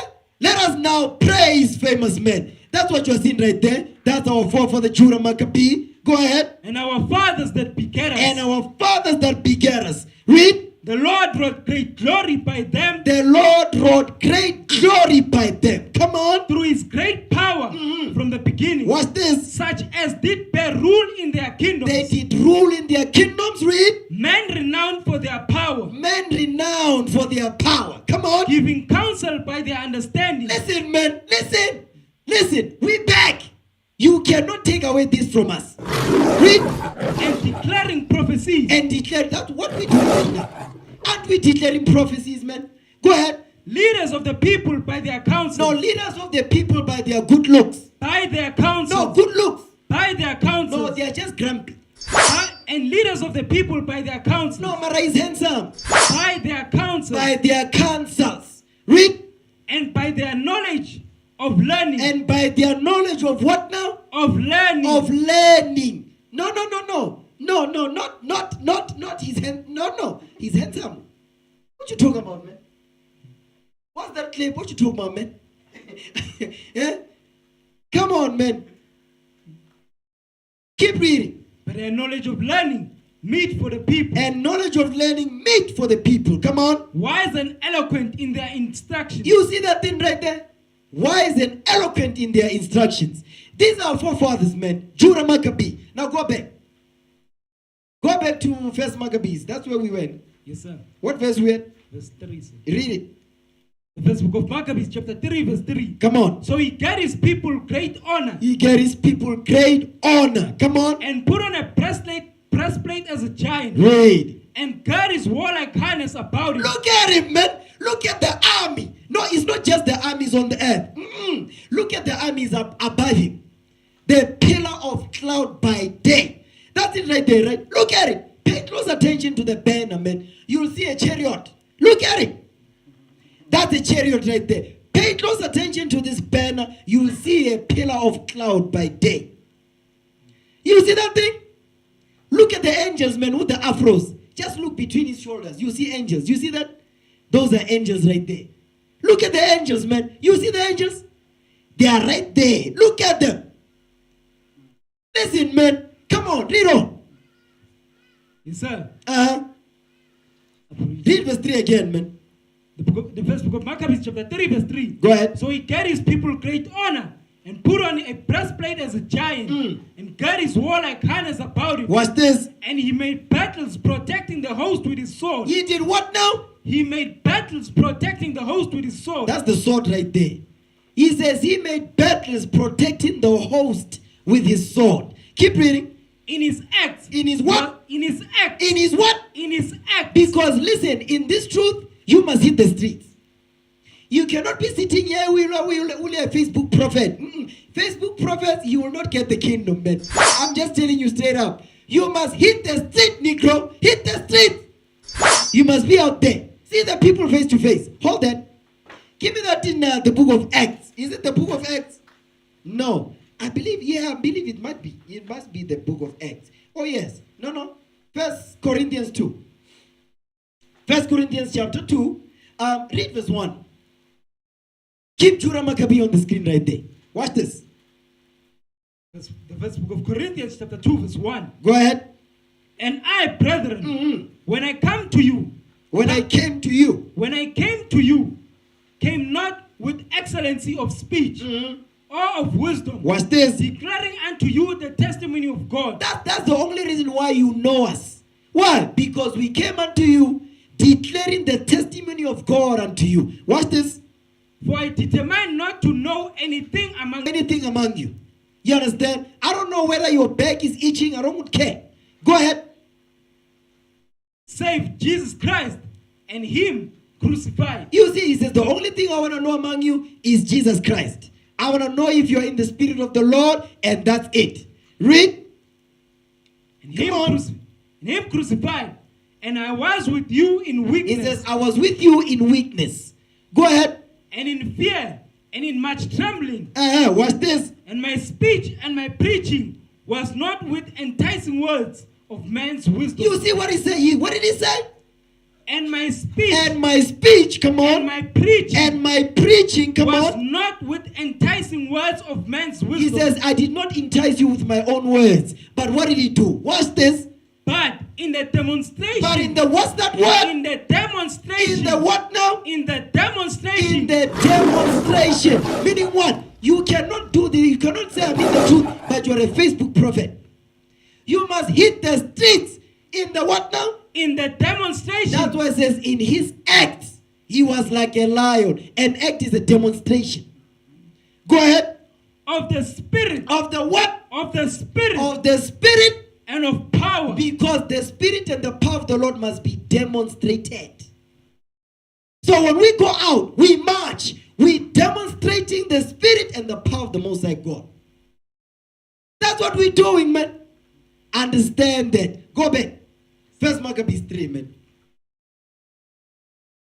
First book of Maccabees, chapter 3, verse 4. Read. In his act. And in his demonstration of the Spirit and the power of God, come on. He was like a lion. He was like a lion. Read. And like a lion's whelp, roaring for his prey. That's it right there. Come on. For he pursued the wicked and sought them out. Go ahead. And burned up those that vexed his people. You see that thing? He wasn't playing.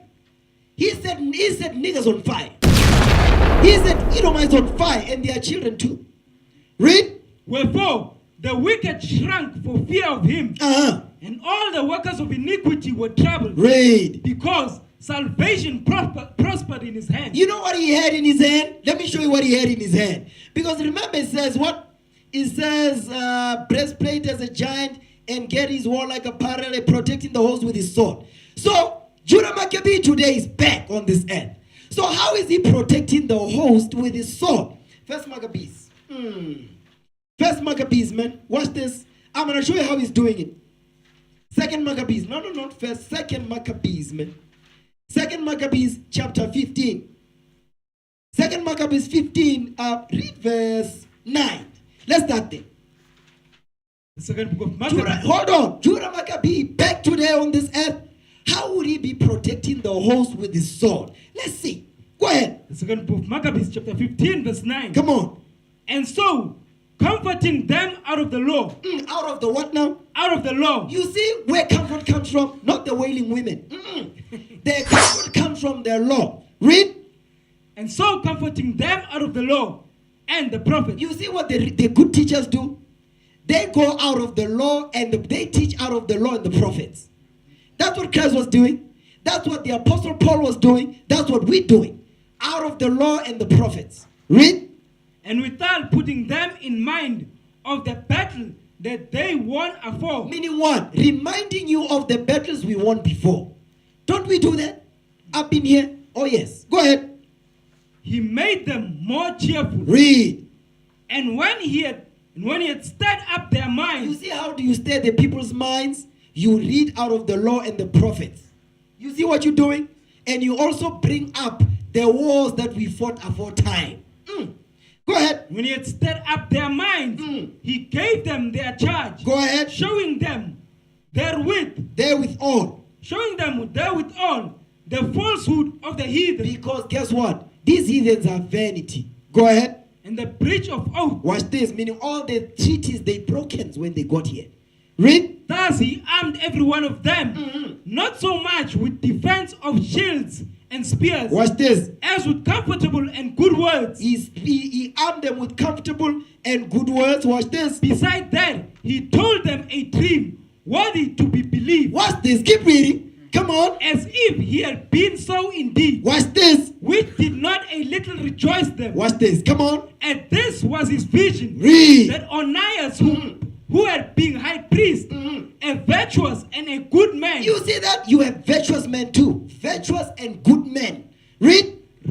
reverend in conversation, gentle in condition, Watch this. well spoken also, Come on. and exercised from a child, in all points of virtue, High moral standard. Come on. holding up his hands, prayed for the whole body of the Jews. Yeah, you see that thing? Our people were about the nation. When you send out the prayers, you don't put your nation up in there. You, the devil, the Bible speaks of. Keep reading. This done in like manner, there appeared a man with gray hairs. You see that thing? Now, watch this. As he begins to tell them the vision, what happens is as a man with gray hairs appeared unto them. Watch this. Come on, come This on. done in like manner, there appeared a man with gray hairs, and exceeding glorious, He was exceeding glorious, man. Come on. who was of a wonderful and excellent majesty. This is heavy stuff, man. Read. Then Onias answered, saying, Watch this. This is the love of the This is the lover of the brethren. Read that right, man. Come on, don't mess this up. Then Onias answered, saying, This is a lover of the brethren, You see Jura Maccabee right there? He is a lover of the brethren. Read. who prayeth much for the people Go ahead. and for the holy city. Read. To wit, Jeremiah the What prophet. now? Who now? Jeremiah the prophet of God. Jeremiah, the prophet of the Most High God. He said, send me down there. Send me down there. Give me Isaiah 44. Okay, you can put a little block of screen up there. It's fine. Jeremiah 44. Come on, come on. No, not Jeremiah. Isaiah. Yes, Isaiah 6. Isaiah 6 and 1. Let's start there. Isaiah, read that. Isaiah 6 and 1. The book of Isaiah chapter 6 verse 1. Watch this. In the year that King Uzziah died. Actually, you know what? Wait. No. So, yeah, actually it's fine. Keep reading. I know how to precept it. Yeah, keep going. The book of Isaiah chapter 6 verse 1. Oh, praise to the Most High. Come on. In the year that King Uzziah died, I saw also the Lord sitting upon a throne. You see, that's another precept you can use. The Lord sitting upon his throne. You can read Daniel 7 and 9, or you can read this one. Go ahead. The Lord sitting upon a throne, high and lifted up. He was high and lifted. That's why it's called the Most High. Read. And his train filled the temple. You cannot even begin to imagine that. How does that happen, man? He says his train of his garment filled the whole temple. Go ahead. Above it stood the seraphim. These are angels now. Come on. Each one had 6 wings. With twain he covered his face. 2 of them covered his face. Come on. And with twain he covered his feet. 2 of his wings covered his feet. Come on. And with twain he did fly. And with 2 of his wings in the middle, they were flying. So, what type of creature is this? We went over it when we were going with the glory of the Lord, right? Go ahead. Watch this. One cried unto another and said, Holy, holy, holy is the Lord of hosts. Holy, holy is the Lord of hosts. Read on. Holy, holy, holy is the Lord of hosts. The whole earth is full of his glory. All praises. Keep reading. And the posts of the doors moved at the voice of him that cried. Watch this. And the house was filled with smoke. Go ahead. This is up there in the heavens. Go ahead. Then said I, Woe is me. This is Isaiah speaking. Woe is me. Isn't that what Matthias said? Woe is me. Go ahead. For I am undone, because I am a man of unclean lips. This is Isaiah speaking. It says, because I'm a man of unclean lips. Read. And I dwell in the midst of a people of unclean lips. Who is the people? Israelites. Read. For mine eyes have seen the King. He says, because my eyes have seen the King of Kings, Lord of Lords. Read. The Lord of hosts. The what now? The Lord of hosts. The Lord of armies. That's what it means, the Lord of hosts. The Lord of armies. Read. Then flew one of the seraphims unto me. You see, he says, one of the seraphims, it flew unto him. Read. Having a light. Meaning, it left from where the Most High God was. It went towards Isaiah. Read. Having a live coal in his hand. Meaning what? Who carries a live coal in their hand? Who does that? The angel. Only the angel can do that, man. That's why I saw the angel standing in the sun. Not on it, in the sun. Go ahead. So when they say Mary was impregnated by the angel, would that happen? The angel that stand in the sun, she would blow up. Now come on. which he had taken with the tongs from off the altar. Brothers be arguing about this. Read the Bible again.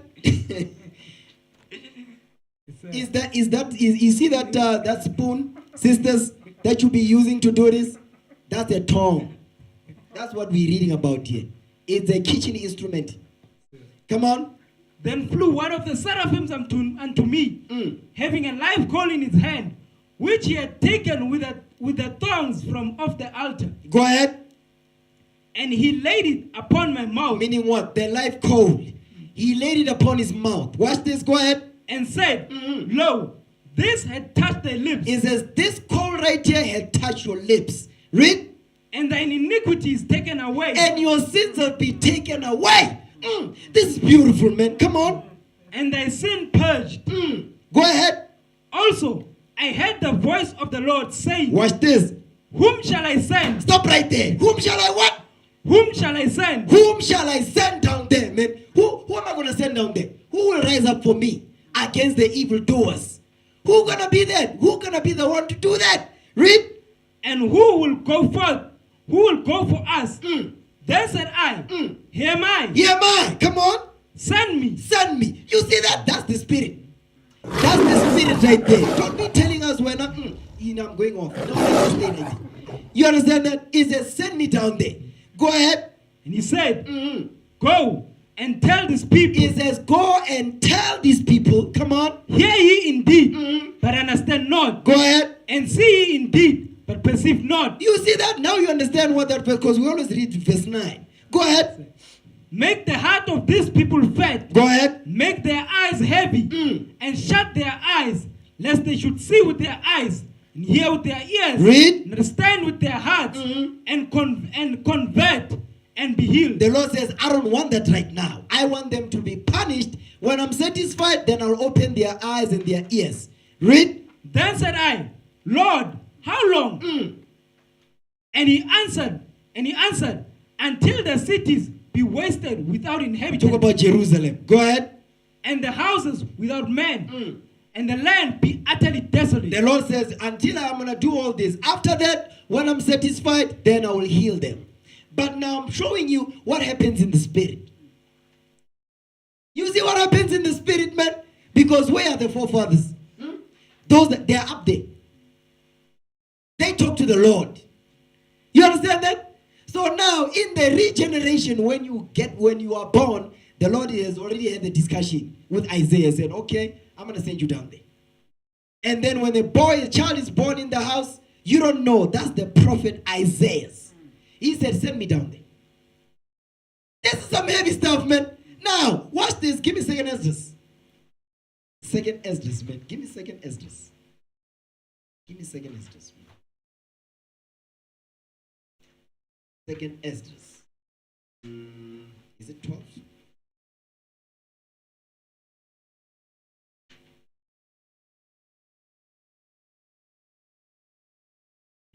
Yeah, second Esdras 2. Second Esdras 2, read verse 17. Watch this. The second book of Ezra, chapter 2, verse 17. Watch this thing right here. Come on. Sir. Come on. Fear not, thou mother of the children. That's Jerusalem. Read. For I have chosen thee, Because saith I've the chosen thee, saith the Lord. Watch this. Read. For thy help. For thy what? For thy help. For your help, Jerusalem. What am I going to do? Will I send my servants, Isaiah. Isaiah. It says, for your help, I'm going to send my servant, Isaiah, meaning Isaiah. Come on. We just read it in Isaiah 6. Read. And Jeremy. And what now? And Jeremy. And Jeremiah. So guess what? The same account that Isaiah had with the Lord is the same account that Jeremiah had. Now, in the book of the Maccabees, we're getting an account when Jeremiah was sent. You see that thing? Go ahead.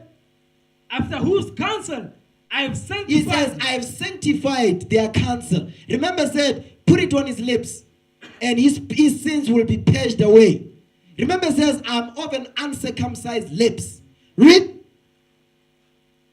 After whose counsel I have sanctified and prepared for thee 12 trees, laden with diverse fruits. The 12 trees is the 12 tribes of Israel. Now go back. Go back to 2 Maccabees 15. Let's go right back. Go right back there, man. 2 Maccabees 15. Now read verse 13 again. We're going to read down. Come on. The second book of Maccabees, chapter 15, verse 13. Whoa. Go ahead. Go ahead. This done in like manner, there appeared a man with gray hairs. Because this man had wisdom on him. He says he had gray hairs. Give me Proverbs real quick. Let's read that. Proverbs chapter 16. Is it 16 or 6? Yeah, Proverbs chapter, I think it's 16. Proverbs 16, read verse 31. Watch this. The book of Proverbs, chapter 16, verse 31. Watch this. The hoary head is a crown of glory. You see that the hoary head, meaning the gray hair, is a crown of glory. Come on. If it be found in the way of righteousness. If it be found in the way of righteousness. Wisdom of Solomon chapter 4. Wisdom of Solomon chapter 4. Read verse 9. Watch this. The Wisdom of Solomon chapter 4 verse 9. Come on. But wisdom. But what? Wisdom. But wisdom, come on. Is the gray hair unto men. You see that thing? Wisdom is the gray hair unto men. Just because you have gray hair don't mean you are wise. You don't keep the commandments, you are not wise. You only have wisdom if you keep the commandments and you have gray hair. But if you have gray hair, you don't keep the commandments, you are fool. It's that simple. Read the Bible again. Come on. The Wisdom of Solomon. The Wisdom of Solomon chapter 4 verse 9. Read. But wisdom is the gray hair unto men. Go ahead. An unspotted life is old age. The unspotted life is talking about a sinless life. Now, go back to 2 Maccabees chapter 15, verse 13 again. The second book of Maccabees chapter 15, verse 13. Come on. This time, in like manner, there appeared a man with gray hairs. You see the meaning he had wisdom. Come on. An exceeding glorious. An exceeding glorious. He didn't look like a rag of muffins. Okay, come on. Who was of a wonderful and excellent majesty. Go ahead. Then Onias answered, saying, This is a lover of the brethren. This is a lover of the brethren. Who is it? Go ahead. Who prayeth much for the people. He does what now? Who prayeth much for the people. He prays for the people. Read. And for the holy city. And he prays for the holy city of Jerusalem. To wit, Jeremiah the prophet of God. You see what? This is the account of, we read the account of Isaiah. Now we're reading the account of Jeremiah. That was for thy help. I will send unto you Essay and Jeremy. We're reading here. So remember, he said here what? In his act. Don't forget what we just reading. In his act, he was like a lion. You understand? Protecting the host with his what? With his sword. Now that Judah Maccabee is back, how is he protecting the host with his sword? Keep reading. Come on. Whereupon Jeremiah, holding forth his right hand, gave to Judas a sword of gold. Stop right there, man. What did he do? Gave to Judas a sword of gold. He gave Judah Maccabee a sword, but this time, this sword is a sword of gold. Keep reading. And in giving it, spake thus. What did he say? Take this holy sword. Stop right there. What did he say? Take this holy sword. This is it right here. This is the holy sword.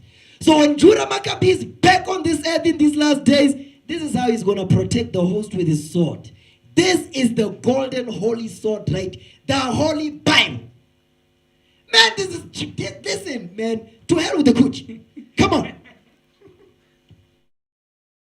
A gift from God. A what now? A gift from God. A gift from God. All right, read the verse again.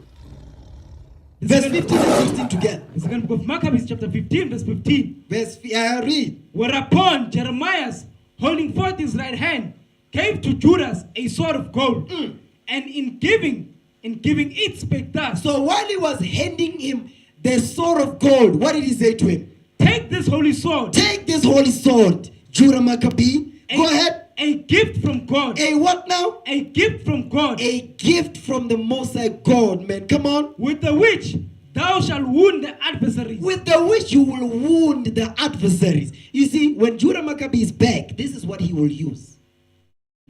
The holy sword. This is the holy golden sword. And this is the gold, the best gold of Ophir. Listen, man, listen. The prophets are back. That's what I'm trying to show you, man. The prophets are back, man. Go ahead. Thus being well comforted by the words of Judas, Watch this. which were very good and able to stir them up to valor, You see that? Read. and encouraging the hearts of the young men, they determined not to pitch camp, but courageously to set upon them, and manfully And what? and manfully And manfully. To do what now? to try the matter by conflict. By what now? By conflict. That means war. That means, that's why he says, you see, this Judas, he nourished war. This is the right time to nourish it. Read. Because the city and the sanctuary and the temple were in danger. All praises to the Most High God. This is beautiful, man. Listen, if you don't get goosebumps from this, there's nothing we can do for you. You just sit in a corner somewhere. Now, go back to 1 Maccabees 3. 1 Maccabees 3. 1 Maccabees chapter 3. Read verse 3 again. We're going to jump.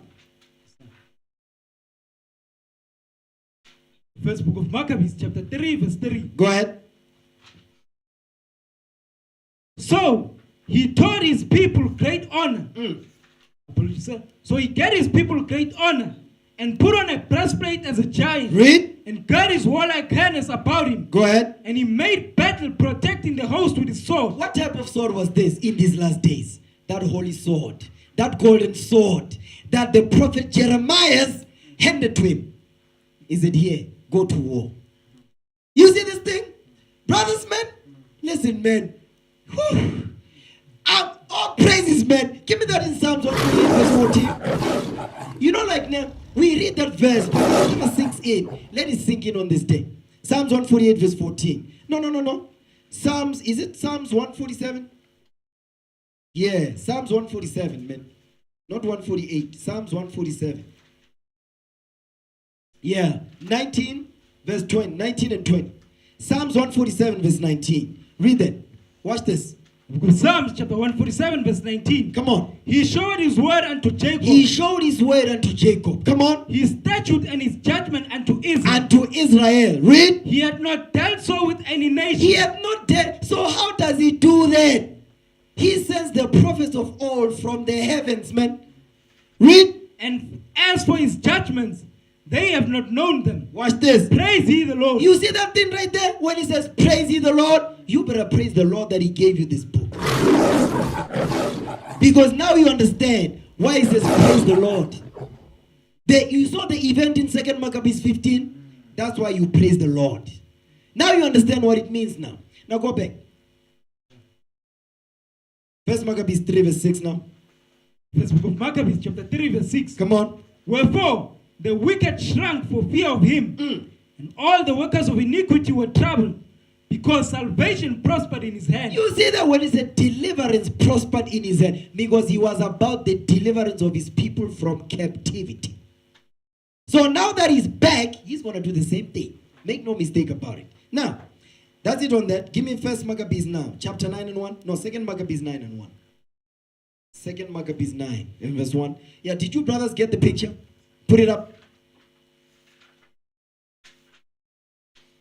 Second book of Maccabees chapter 9 verse 1. No, before we go there, let's wait for the book that they're putting up. Yes. Zoom that in.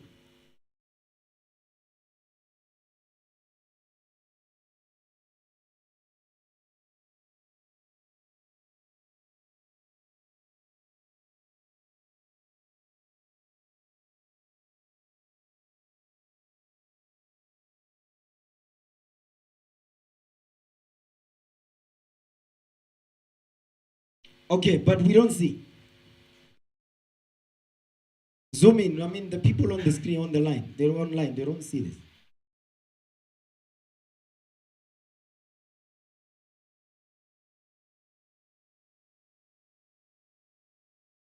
Yeah, but I mean, what's the rest of the thing? Because now we don't see nothing. When he says help the Jews fight in their freedom, where's the previous part for that?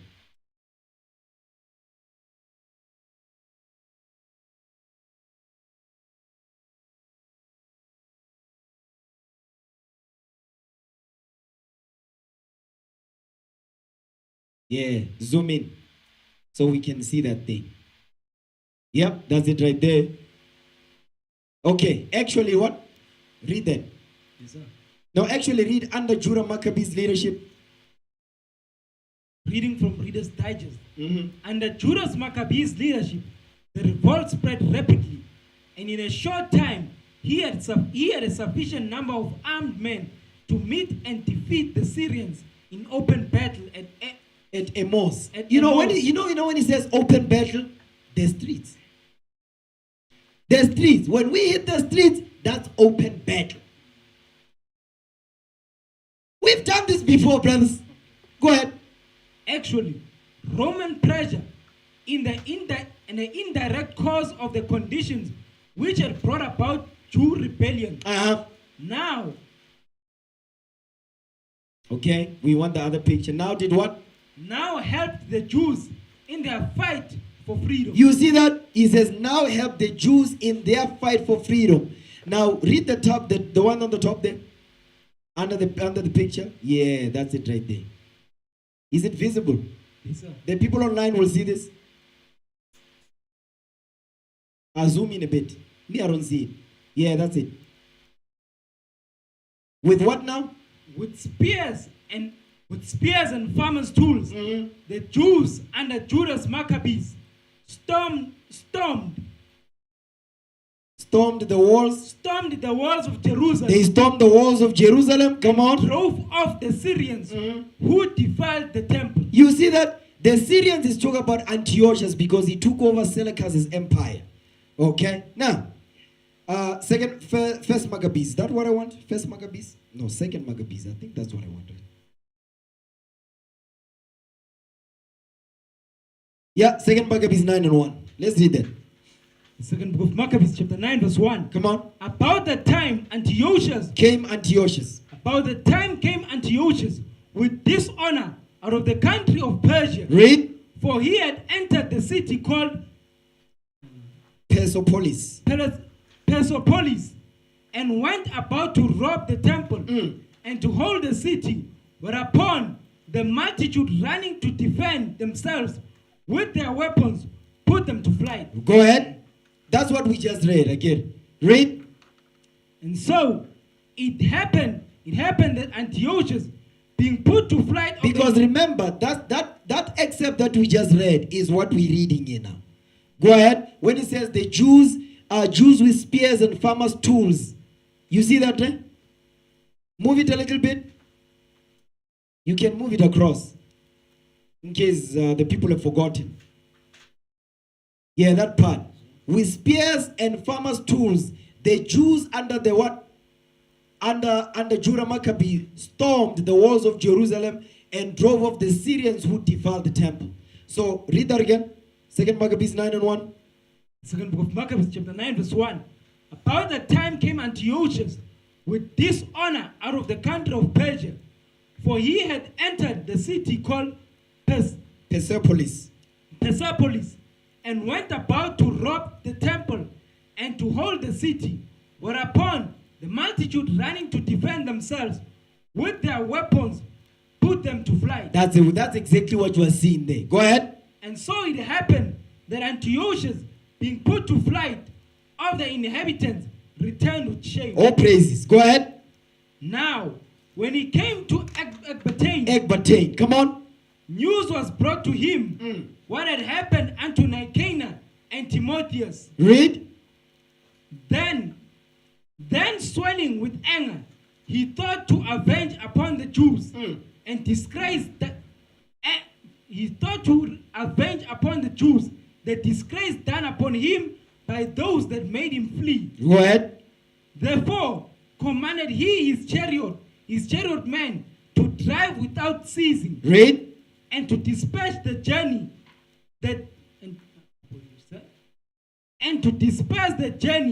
the judgment of God now following him. For he had spoken proudly in this sort, Watch this. that he would come to Jerusalem and make it a common burying place of the Jews. You see what he says he want to turn Jerusalem into? He said he want to turn Jerusalem into a cemetery. That's what he's saying. He says a common burying place of the Jews. That's some demonic, disrespectful things, right, that he just said. Now watch this. Yeah, keep reading. And the Lord Almighty, the God of Israel, smote him with an incurable, invisible plague. You see that? He smote him with an incurable and invisible plague. That's the God of Jacob. That's how he wrote. Read. For as soon as he had spoken these words, a pain of the bowels that was remediless came upon him, and sore torments of the inner parts. You see that? Meaning his belly. Come on. And that most justly, for he had tormented other men's bowels with many and strange torments. Watch this. Howbeit, Actually, jump down to verse 9. yes, sir. Verse 9. So that the worms rose upon out of the body of this wicked man. You see that? Meaning he had worms coming out of his body. Worms. He was rotten from the inside out. Read. And whilst he lived in sorrow and pain, his flesh fell away. Oh, yuck. Meaning his flesh was just dropping. Yuck, yuckity, yuck. Go ahead. And the filthiness of his smell was noisome to all his army. So, meaning all his soldiers could smell him. They could smell the rottenness of his bones and his flesh while worms are coming out. Go ahead. The man that thought a little afore, and the man that thought a little afore, he could reach to the stars of heaven. He thought he could reach to the stars of heaven. Isn't that what they did in these last days? Because back then he couldn't do it. So now they did it in 1969 on the Apollo 11, right? Go ahead. No man could endure to carry for his intolerable stink. Read. Here therefore, being plagued, he began to leave off his great pride. Go ahead. And to come to the knowledge of himself by the scourge of God. The scourge of God. So meaning only then he was able to come to the knowledge of himself that he's not a God. He's but a man. Read. His pain increasing every moment. And when he himself could not abide his own smell. He could not even stand his own stink. Read. He said his words. It is meet to be subject unto God. Now only then he's saying this. It's good to, because he called himself God's manifest on earth, right? That's what he said. That's his surname implies. Read. It is meet to be subject unto God. And that a man that is subject unto... Brothers, you can remove that thing off the screen now. Okay, come on. It is meet to be subject unto God, and that a man that is mortal should not proudly think of himself as if he were God. You see that thing? He got himself right. But guess what happened when the Romans came over? Remember in 2 Thessalonians, it says he made himself a God and who that is worshipped. So he never changed. That is worship is in the temple of God and is worshipped. Did he change? Because their cogitation can never be changed. That's how they are. Go ahead. This wicked person. No, jump down. Jump down to verse 28. Verses 28. Thus the murderer and blasphemer, having suffered most grievously, as he entreated other men, so died he a miserable death in a strange country in the mountains. You see how he died? He died a miserable death. All praises to the Lord for that thing. Let's give the Lord a hand, man. You see how Antiochus was put to death? A slow and painful death. Now, give me First Maccabees, because we read these things earlier, right? We read them earlier. Let me see. I'm almost done.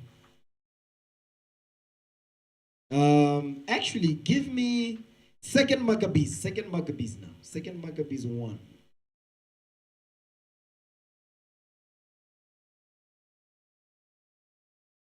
Yeah, Second Maccabees 1.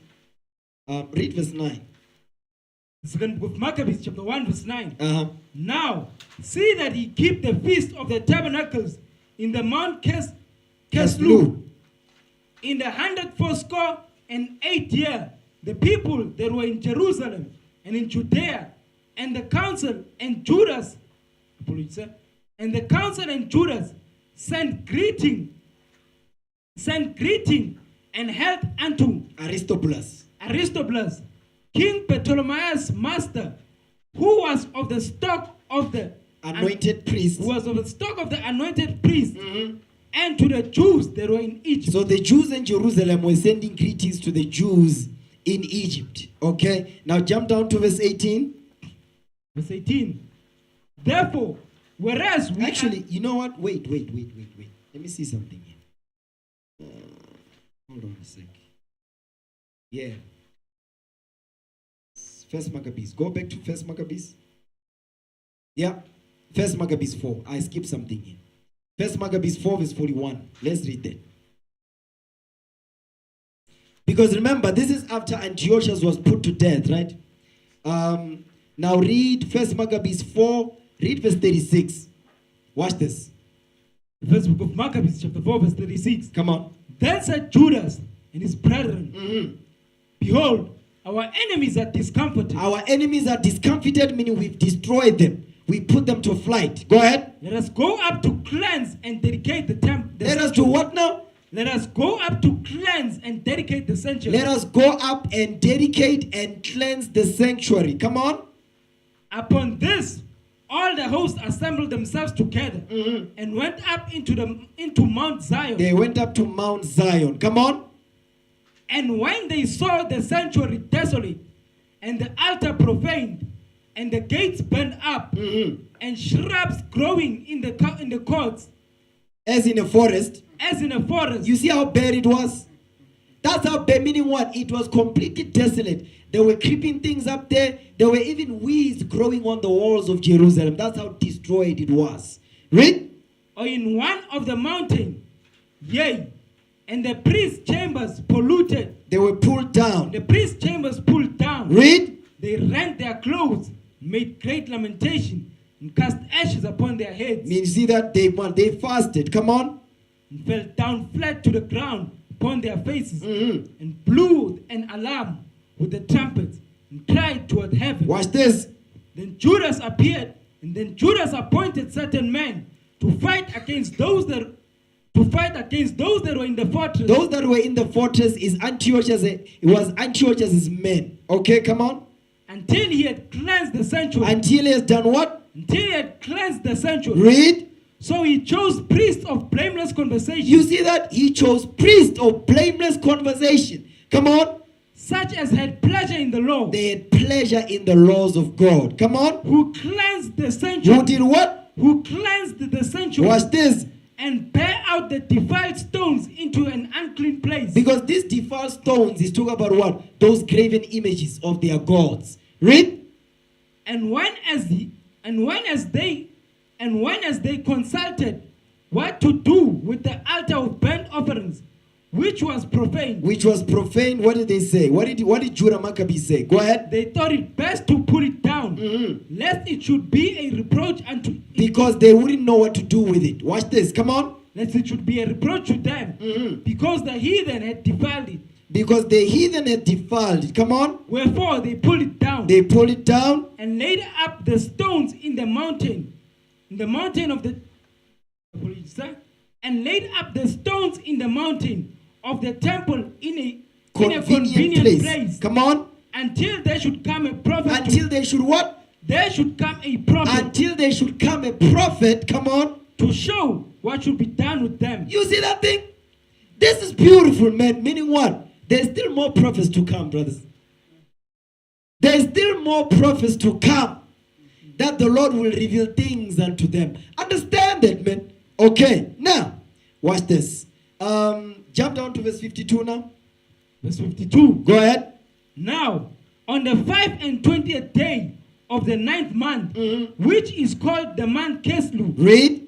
in the 148th year, Read. they rose up betimes in the morning and offered sacrifice according to the law upon the new altar of burnt offerings, Read. which they had made. Look at what time and what day the heathen had profaned it. Even in that was it dedicated. Even with that was it dedicated with songs and And sisters and citans, and harps, and harps, and cymbals. and cymbals. Come on. Verse 55. Then all the people fell upon their faces, worshipping and praising the God Of heaven. of heaven, who had given them good success. You see what we must do? We must praise the Lord of heaven and earth when He gives us good success. When He doesn't, we must still praise Him too. Go ahead. So they kept the dedication of the altar 8 days. They kept the dedication of the altar 8 days. Come on. And offered burnt offerings with gladness. And sacrificed the sacrifices of deliverance and praise. And sacrificed the praise. Jump down to verse 59. Verse 59. Moreover, Judas and his brethren, with the whole congregation of Israel, ordained that the days of the dedication of the altar should be kept in their season from year to year. From year to year. By the space of 8 days. By the space of 8 days. Come on. From the 25th day of the month Keslu, with mirth and gladness. With what? With mirth and gladness. Let's give the Lord a hand. All praises to the Lord. Now watch this. Give me that into 2 Maccabees 1 and 9. I'm almost done. 2 Maccabees 1 verse 9. We read it earlier, but let's read it again. Start of verse 1. 2 Maccabees 1 and 1. Yes, sir. Second book of Maccabees, chapter 1, verse 1. The brethren, the Jews that be in Jerusalem and in the land of Judea, wish unto the brethren, the Jews that are throughout Egypt, health and peace. Because remember, we are the Jews that are throughout Egypt. That's us spell. The scattered Israelites. They call it the diaspora. Okay? Okay, jump down to verse 9. Verse 9. Now, see that ye keep the feast of the tabernacles in the month Keslu. Watch this. Jump down to verse 18. Verse 18. Therefore, whereas we are now purposed to keep the purification of the temple upon the 25th day of the month Keslu. Watch this. We thought it necessary to certify you, therefore, come on. To certify you, therefore, that ye might also keep it as the feast of the tabernacle. You see that? You must do what? Keep it as the feast of the tabernacle. That's why when we celebrate the feast of dedication, we keep it like the feast of the tabernacles. We have tents, we dwell in booths and all that. Go ahead. And of the fire which was given us when Nehemiah offered sacrifices. After that, he had built the temple and the altar. You see that? Because Nehemiah also, he dedicated the altar and the temple. Afterward, he rebuilt the walls of Jerusalem. Guess what? Zerubbabel did the same thing. After Zerubbabel and Joshua rebuilt the temple, what did they do? They dedicated the temple. Guess what King Solomon did? After King Solomon built the temple, what did he do? He dedicated the temple. So the dedication of the temple is not a new thing. It was done in the past. Even when King Solomon built that magnificent temple, he dedicated it also. You see, the feast of dedication of the temple has been going on throughout history. Understand that. Okay, now, give me Daniel 8 verse 12. Yes, sir. I'm almost done. Daniel 8 verse 12.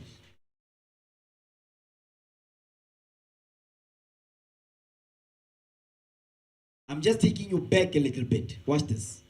The book of Daniel, chapter 8, verse 12. Read. And an host was given him against the daily sacrifice by reason of the transgression. Let's talk about Antiochus. The host that was given him is wicked Israelites. Read. And it cast down the truth to the ground. Meaning they burned it. They set the Bibles on fire according to 1 Maccabees 1:56. Read. And it practiced and prospered. And it practiced and prospered. Read on. Then I heard one saint speaking, and another saint said to, then I heard one saint speaking, and another saint said unto that certain saint which spake. Go ahead. How long shall be the vision concerning the daily sacrifice? Read.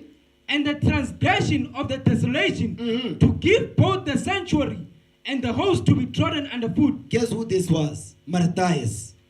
Matthias. Go ahead. And he said unto me, unto 2,300 days, then shall the sanctuary be cleansed. You see that? Unto 2,300 days, then shall the sanctuary be cleansed. Now watch this. Give me 1 Corinthians chapter 3, verse 16.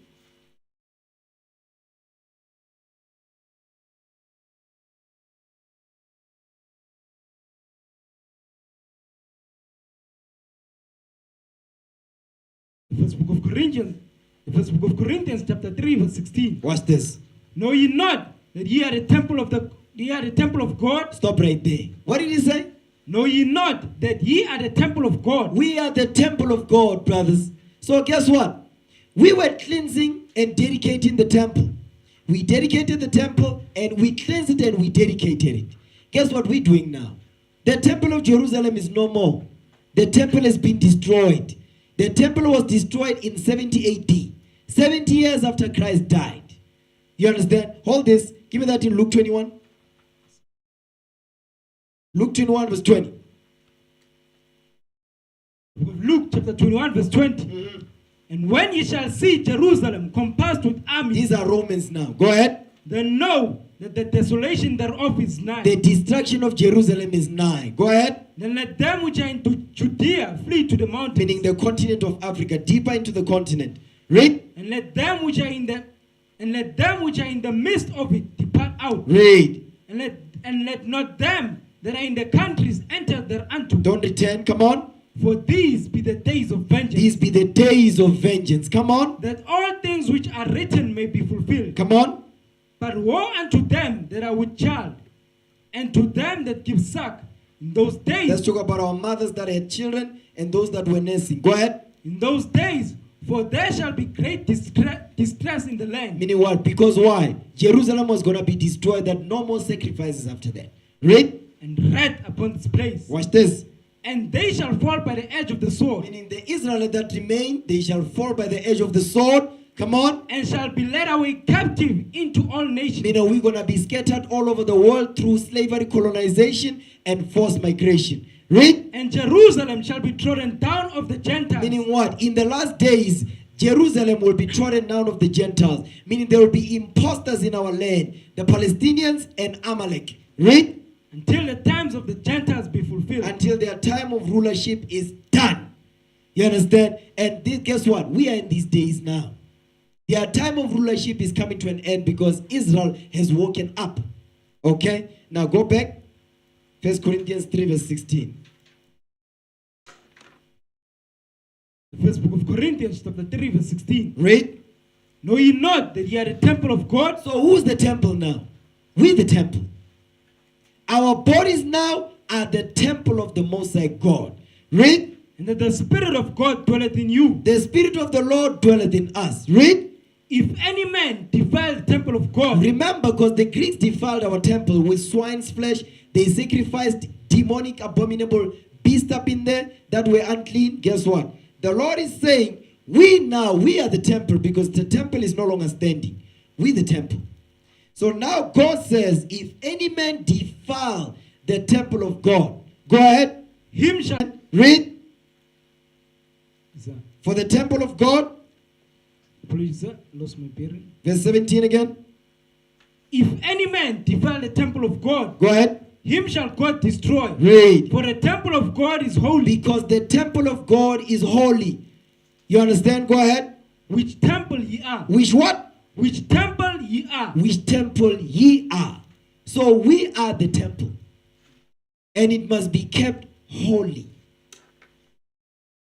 So it cannot be defiled.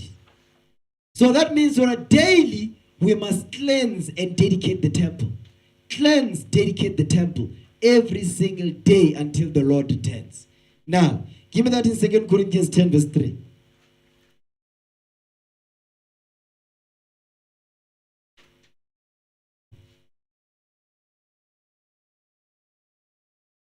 Second book of Corinthians chapter 10 verse 3. Watch this. For though we walk in the flesh. Because we walk in the flesh. You see, this is our flesh. The same way Christ walked in the flesh and his flesh looked like mine. Go ahead. We do not war after the flesh. But we don't war after the flesh. Meaning what? The warfare that we're in, we use the spiritual golden sword that is the gift of God to fight off the works of the flesh. Read. For the weapons of our warfare are not carnal. You see that the weapons of our warfare are not carnal. Because yes, we don't use guns and knives and all that. But guess what? The weapons of our warfare that are not carnal, you know what that is also? It's talk about what? I'm going to show you. Give me that Mark 7:21. The weapons of our warfare that are not carnal. This is not the weapons that we fight with, that we're about to read about. Mark 7:21. Mark chapter 7 verse 21. Come on. For from within, out of the heart of man, proceed evil thoughts. This says proceed evil thoughts. Okay, so now it's going to tell you the weapons that are carnal. These are carnal weapons. They are still weapons, but they are carnal. Okay, they are spiritual carnal weapons. Read. Adultery. So you see that you cannot fight with that. Read. Fornication. You cannot fight with that. Come on. Murderers. You cannot fight with that. Read. Theft. You cannot say, no, the white man they stole everything from us, so now I'm going to steal from the white man at the plantation. That's demonic, man. That's a carnal weapon. Read. Covetousness. That's another carnal weapon, which is idolatry. Come on. Wickedness. Deceit. Read. Lasciviousness. Come on. An evil eye. Blasphemy. Watch this. Pride. Read. Foolishness. So these are carnal weapons. So what happens when they're not purged out? Keep reading. All these evil things come from within and defile the man. You see what defiles our temple? This right here is what defiles our temple. That's why it says the weapons of our warfare, they are not carnal. Because these are carnal weapons. They will defile your temple. If you have hatred in your spirit, you've got demonic hatred in your spirit, you have envy. You understand? Deceit. You've got an evil eye. Guess what? Those weapons that you are using, they're going to be destroying you. They will be destructive to your soul. So these are carnal weapons. The Lord says they defile the man. They don't come from outside. No, they come from within you. You know how they get activated? When you see a brother smiling and when you don't have the spirit of joy, you hate the brother. You pick out the fact when he was laughing even loud. You're like, you see? That's why I hate him, you see? You see the way he laughs? He make it seem like we can't laugh. We cannot laugh like that. That's the Negro. The Negroes like that, man. You understand? Those carnal weapons, they defile the man. Now go back. 2 Corinthians 10, verse 4 again. 2 Corinthians chapter 10 verse 4. Read. For the weapons of our warfare are not carnal, Read. but mighty through God to the pulling down of strongholds. You see that thing? They are mighty through God. What are those mighty weapons that we use? Is that golden sword that was given to Judah Maccabee. They give from the Most High. Go ahead. Casting down imagination. Stop right there. You see that? It's letting you know they are not carnal.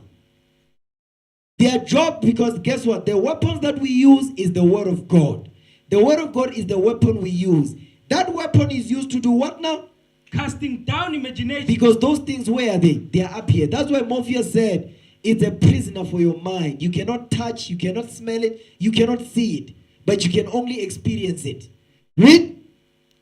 And every high thing that exalted itself against the knowledge of God. You see that thing? That's the word of God is capable of doing that. Read.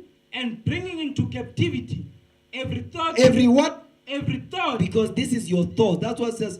From within the heart of man proceed evil thoughts. Read. To the obedience of Christ. You see that thing? So what's going to quarantine those demonic thoughts is the word of God. Now give me Ephesians 6 verse 13.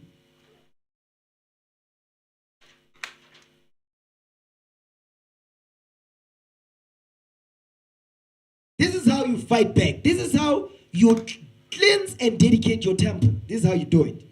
Read. Ephesians chapter 6 verse 13. Come on.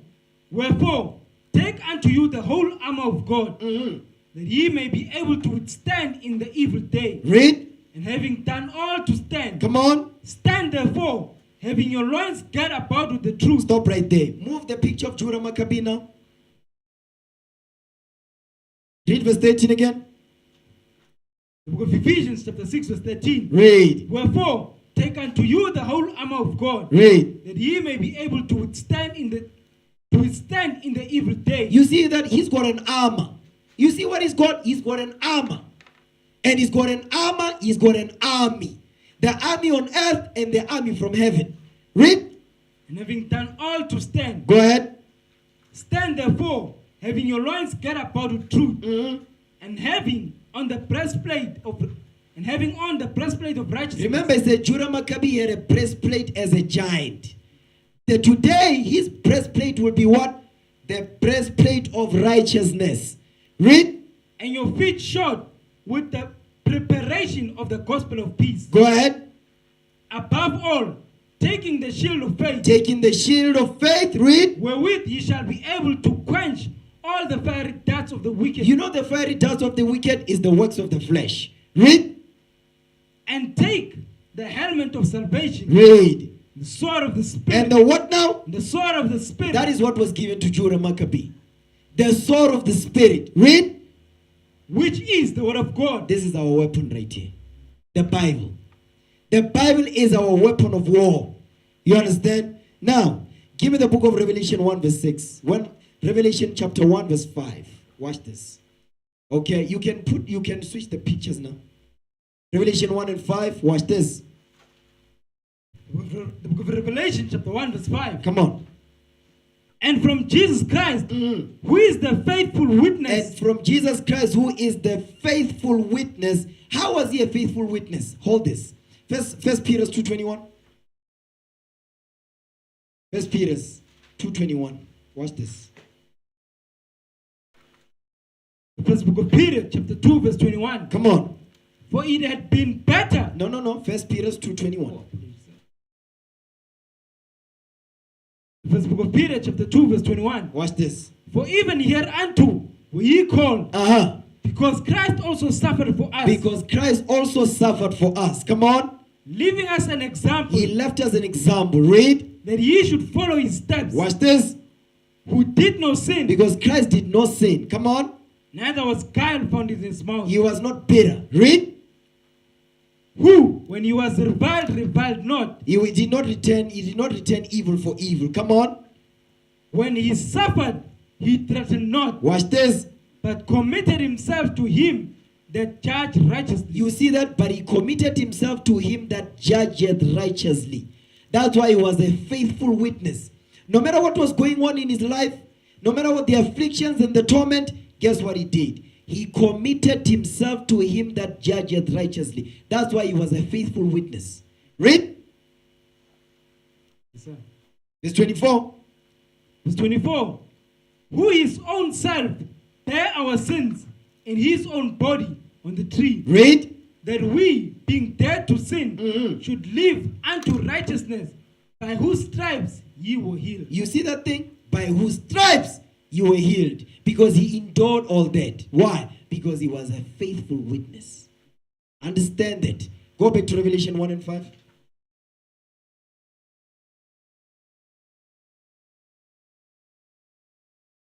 With Revelation chapter 1 verse 5. Watch this. And from Jesus Christ, who is the faithful witness. Read. And the first begotten of the dead. And the first begotten of the dead. Give me Colossians 1:17. The first begotten of the dead. Colossians 1 verse 17. Find Philippians, you'll find Colossians. Ephesians, Philippians, Colossians. Yes, sir.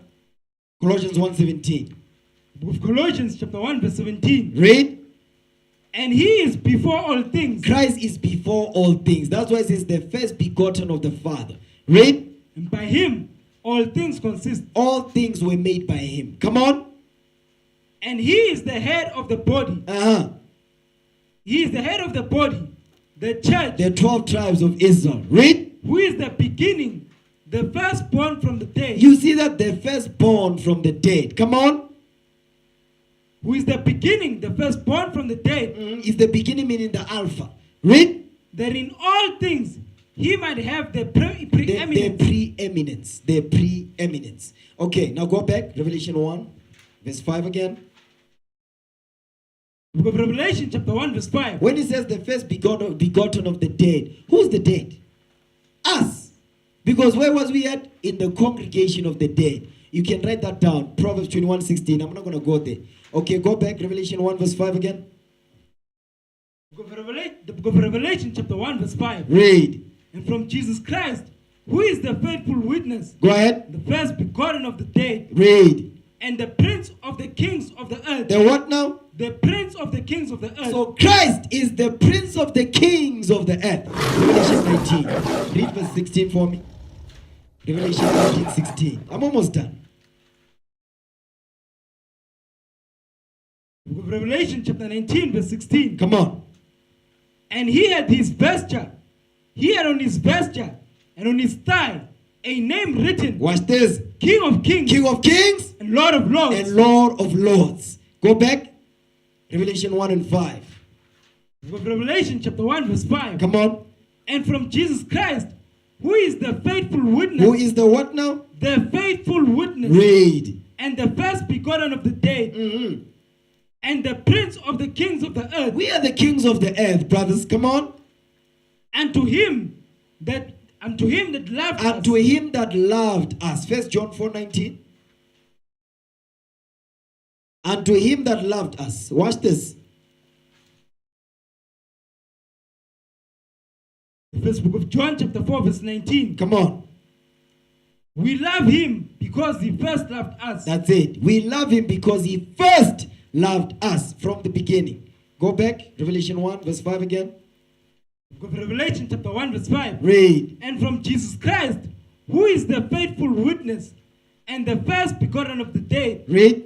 and the prince of the kings of the earth, Uh-huh. unto him that loved us Read. and washed us from our sins, And did what? washed us from our sins Mhm. in his own blood. In his own blood. 1 Peter 1:19.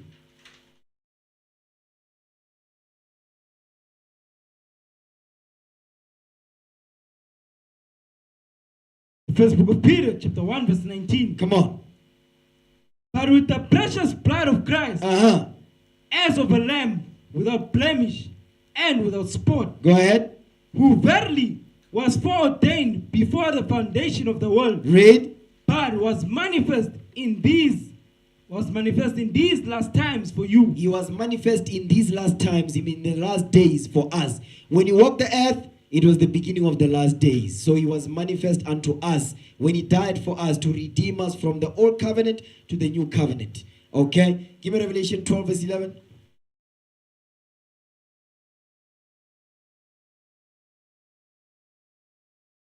The book of Revelation chapter 12 verse 11. Come on. And they overcame him by the blood of the Lamb. We're going to overcome by the blood of the Lamb. A lamb without spot and without blemish. Come on. And by the word of their testimony. Mhm. And they loved not their lives unto death. We don't love our lives unto death. Meaning what? You love your life, meaning you are in love with your life so much that you're going to die for it. You understand? So now, go back to Revelation 1. Verse 5. One more again. Book of Revelation chapter 1 verse 5. Read. And from Jesus Christ, who is the faithful witness, Mhm. and the first begotten of the dead, Read. and the prince of the kings of the earth, Read. unto him that loved us and washed us from our sins in his own blood. Now watch this. Give me Ephesians now. Ephesians chapter 5 verse 26.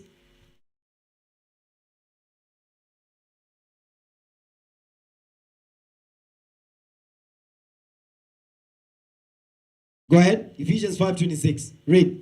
The book of Ephesians chapter 5 verse 26. Come on. That he might sanctify and I'm cleanse it skipping a lot of scriptures now. Go ahead. with the washing of water by the word. With the washing of water by the word. So guess what? We are the temple. We must cleanse our spirits. So when Christ died for us, guess what? He redeemed us from the old covenant to the new covenant, that we may be washed with his word now. Go ahead. That he might present to himself a glorious church. That he may present to himself a glorious church. Because remember, his blood, guess what? Redeemed us from the old into the new covenant. You understand? Now we get forgiveness through his sacrifice. So now we're under Christ, we must be washed with his word. Because his blood redeemed us from the old into the new. You can read about that in Romans 5 verse 11. Write that down. Go ahead. Not having spot Not having spot, come on. or wrinkle Read. or any such thing, Mhm. but that it should be holy and without blemish. 2 Corinthians 7 verse 1.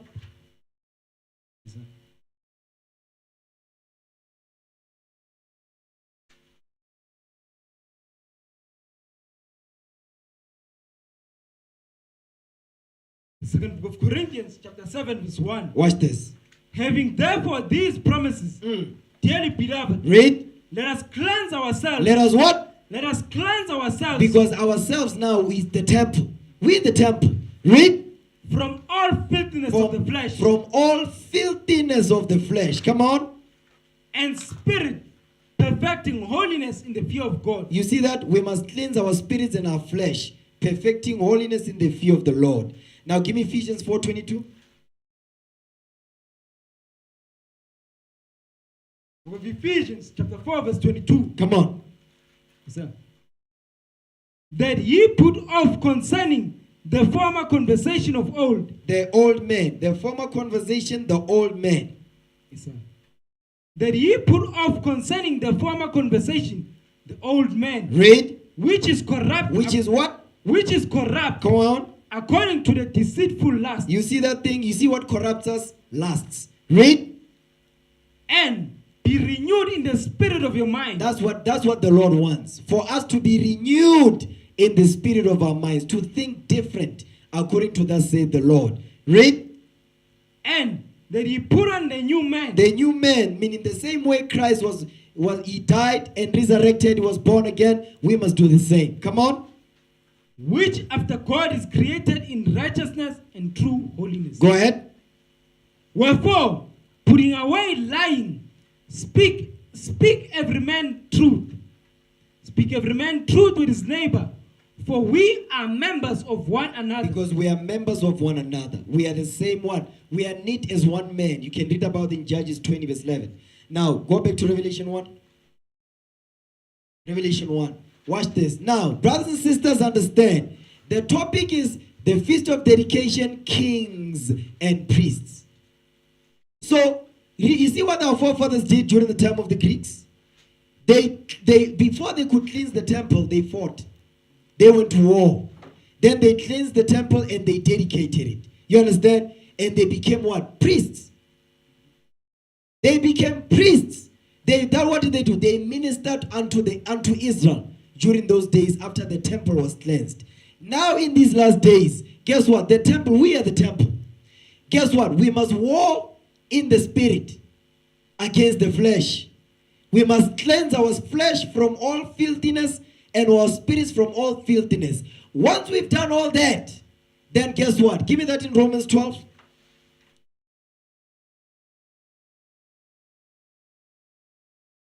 Romans chapter 12. Watch this. Romans 12 verse 1.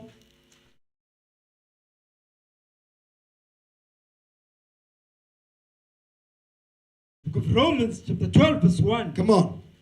I beseech you therefore, brethren, by the mercies of God, that ye present your bodies a living sacrifice. You see what we must do now? We must present our bodies a living sacrifice. Go ahead. Holy, acceptable unto God, which is your reasonable service. So guess what? What is our reasonable service? To become what? Kings and priests unto God, to minister unto him.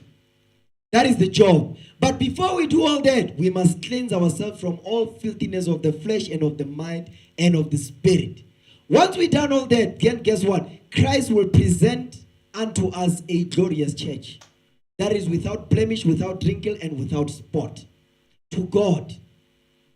Then when he does that, what are we going to become? Revelation 1 verse 6 now. Book of Revelation chapter 1 verse 6. Watch this. And it made us kings and priests unto God and his Father. You see that? And has made that kings and priests unto God and to his Father. You see what the Lord is doing? The Lord is putting us into the same spirit that our forefathers were during the time of the Maccabees. The temple was defiled by the Greeks. Today our temples was defiled by our lust. which are set up by our enemies in the communities we live in, so that we pollute and destroy our temples with drugs, alcohol, whatever.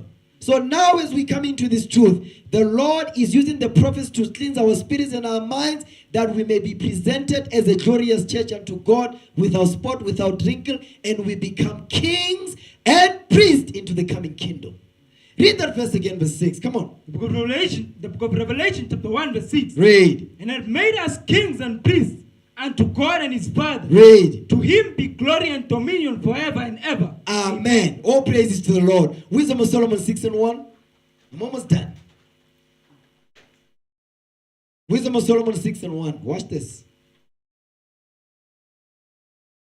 Yeah, read it. The wisdom of Solomon, chapter 6, verse 1. Watch this.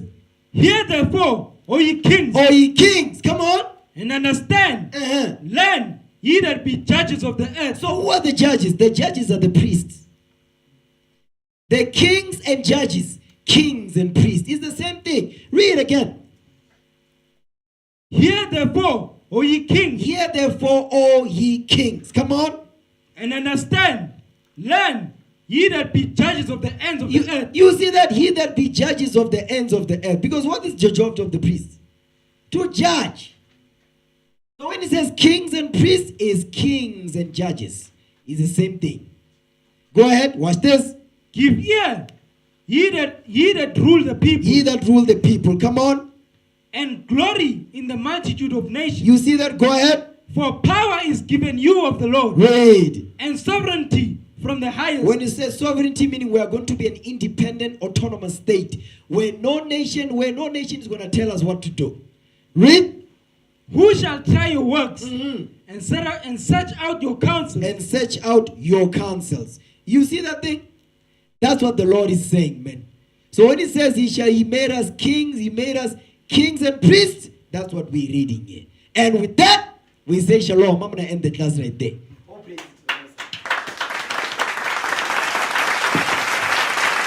All praises to the Lord.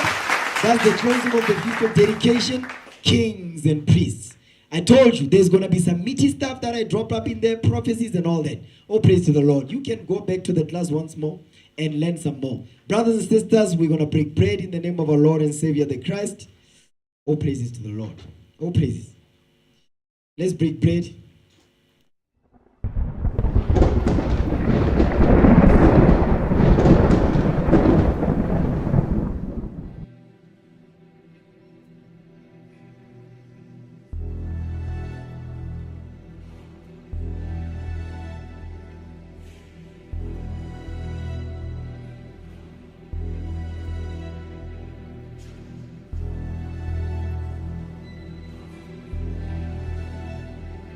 Of the Lord, which also I delivered unto you.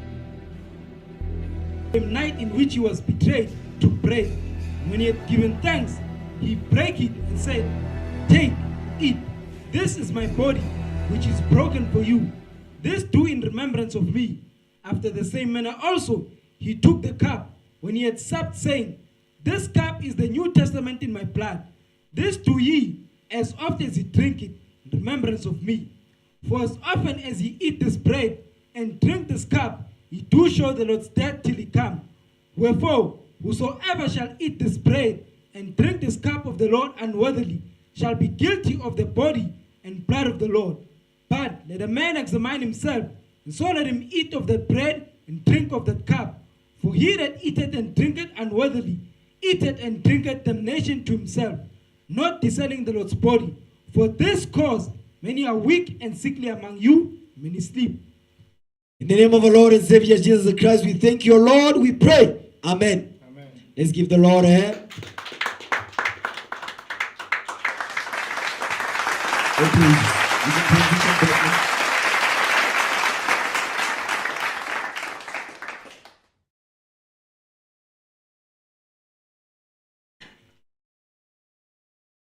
All praises, brothers and sisters. That's the end of our class.